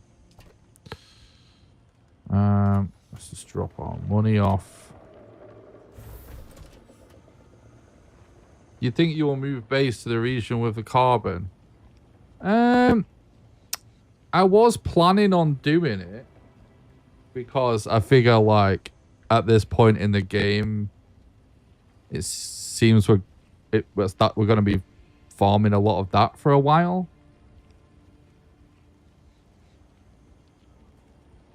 Well, first off, two things. I want to keep this base at Anvil. I want some sort of a base at Anvil anyway, because I've still got contracts and stuff to do here. But I was thinking about maybe I'll maintain two bases for a while, considering I've got plenty of money and stuff right now. But after exploring that biome, I'm not so... It's like, I don't know, it's not like the nicest of places. I mean, I know it's Arrakis, but... I'm now not sure if I actually like it or not for a base location. But maybe the practicality just wins. Some of the outer spots are kind of good. I think we need to just find a nice spot, really. I found a really nice spot and then someone took it immediately. Like, literally. I was doing a carbon run. I was thinking, oh, this is a nice spot. And a guy showed up and immediately put some fuse console down. And I even messaged a guy like, I was literally just thinking, this is a nice spot. He was like, sorry, dude.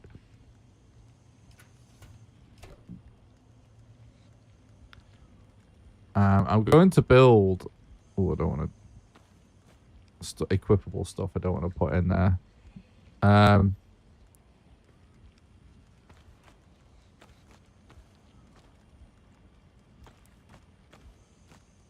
So yeah, basically, I think I will.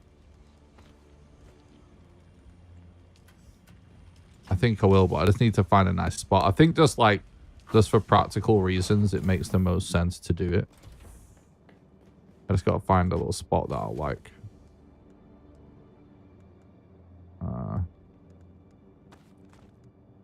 Surely my bike is low on fuel right now.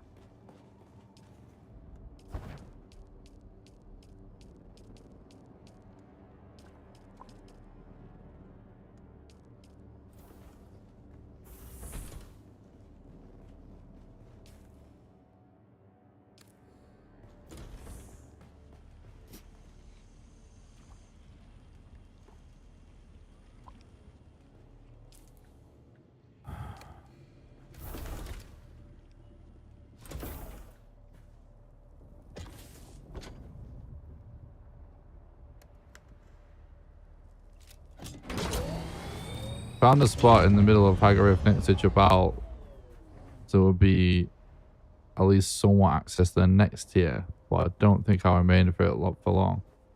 Yeah, it's a funny area, isn't it? It's definitely really resource dense, which feels nice, but doesn't feel like the nicest spot to live necessarily.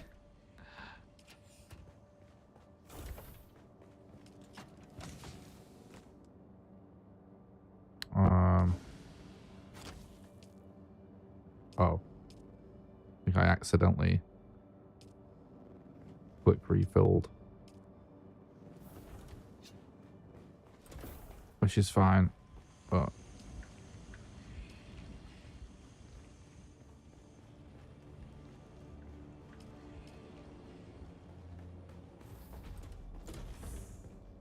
Okay.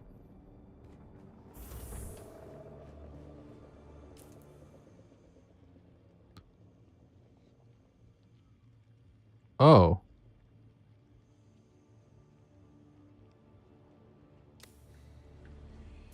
Huh? How come that spice field shows up on the map?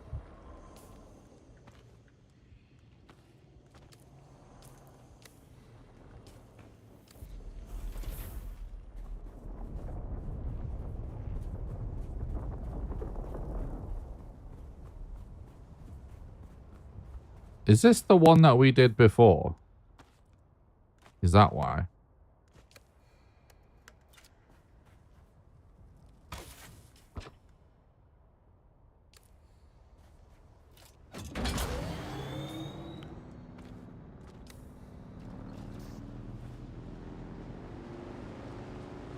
Because, like, it doesn't look like it's here. Oh, it is here. It is the one that I did before.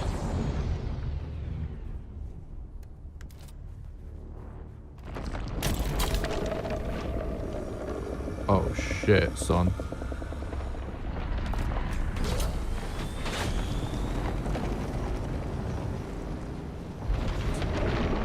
So, you know, did you fucking notice, by the way,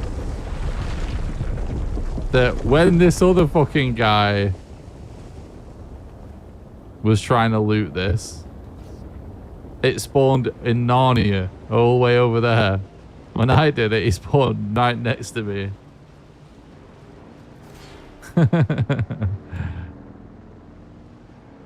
It's why I always park the bike up facing the correct way next to me every time now, because I've died a couple of times to the worm in this exact scenario where, like, he just spawns on me, dude. It's like, I'm basically inside him already.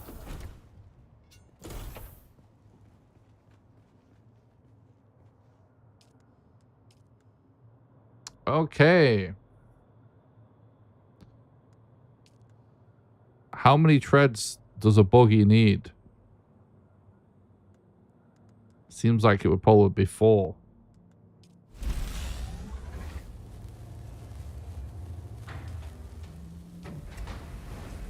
I've not had a close look at one yet.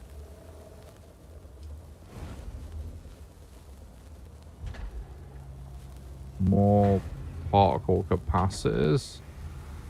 We've got more cobalt paste. We've got a lot of that anyway. Advanced servos. We've got enough of those.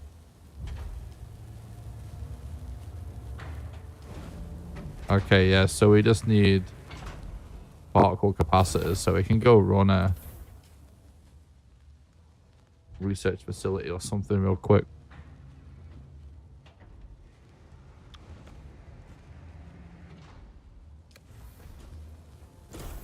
We need to... We might as well just chuck those in there. We need to repair this bad boy. We might as well do some repairing real quick. We're always short of iron, ironically. Considering, like, we kind of live in Iron Central.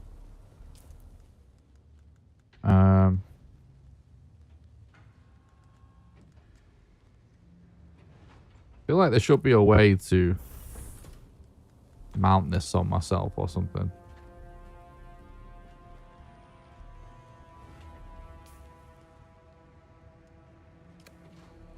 Seems somewhat pointless.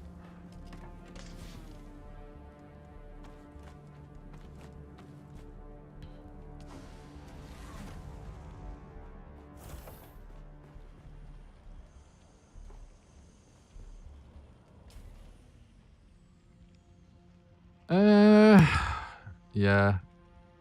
I guess we do just hit up this research facility. It's just close, isn't it?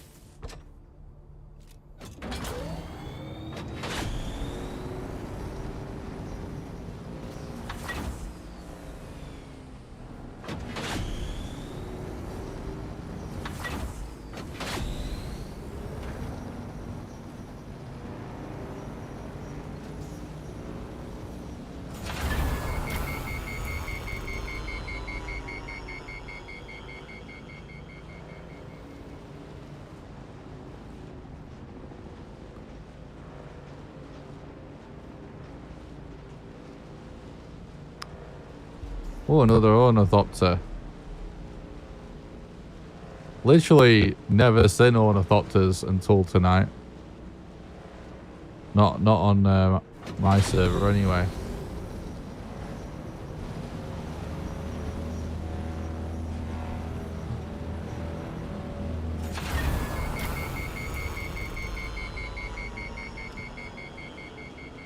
I guess it's the weekend, like the server seems to be hopping today in a way that normally seems quite quiet.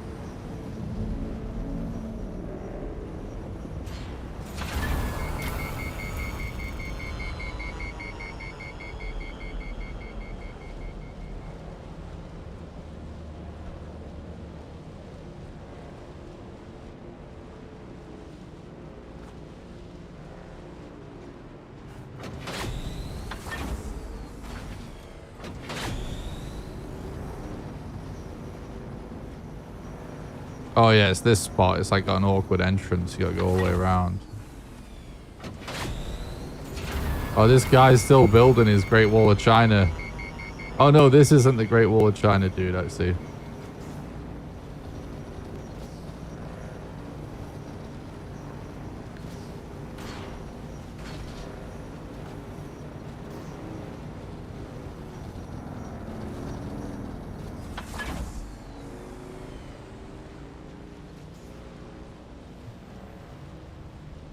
The next base I build is gonna actually look nice. I'm gonna actually do like some proper base building instead of it being purely functional like usual.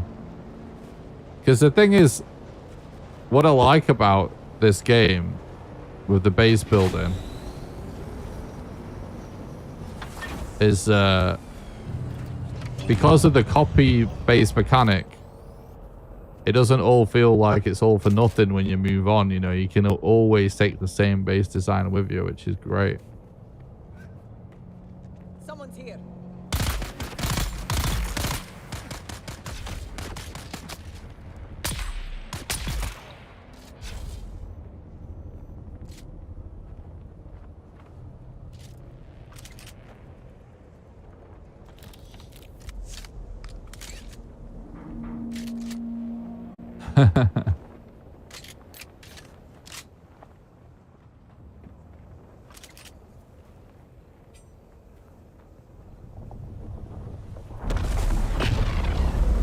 Oh.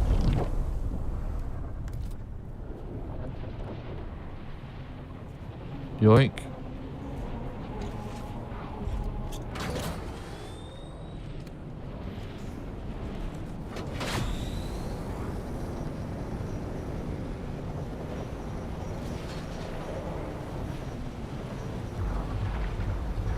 Oh, and that's a drum sound.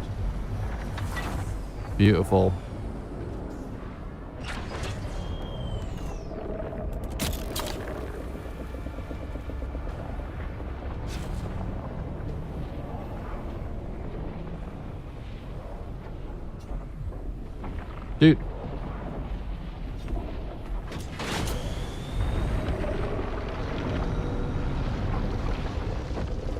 It glitched out. It didn't do anything. You guys see that?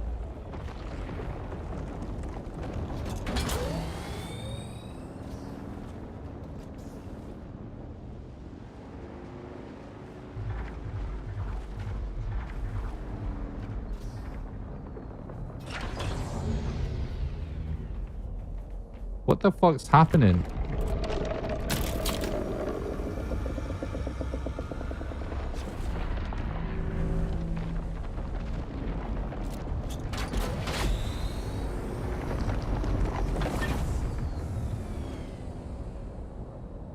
Oh, come on. We're gonna get a mercenary ship pull up right next to us too.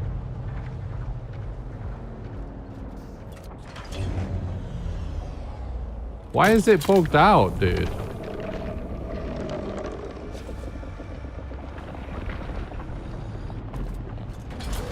This is cursed. No!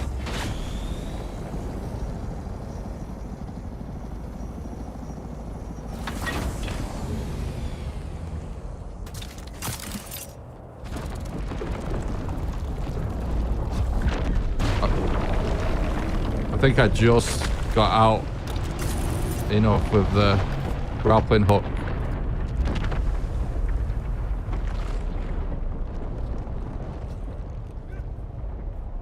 It might cost us our vehicle, but luckily we're working on a buggy right now.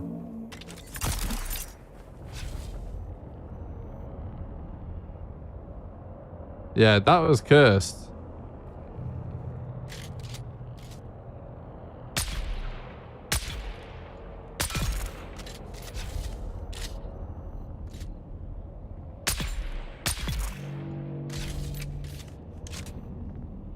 Thanks for the XP, dickheads.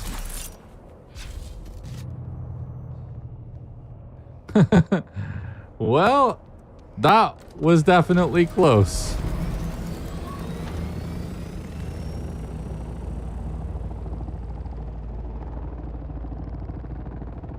Wait, was he up here watching this whole time?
Why is he running away? What does he think is going to happen?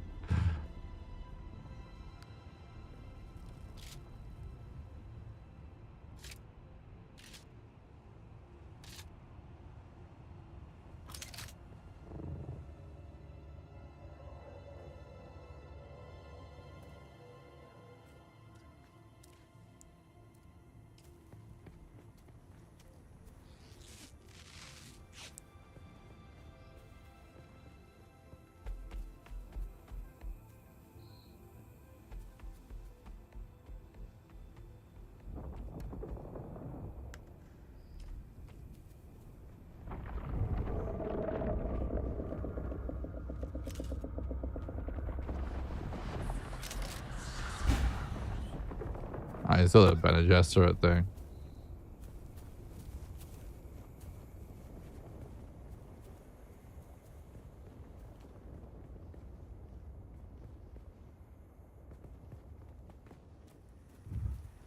Right, I don't really remember what it is we were doing now. Oh, we were heading to the Research facility. It being on drum sand is completely insane.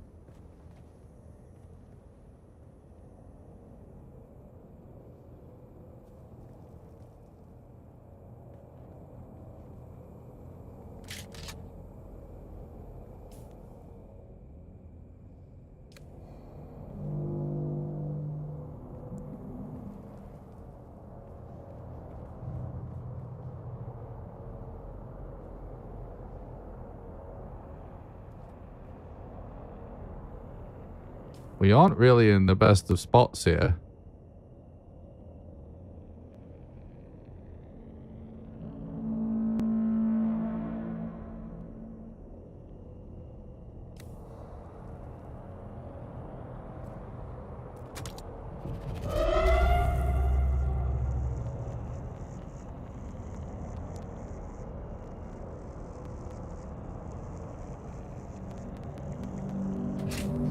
Send in the troops, bro. I don't care.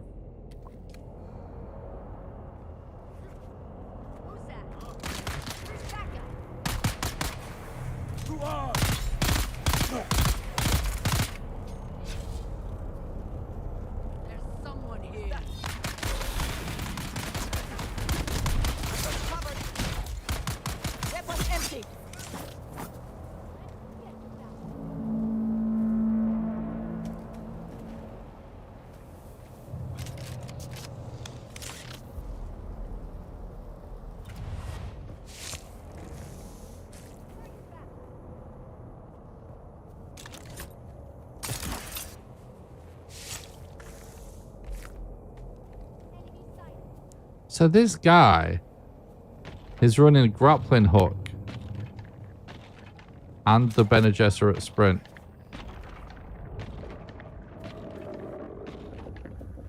So there's 2 whole ability slots dedicated to traversal.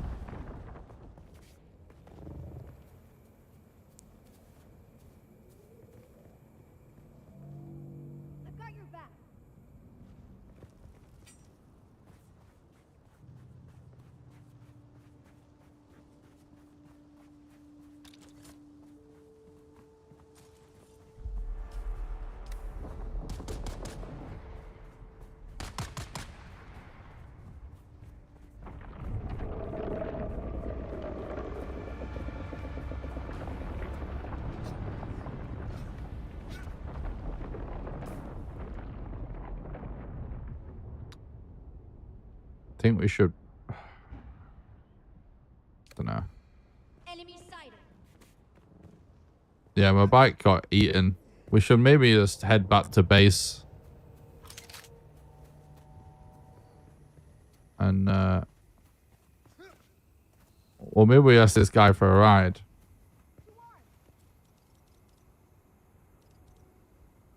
Wait, can he give me a ride? Is that possible? I actually don't know.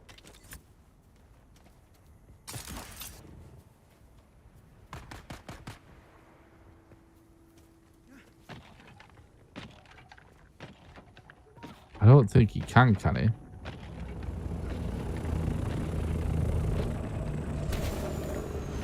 What the fuck's going on?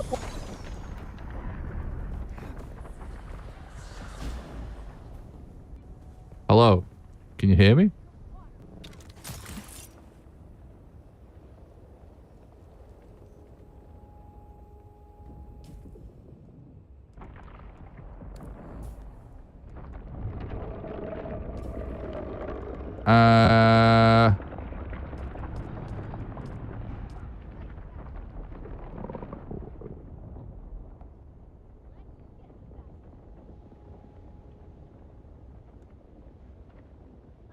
I don't know really which of my audio channels is going to be my microphones. It's kind of a weird setup with the stream PC.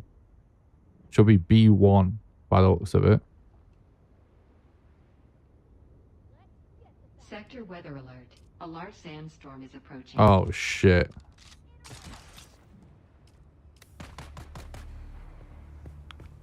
Hello. Can you guys hear me? Yeah, now I can hear you. Yeah. Is there any way you... You guys could give me a lift to Anvil?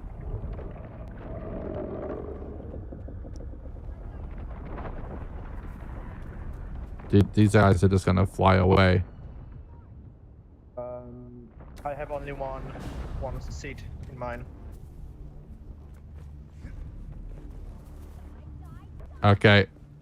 My bike got eaten by the worms, so I gotta run.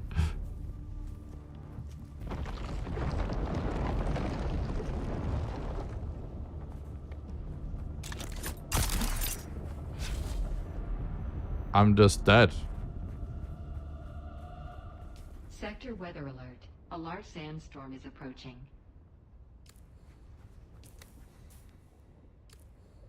I think maybe our best chance is the research facility, actually. It's the closest place.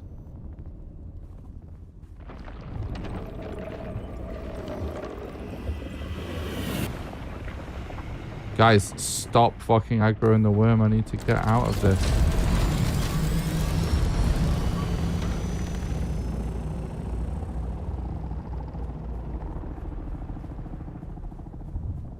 Great.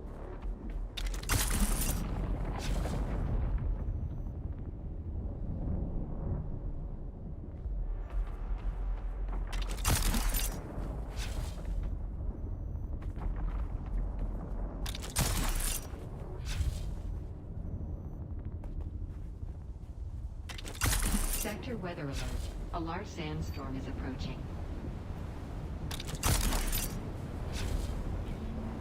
Reveal yourself.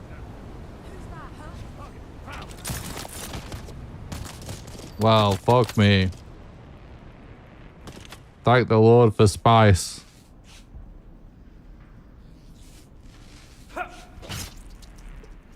Yeah, whatever, band.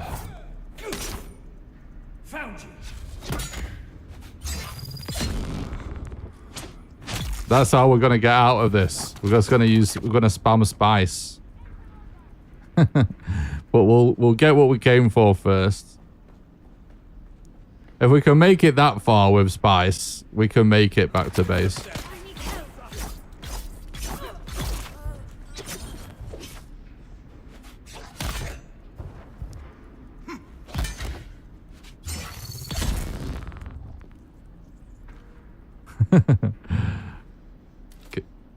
What a great situation. Unironically, this kind of situation is why I love games like this and why I'm loving Dune.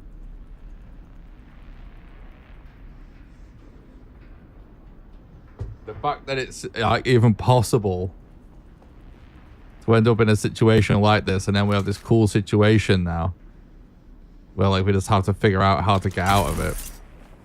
I absolutely love stuff like that. This is great.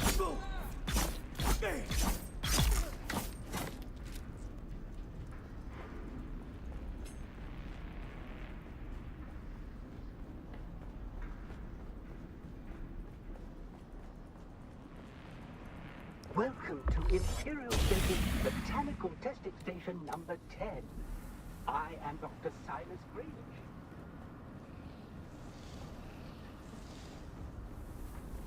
Who's that? Where's my backup?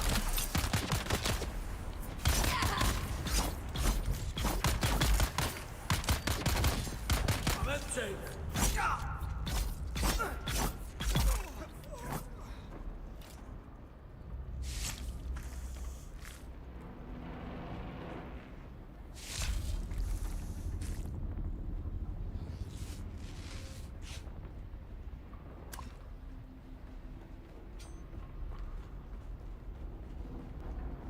Identify yourself.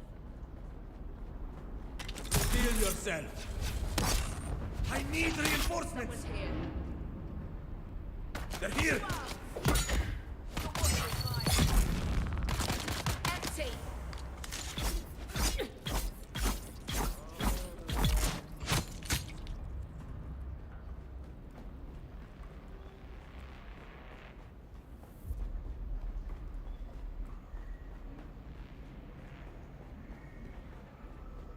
Huh?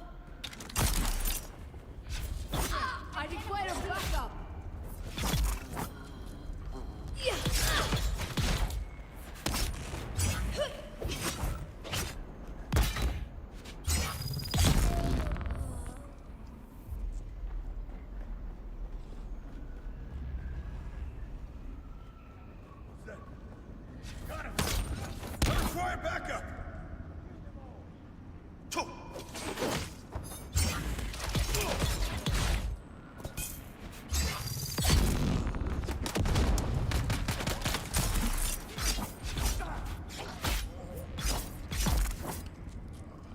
See, how fucking cool is this? Running through this with all these abilities with Spice on, doing just melee the whole time.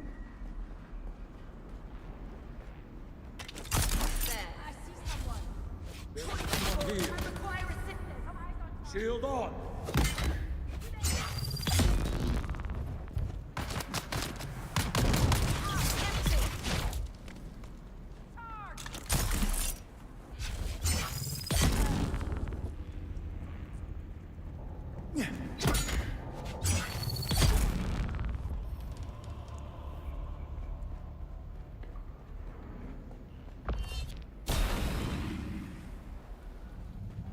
Who's that? Someone's here. I need some backup. Get them. I'm out.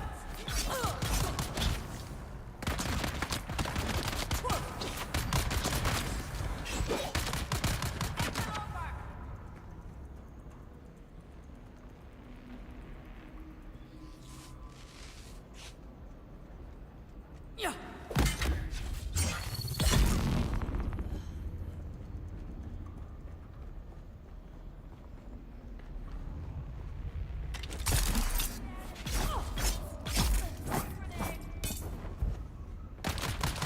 Oops.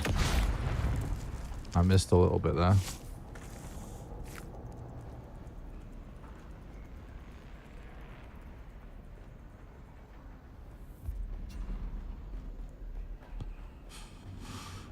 I see someone. You're dead. Where's my reinforcements?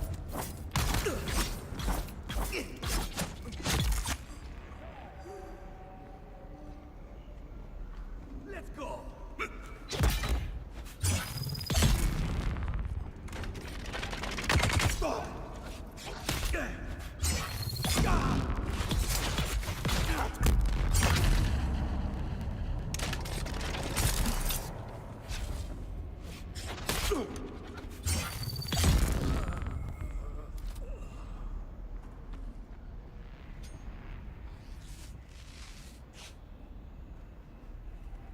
We're not even close to getting to all the loot yet, are we?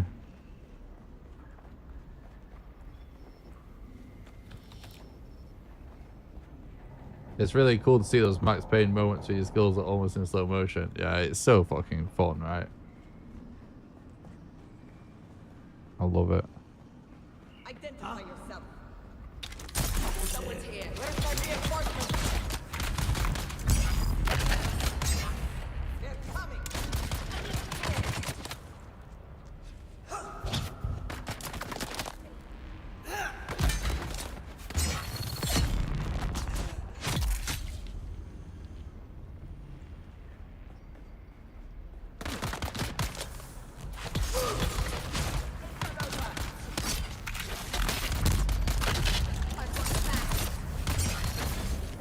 Kill 'em all. Shields up. Die.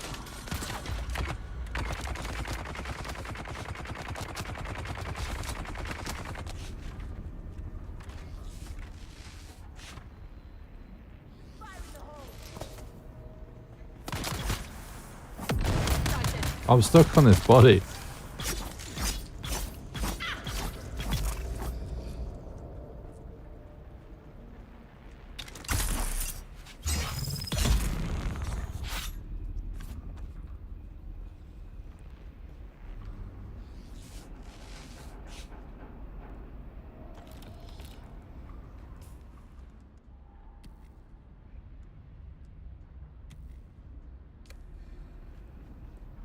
I need to, like, maybe I'll just drag this on when I come into a place or something. Oh, that's not what I'm trying to do.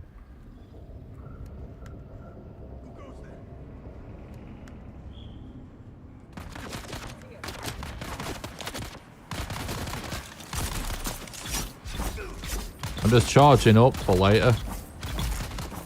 I don't think we really need to be burning through spice at this moment in time exactly. But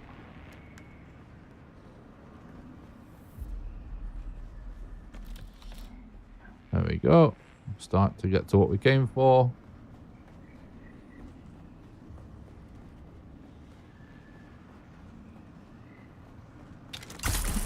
Identify you. Who goes there?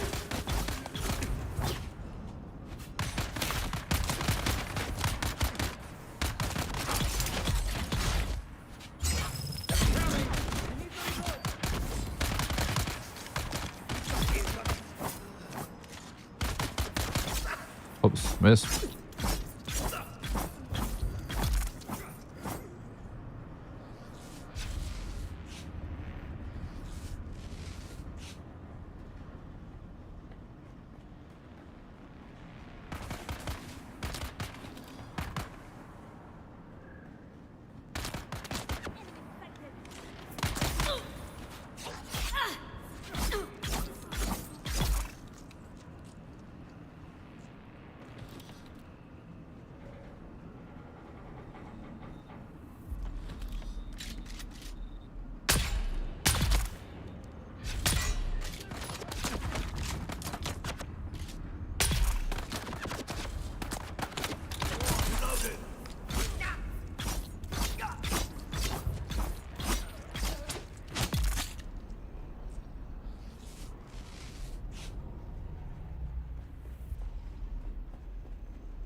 Nice.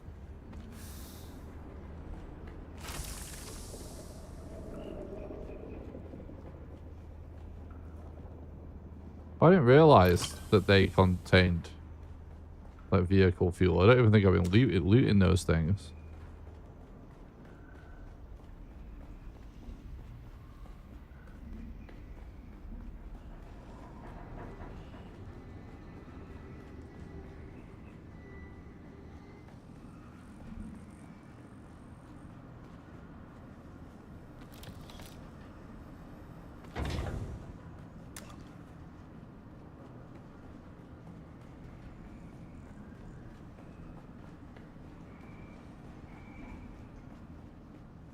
There we go. It's definitely a time for it, isn't it? This fucking room.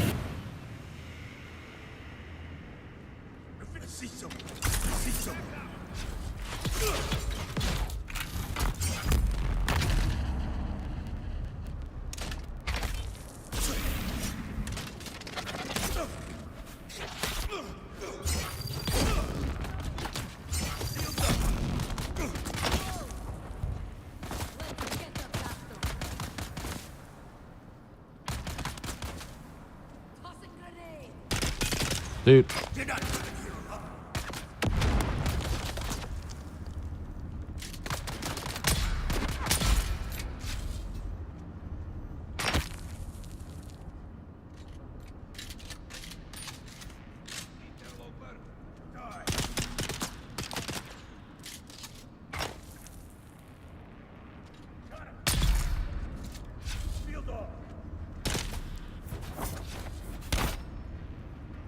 Fight me.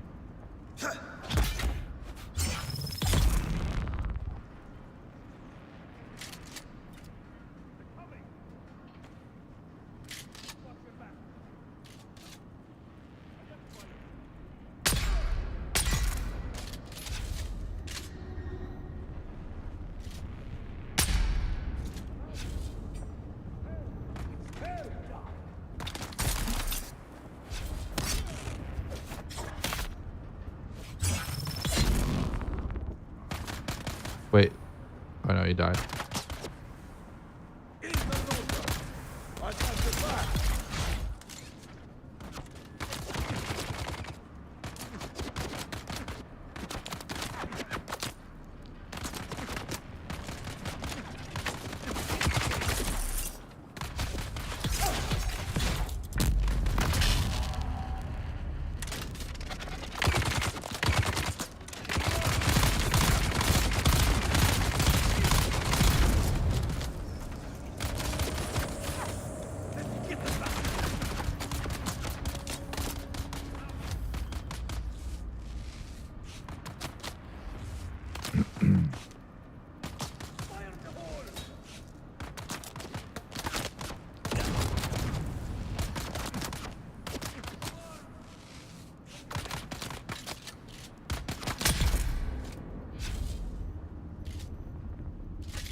Really? Even though there's a guy left?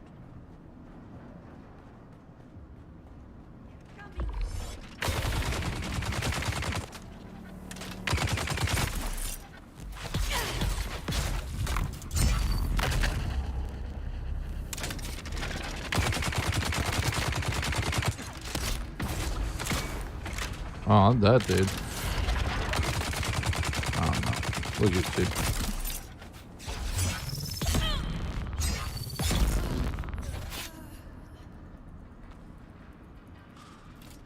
Okay.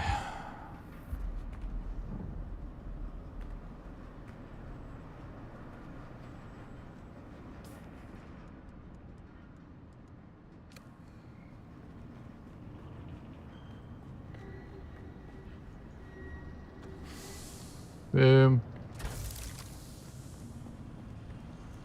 Boom.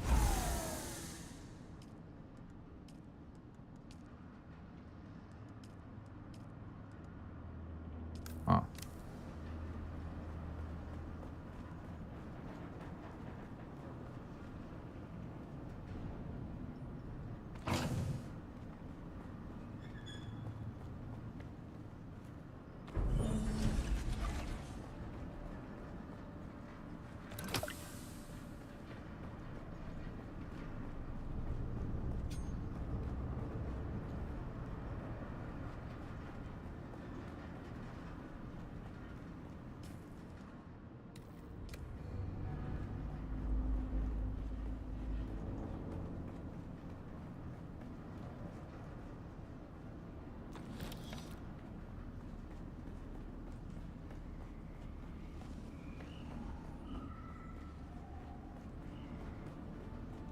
Identify yourself, huh? Who's that? To reload.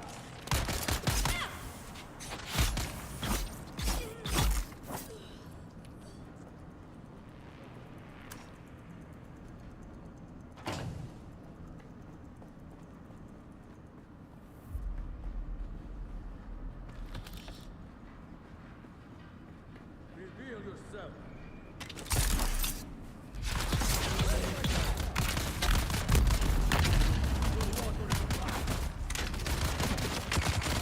Oh no, I'm stuck. I'm stuck. I'm stuck.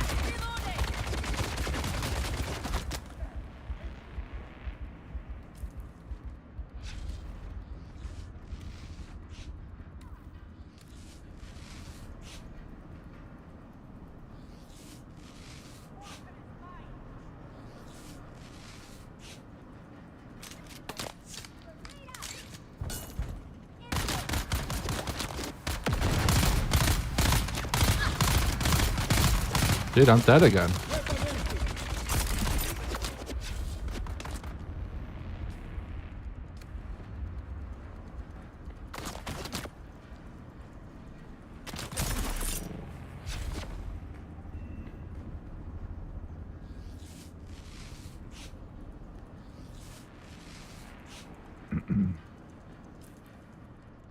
Okay.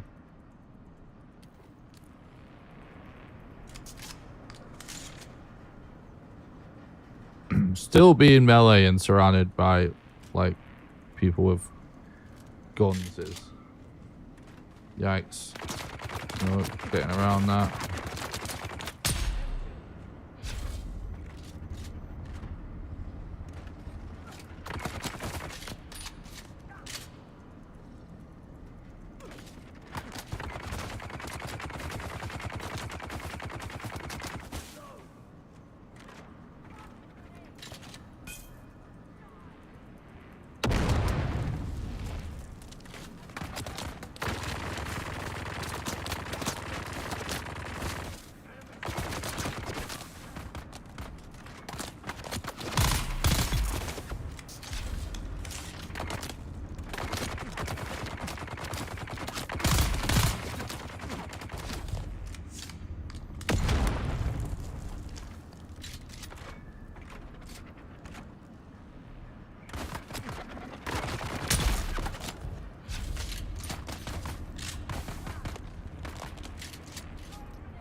Okay.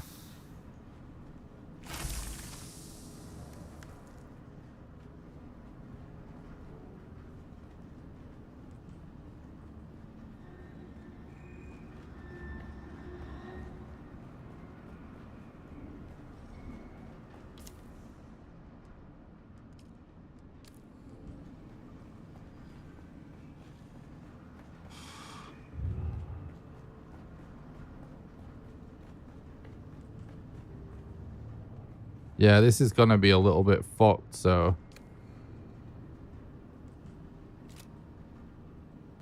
I'm putting one of these down.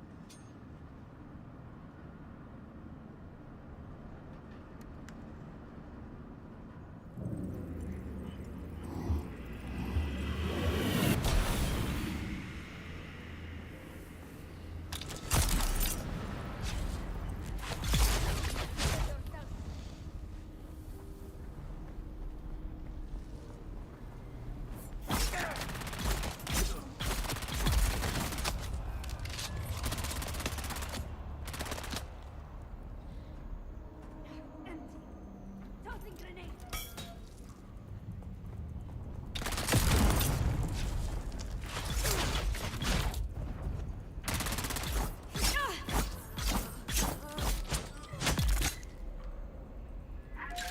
Nothing to worry about. Spy saves the day again.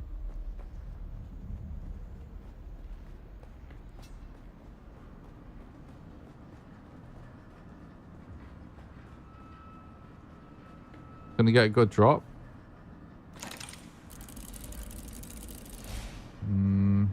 I'd rather have the helmet, but I'll take it.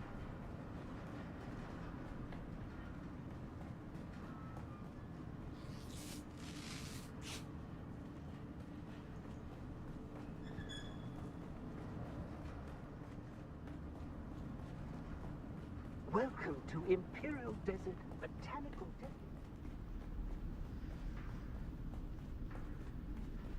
I see someone. I require assistance.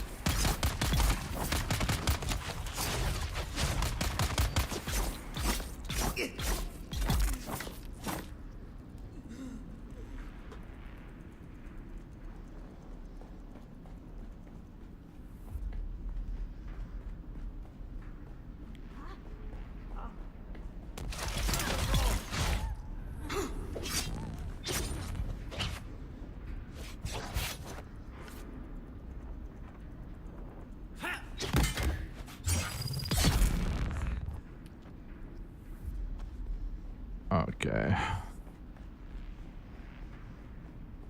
Now, best thing for us to do is just cross back north. Basically the way we would come, even if we're on a bike.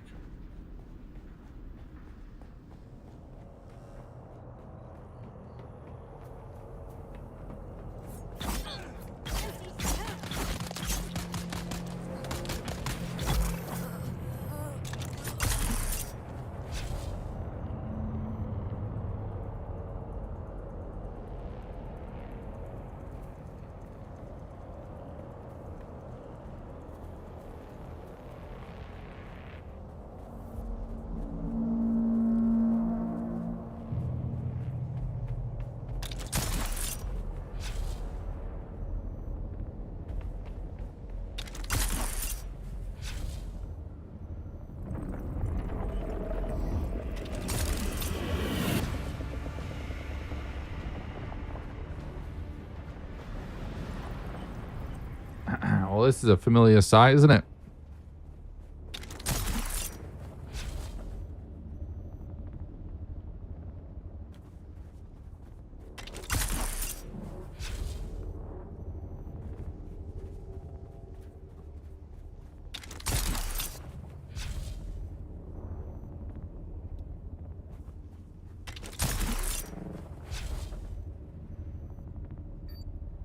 Uh-oh.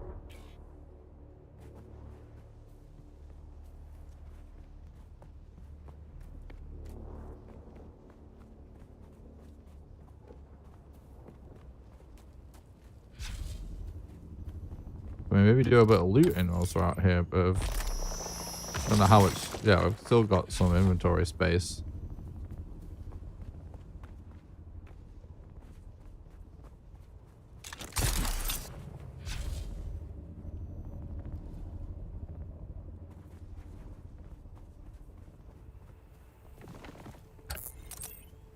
Looks like there's quite a few people opting to go on the edge of both biomes here, which is actually not a bad shout.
I think I might real quick just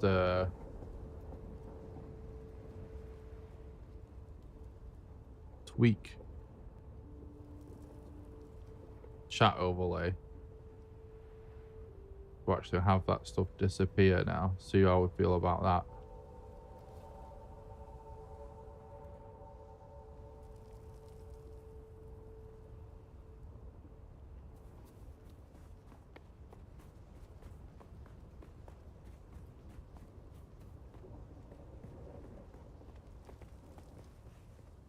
Wait, what?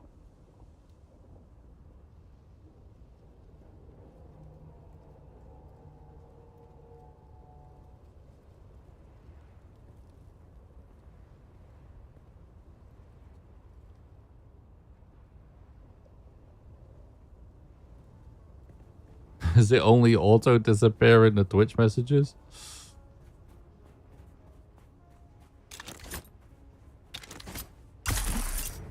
Let's see.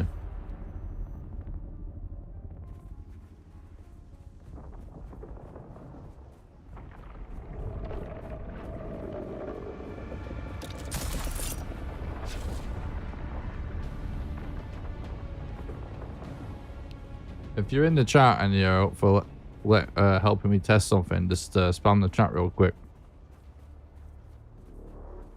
Testing out a different chat overlay today to what I normally use.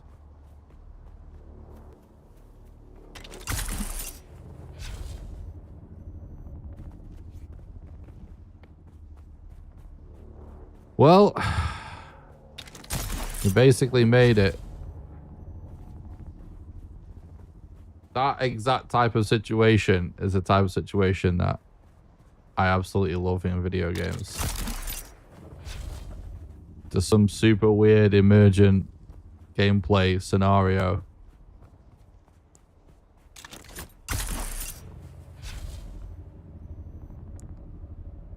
Just like systems on systems are what kind of allow you to figure out your way out of it.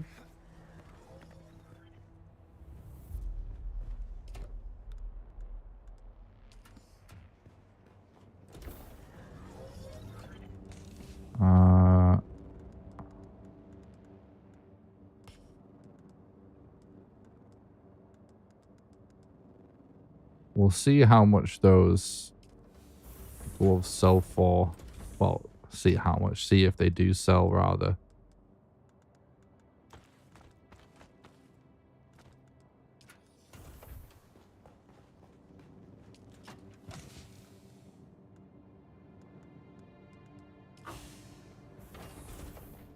Mm-hmm. Mm-hmm.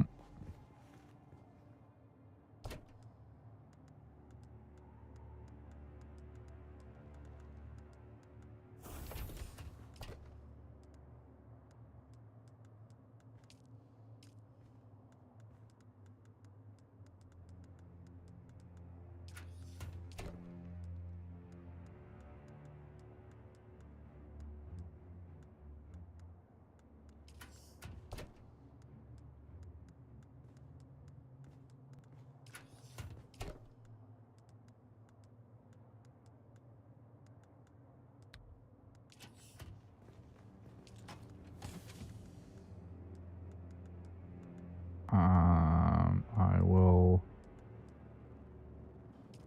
put this fuel block over here somewhere instead.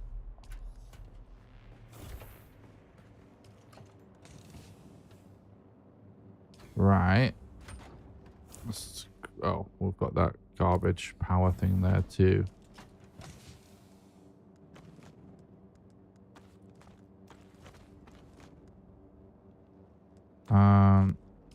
We need meds, don't we?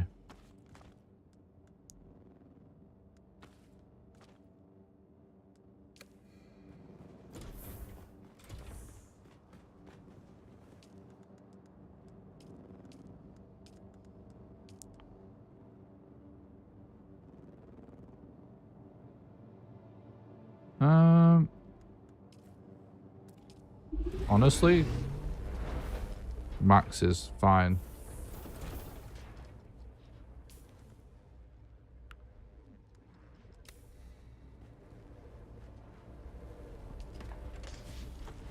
I guess.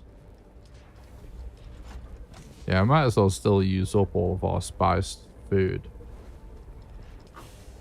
before we start making better stuff.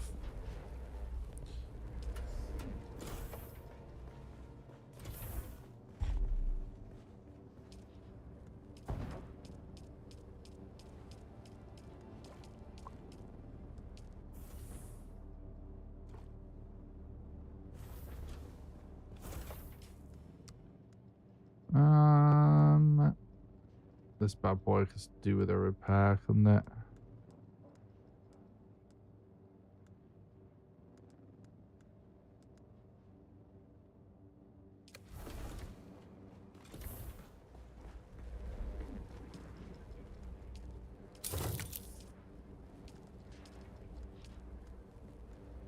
Oh yeah, we still need.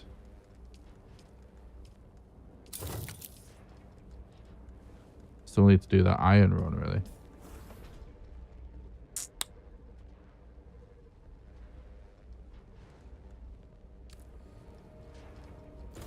Probably have mats to make a shield, honestly. Don't we? Oh no, because of iron still.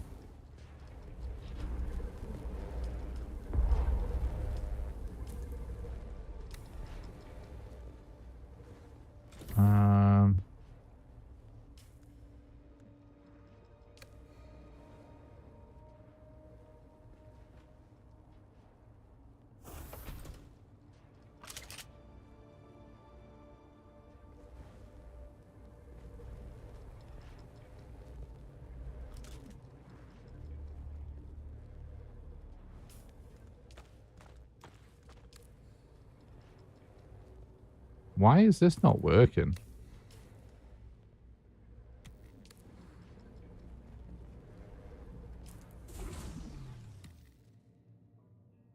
See, my health items just not working at all right now.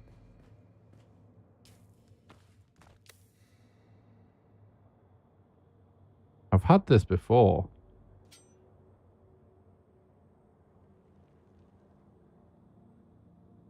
And I don't know why it happens.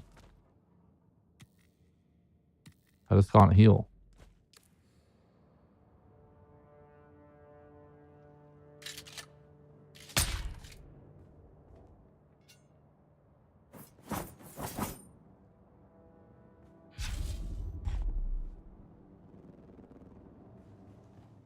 Weird.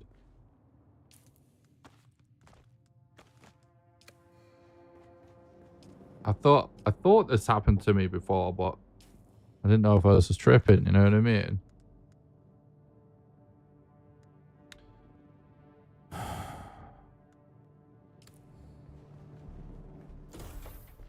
Right, let's get any yours cooking that we can cook.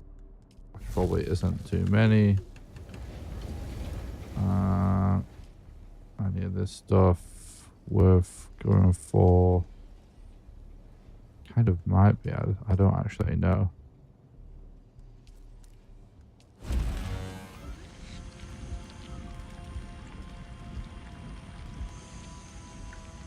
Probably. I want to do some of this, I assume, as well. And then anyway, what we're up to with the buggy? What do we actually have here? So we got 1, 2, 3, 4 tracks and a PSU. 1, 2, 3, 4 PSU engine. Still need steel ingots for the whole.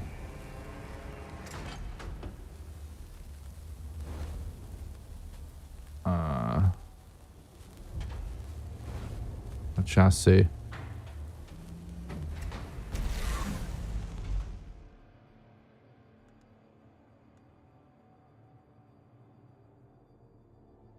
Yeah, we still might have to do more cobalt paste in the end as well.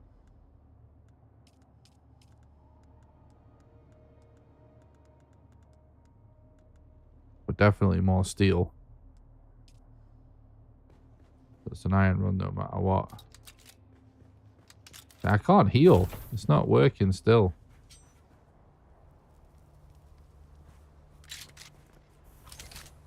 So weird.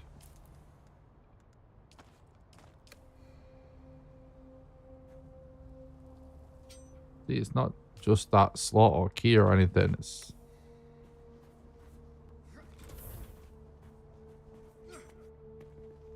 just a bug.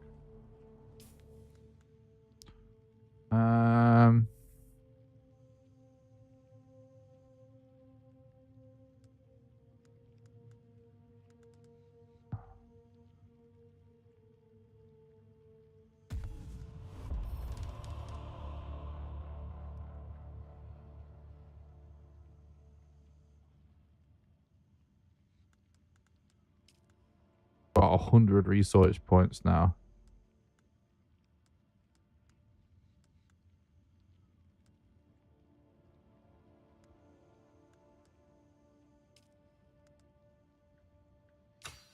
Wow. Officially unlocked the Ornithopter. That's pretty epic.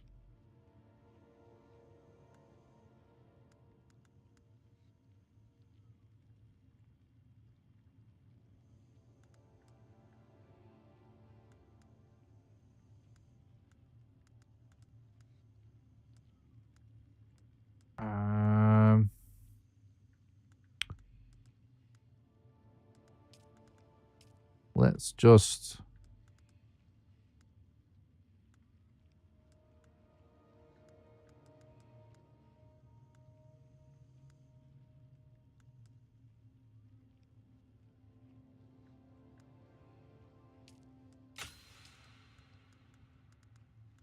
I tried to make sure I'm sensible with a personal light. That's funny. We were just talking about that.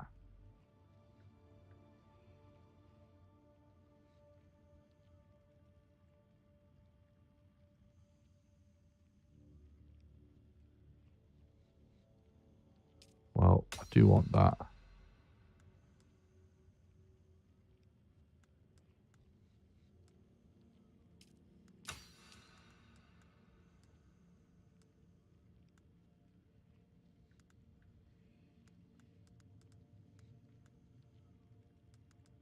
Oh, we did unlock the Thumper.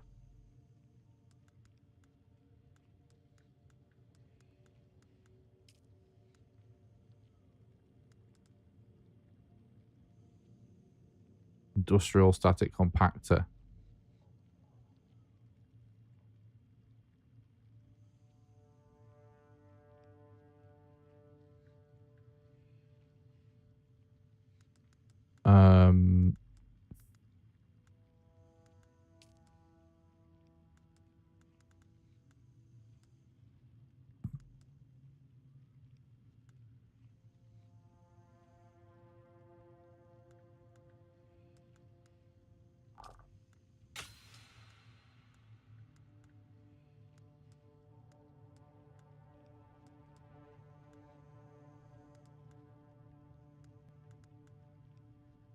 Just trying to make sure. Like I said, kind of all looks like logical things. I think maybe jumping ahead to. Well, then again, I don't know how far ahead this really is, but yeah, it's probably a mistake to jump too far ahead with stuff.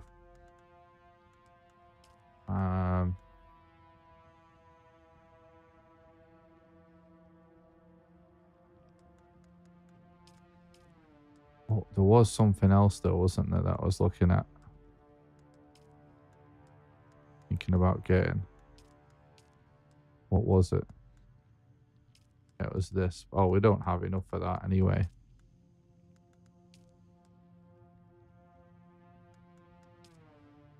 But we do need to spend points. So I'll go for that.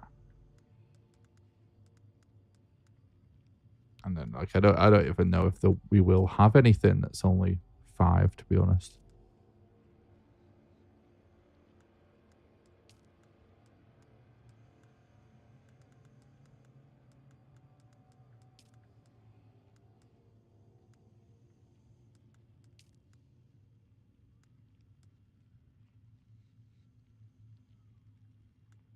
I love that spiced coffee is the thing that is high. Oh, that's 5.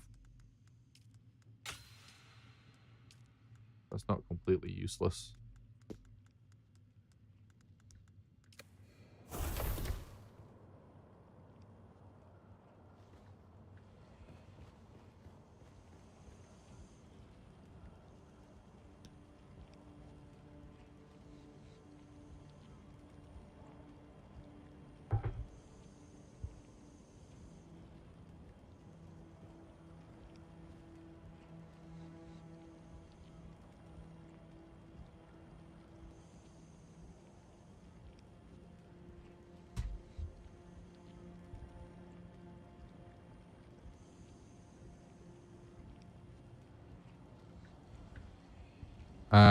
I don't know what we can do to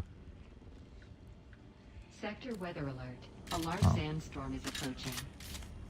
really.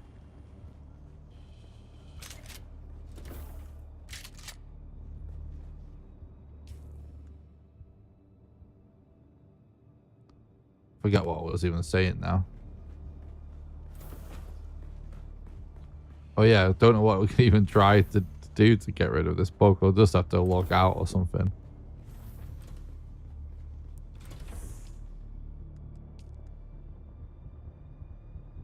Yeah, so we need to get onto aluminium. Which I assume is going to entail going to the next biome. Diamond dine dust. Yeah, I assume we're going to have to go elsewhere for that stuff.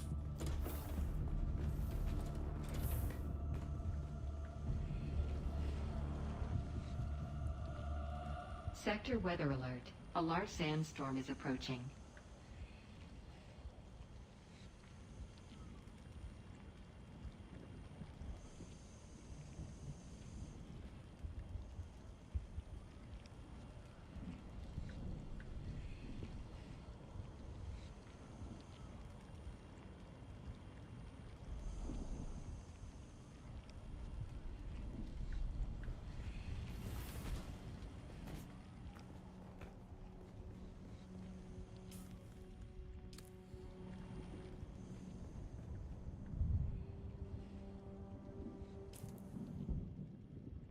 Oh, there it is.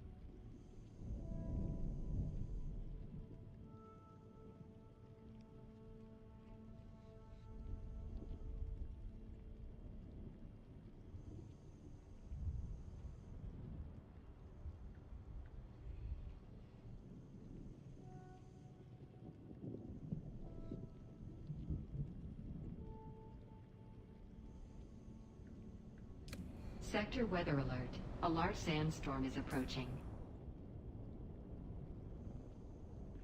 Wait for it to pass and oh, let's farm some iron.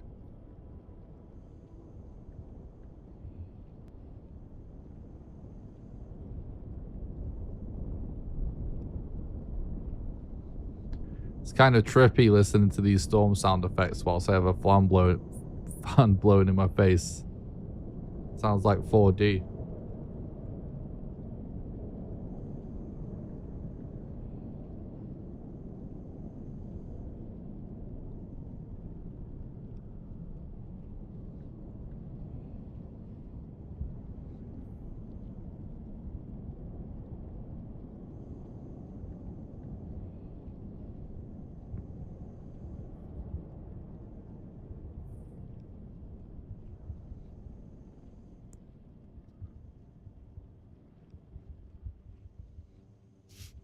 Right.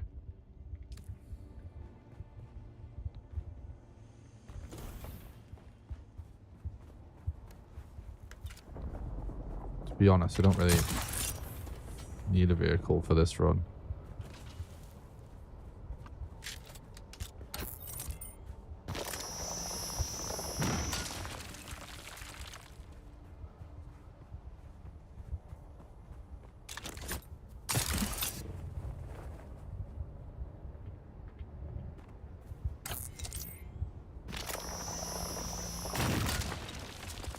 Maybe if I take a little damage.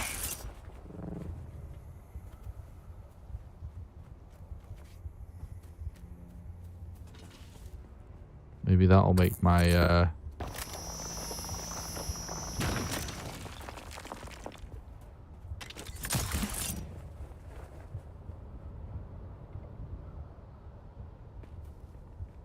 Yep, that fixed it.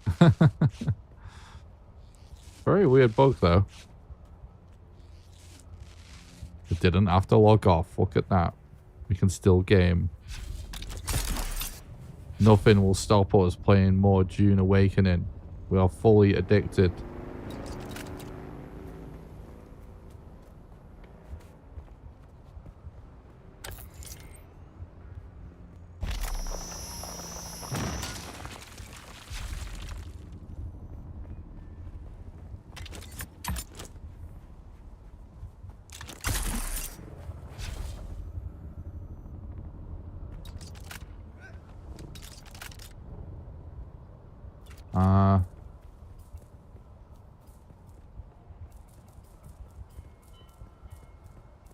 I think I've missed like a lot of iron there.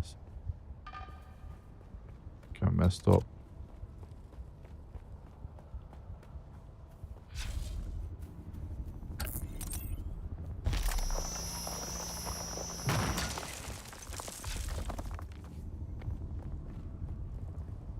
Should probably collect more plant fiber as well, because we did just make a lot of bandages after that big session we just had.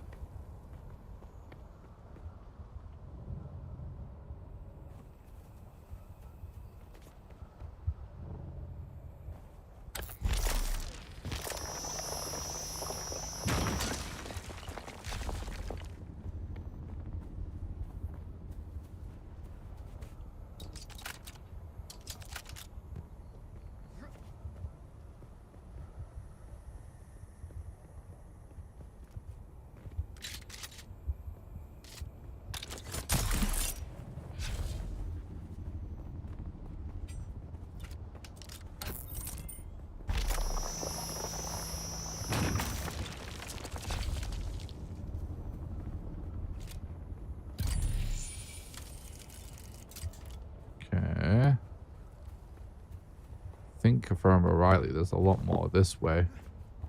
Like a lot more.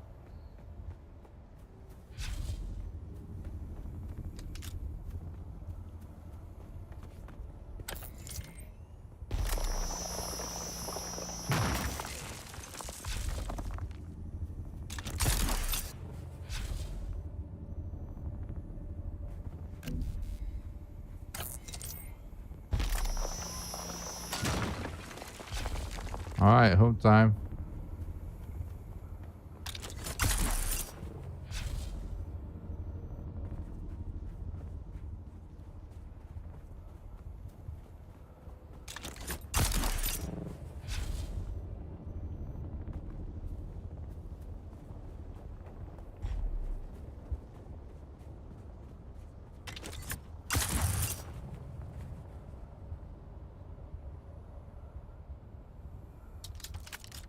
Look at this guy's nice balcony and stuff. I respect it.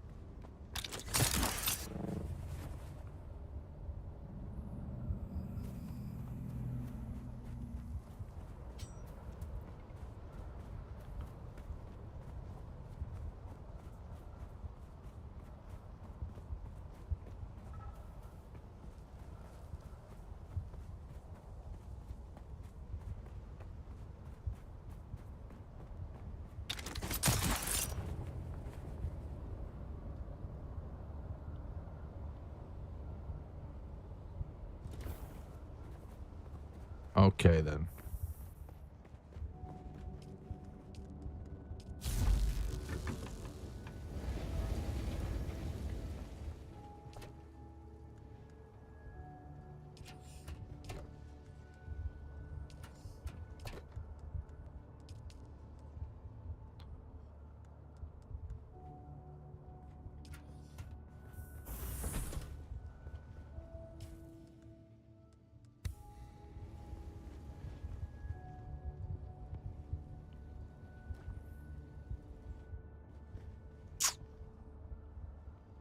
Maybe we should do a carbon run.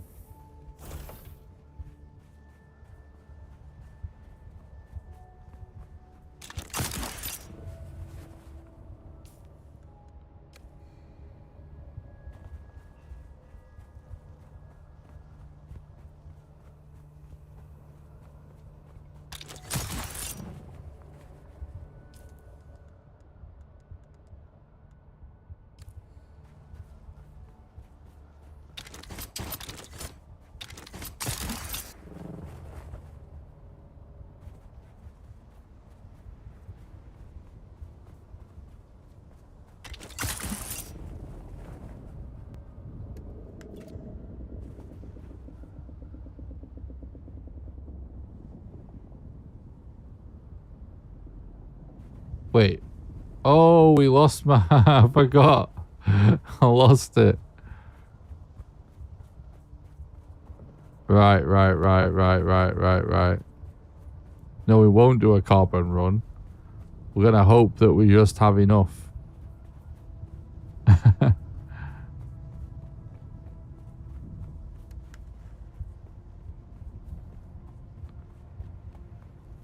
I forgot that we lost our bike. But I was like, fuck it, we're on the verge of making a buggy anyway.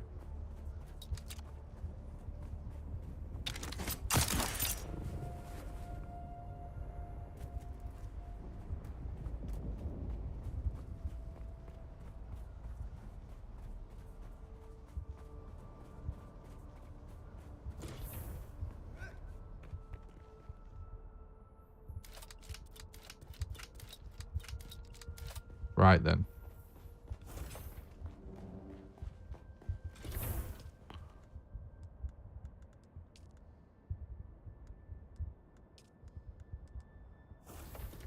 So we've got PSU engine.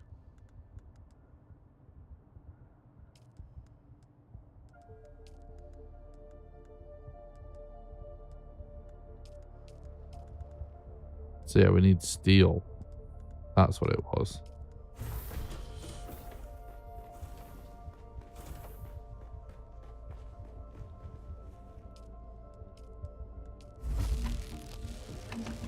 Yeah, this might take a little while to kind of... Actually, we have a lot more carbon than I remember.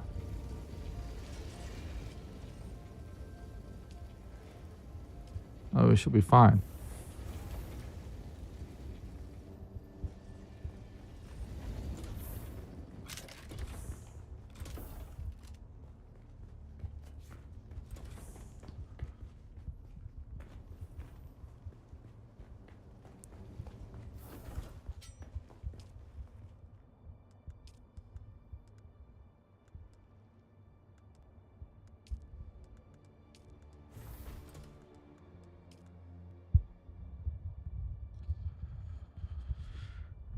Not that far off.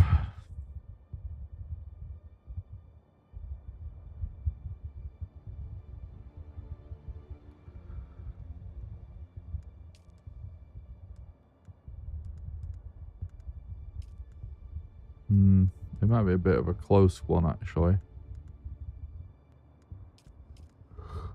I think, wasn't there not more cobalt paste we could actually make?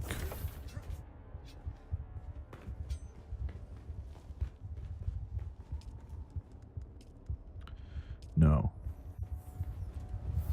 That might have been what I was thinking. We might run out of then.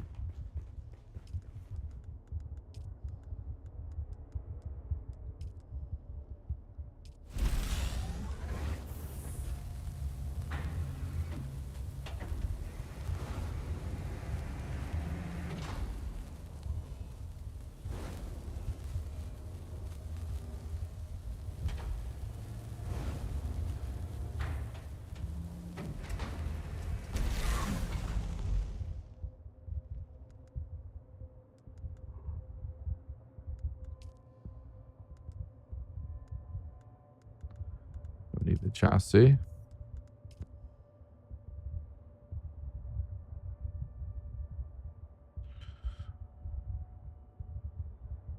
Yeah, it's gonna have to take a minute.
That would have been bad if I made the wrong chassis.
There was some stuff that needed repairing that needed iron as well, wasn't there? That kind of might as well do, because it's sort of a drop in the bucket compared to...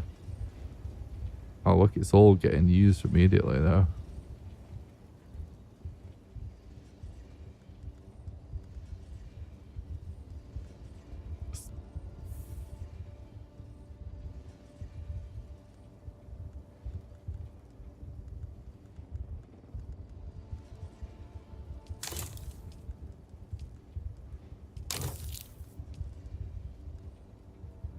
Shield's kind of the important one, really.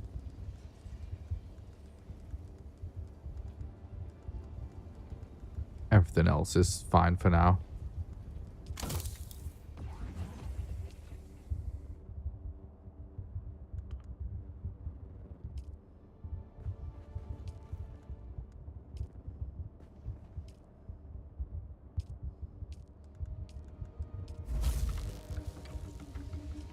Maybe we'll do the blood extractor.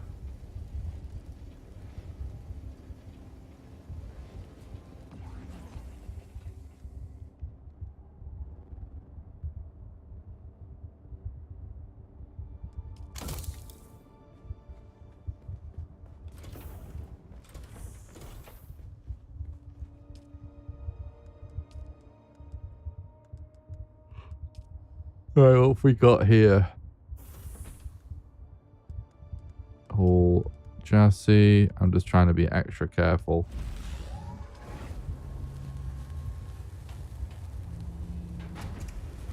Yeah, we don't have enough paste to make a rear.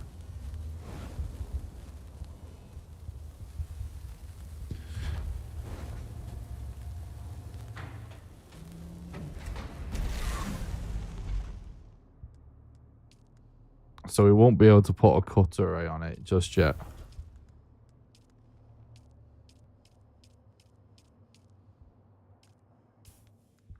But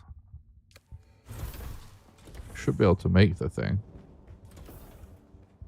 I think we built a medium fuel block, didn't we not?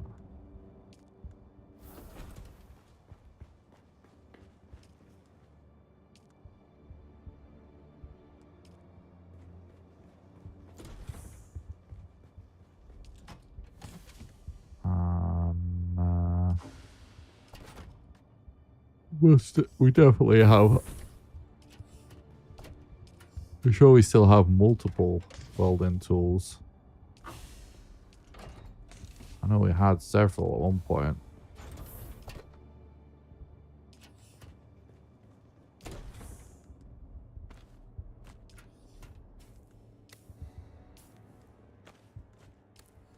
Okay.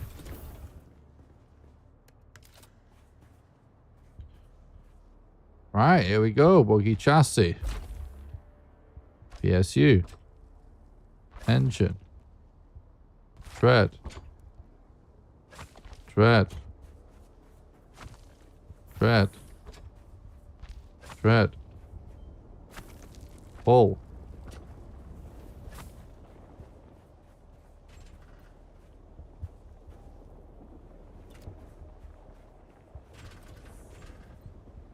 Interacts. Oh. Is it not functional until you put a rear on it? No.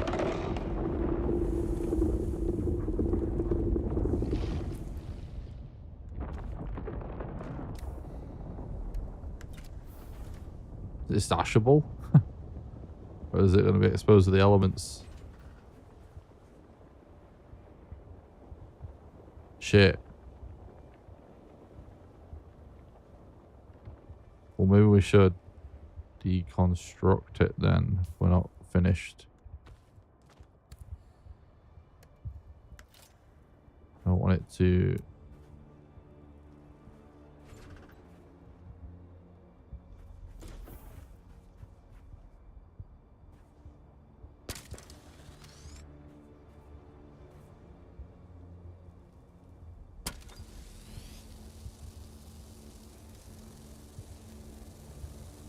Don't want it to get wrecked by the sandstorms.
Getting dehydrated, working hard out in the sun.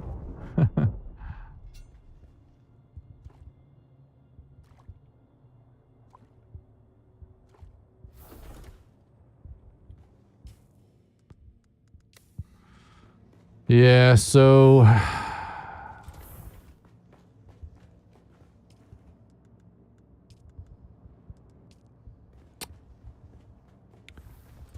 need more crystal, man.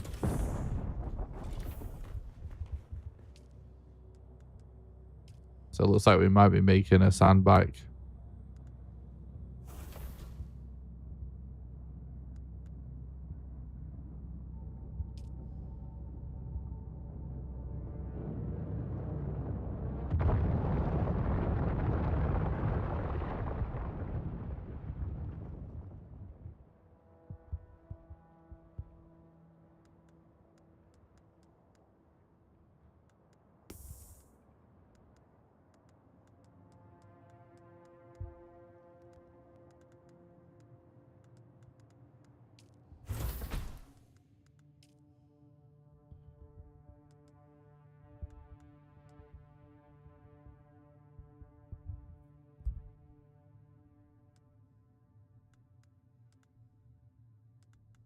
Can you put a buggy Mark III cut array on a Mark II buggy?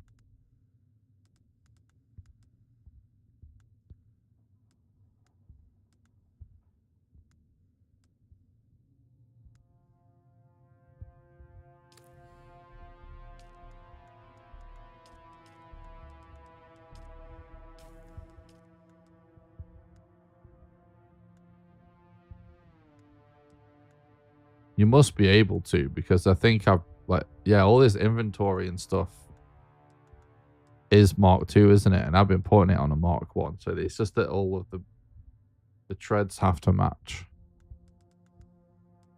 So you must be able to do it.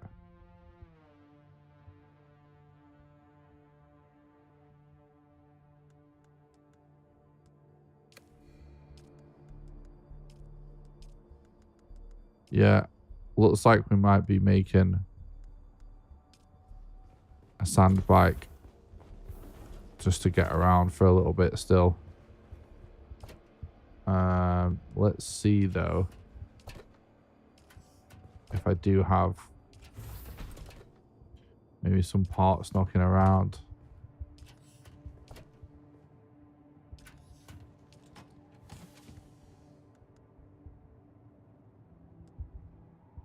Oh, I have a cutter right there.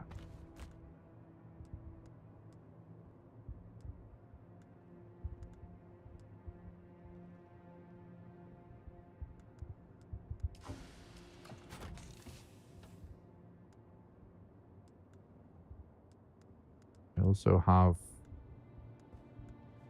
a Mark II engine.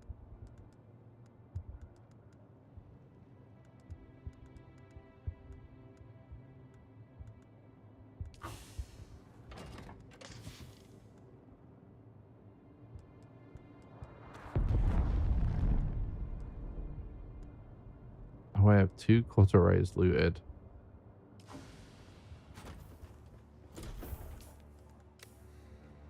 Right, let's stash the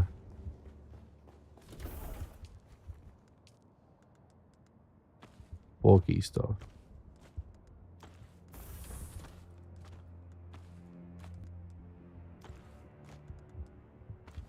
Let's put it here so I won't lose it.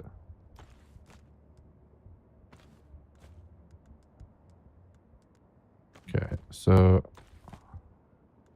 we're gonna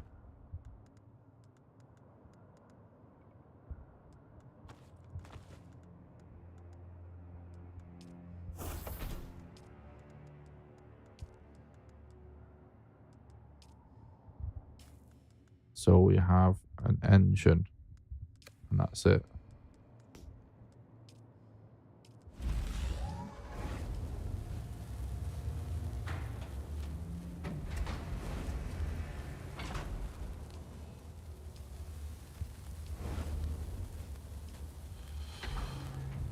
have to do another iron run though, aren't we?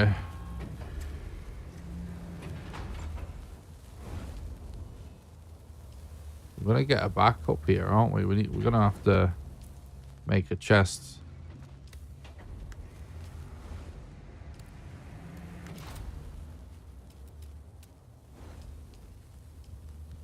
Fucking holy iron. Boggy, boggy, boggy, boggy.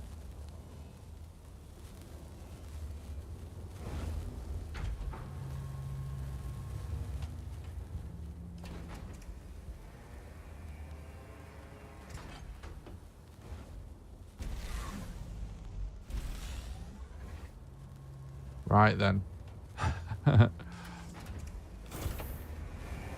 Goddamn iron.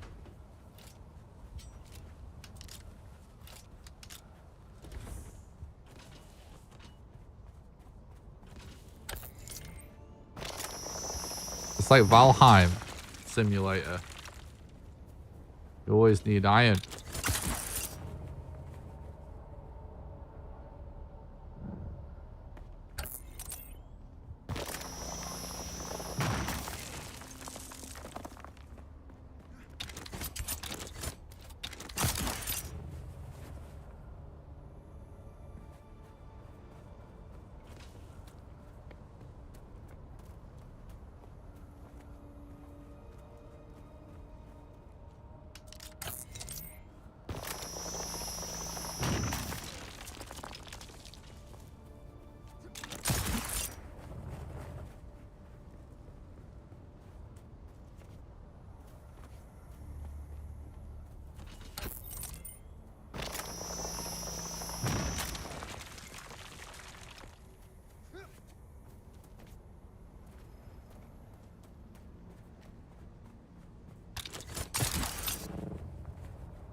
All right.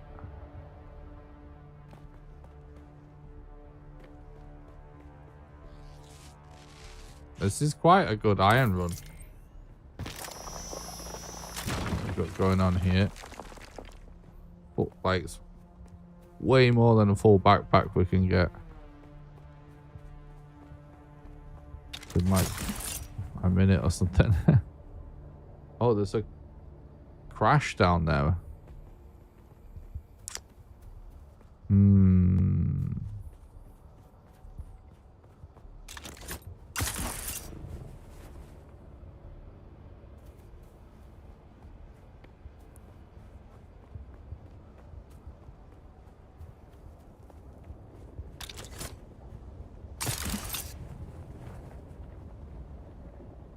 I think I had a unique at one point that reduced your footsteps for the worm. But I might have lost it. ironically, to the worm. Let me... Yeah, I think that is the case, but let's just double check. Yeah, it's gone. I've never managed to loot one of those. We might have to try and just go there with very little stuff and just give it a shot.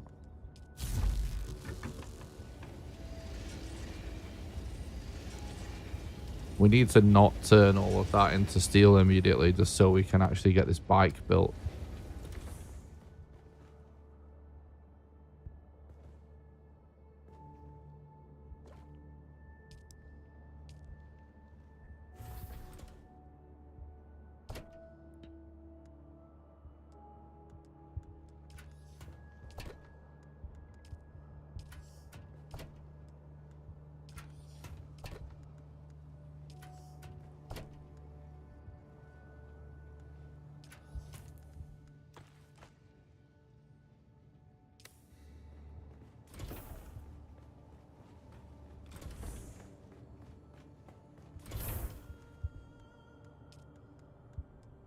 So we've got 1 tread, 2 tread, PSU, engine.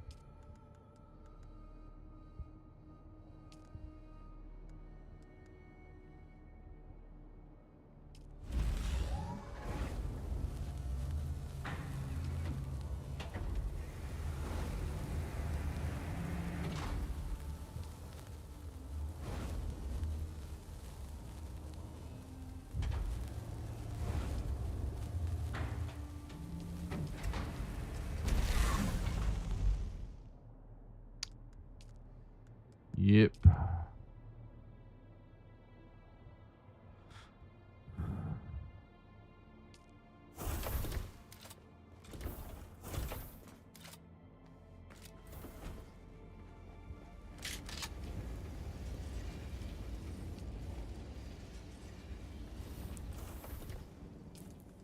Well, it looks like we're gonna have to call it. It's gonna take us a little while to get our bike up and running. That was such a funny moment, honestly. The fact that we survived that scenario at all was so cool. We're lucky that we're only having to, you know, figure out getting off bike.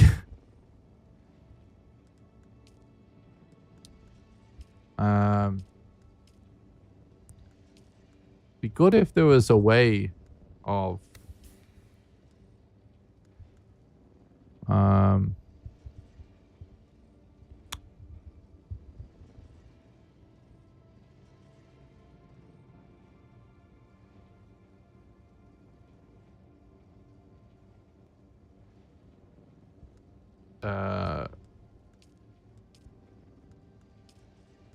seeing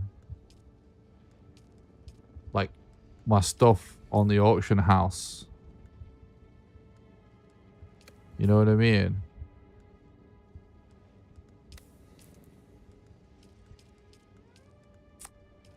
Without having to actually go to town. Because at this moment in time, rather than spend 5 grand just to go to Arakeen, even though we can afford to,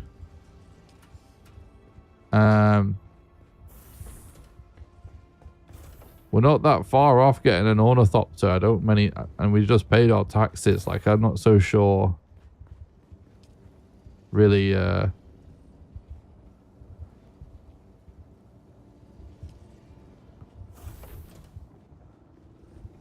if it's worth it going back there before we make our ornithopter, because obviously then we can go there for free.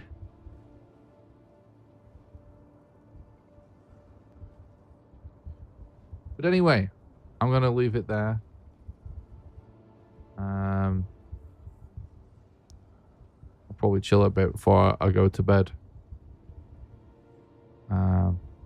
But yeah, thanks a lot for watching. This was supposed to just be like a quick little casual Dune session because I was just playing Dune anyway, and I spontaneously decided, screw it, might as well go live.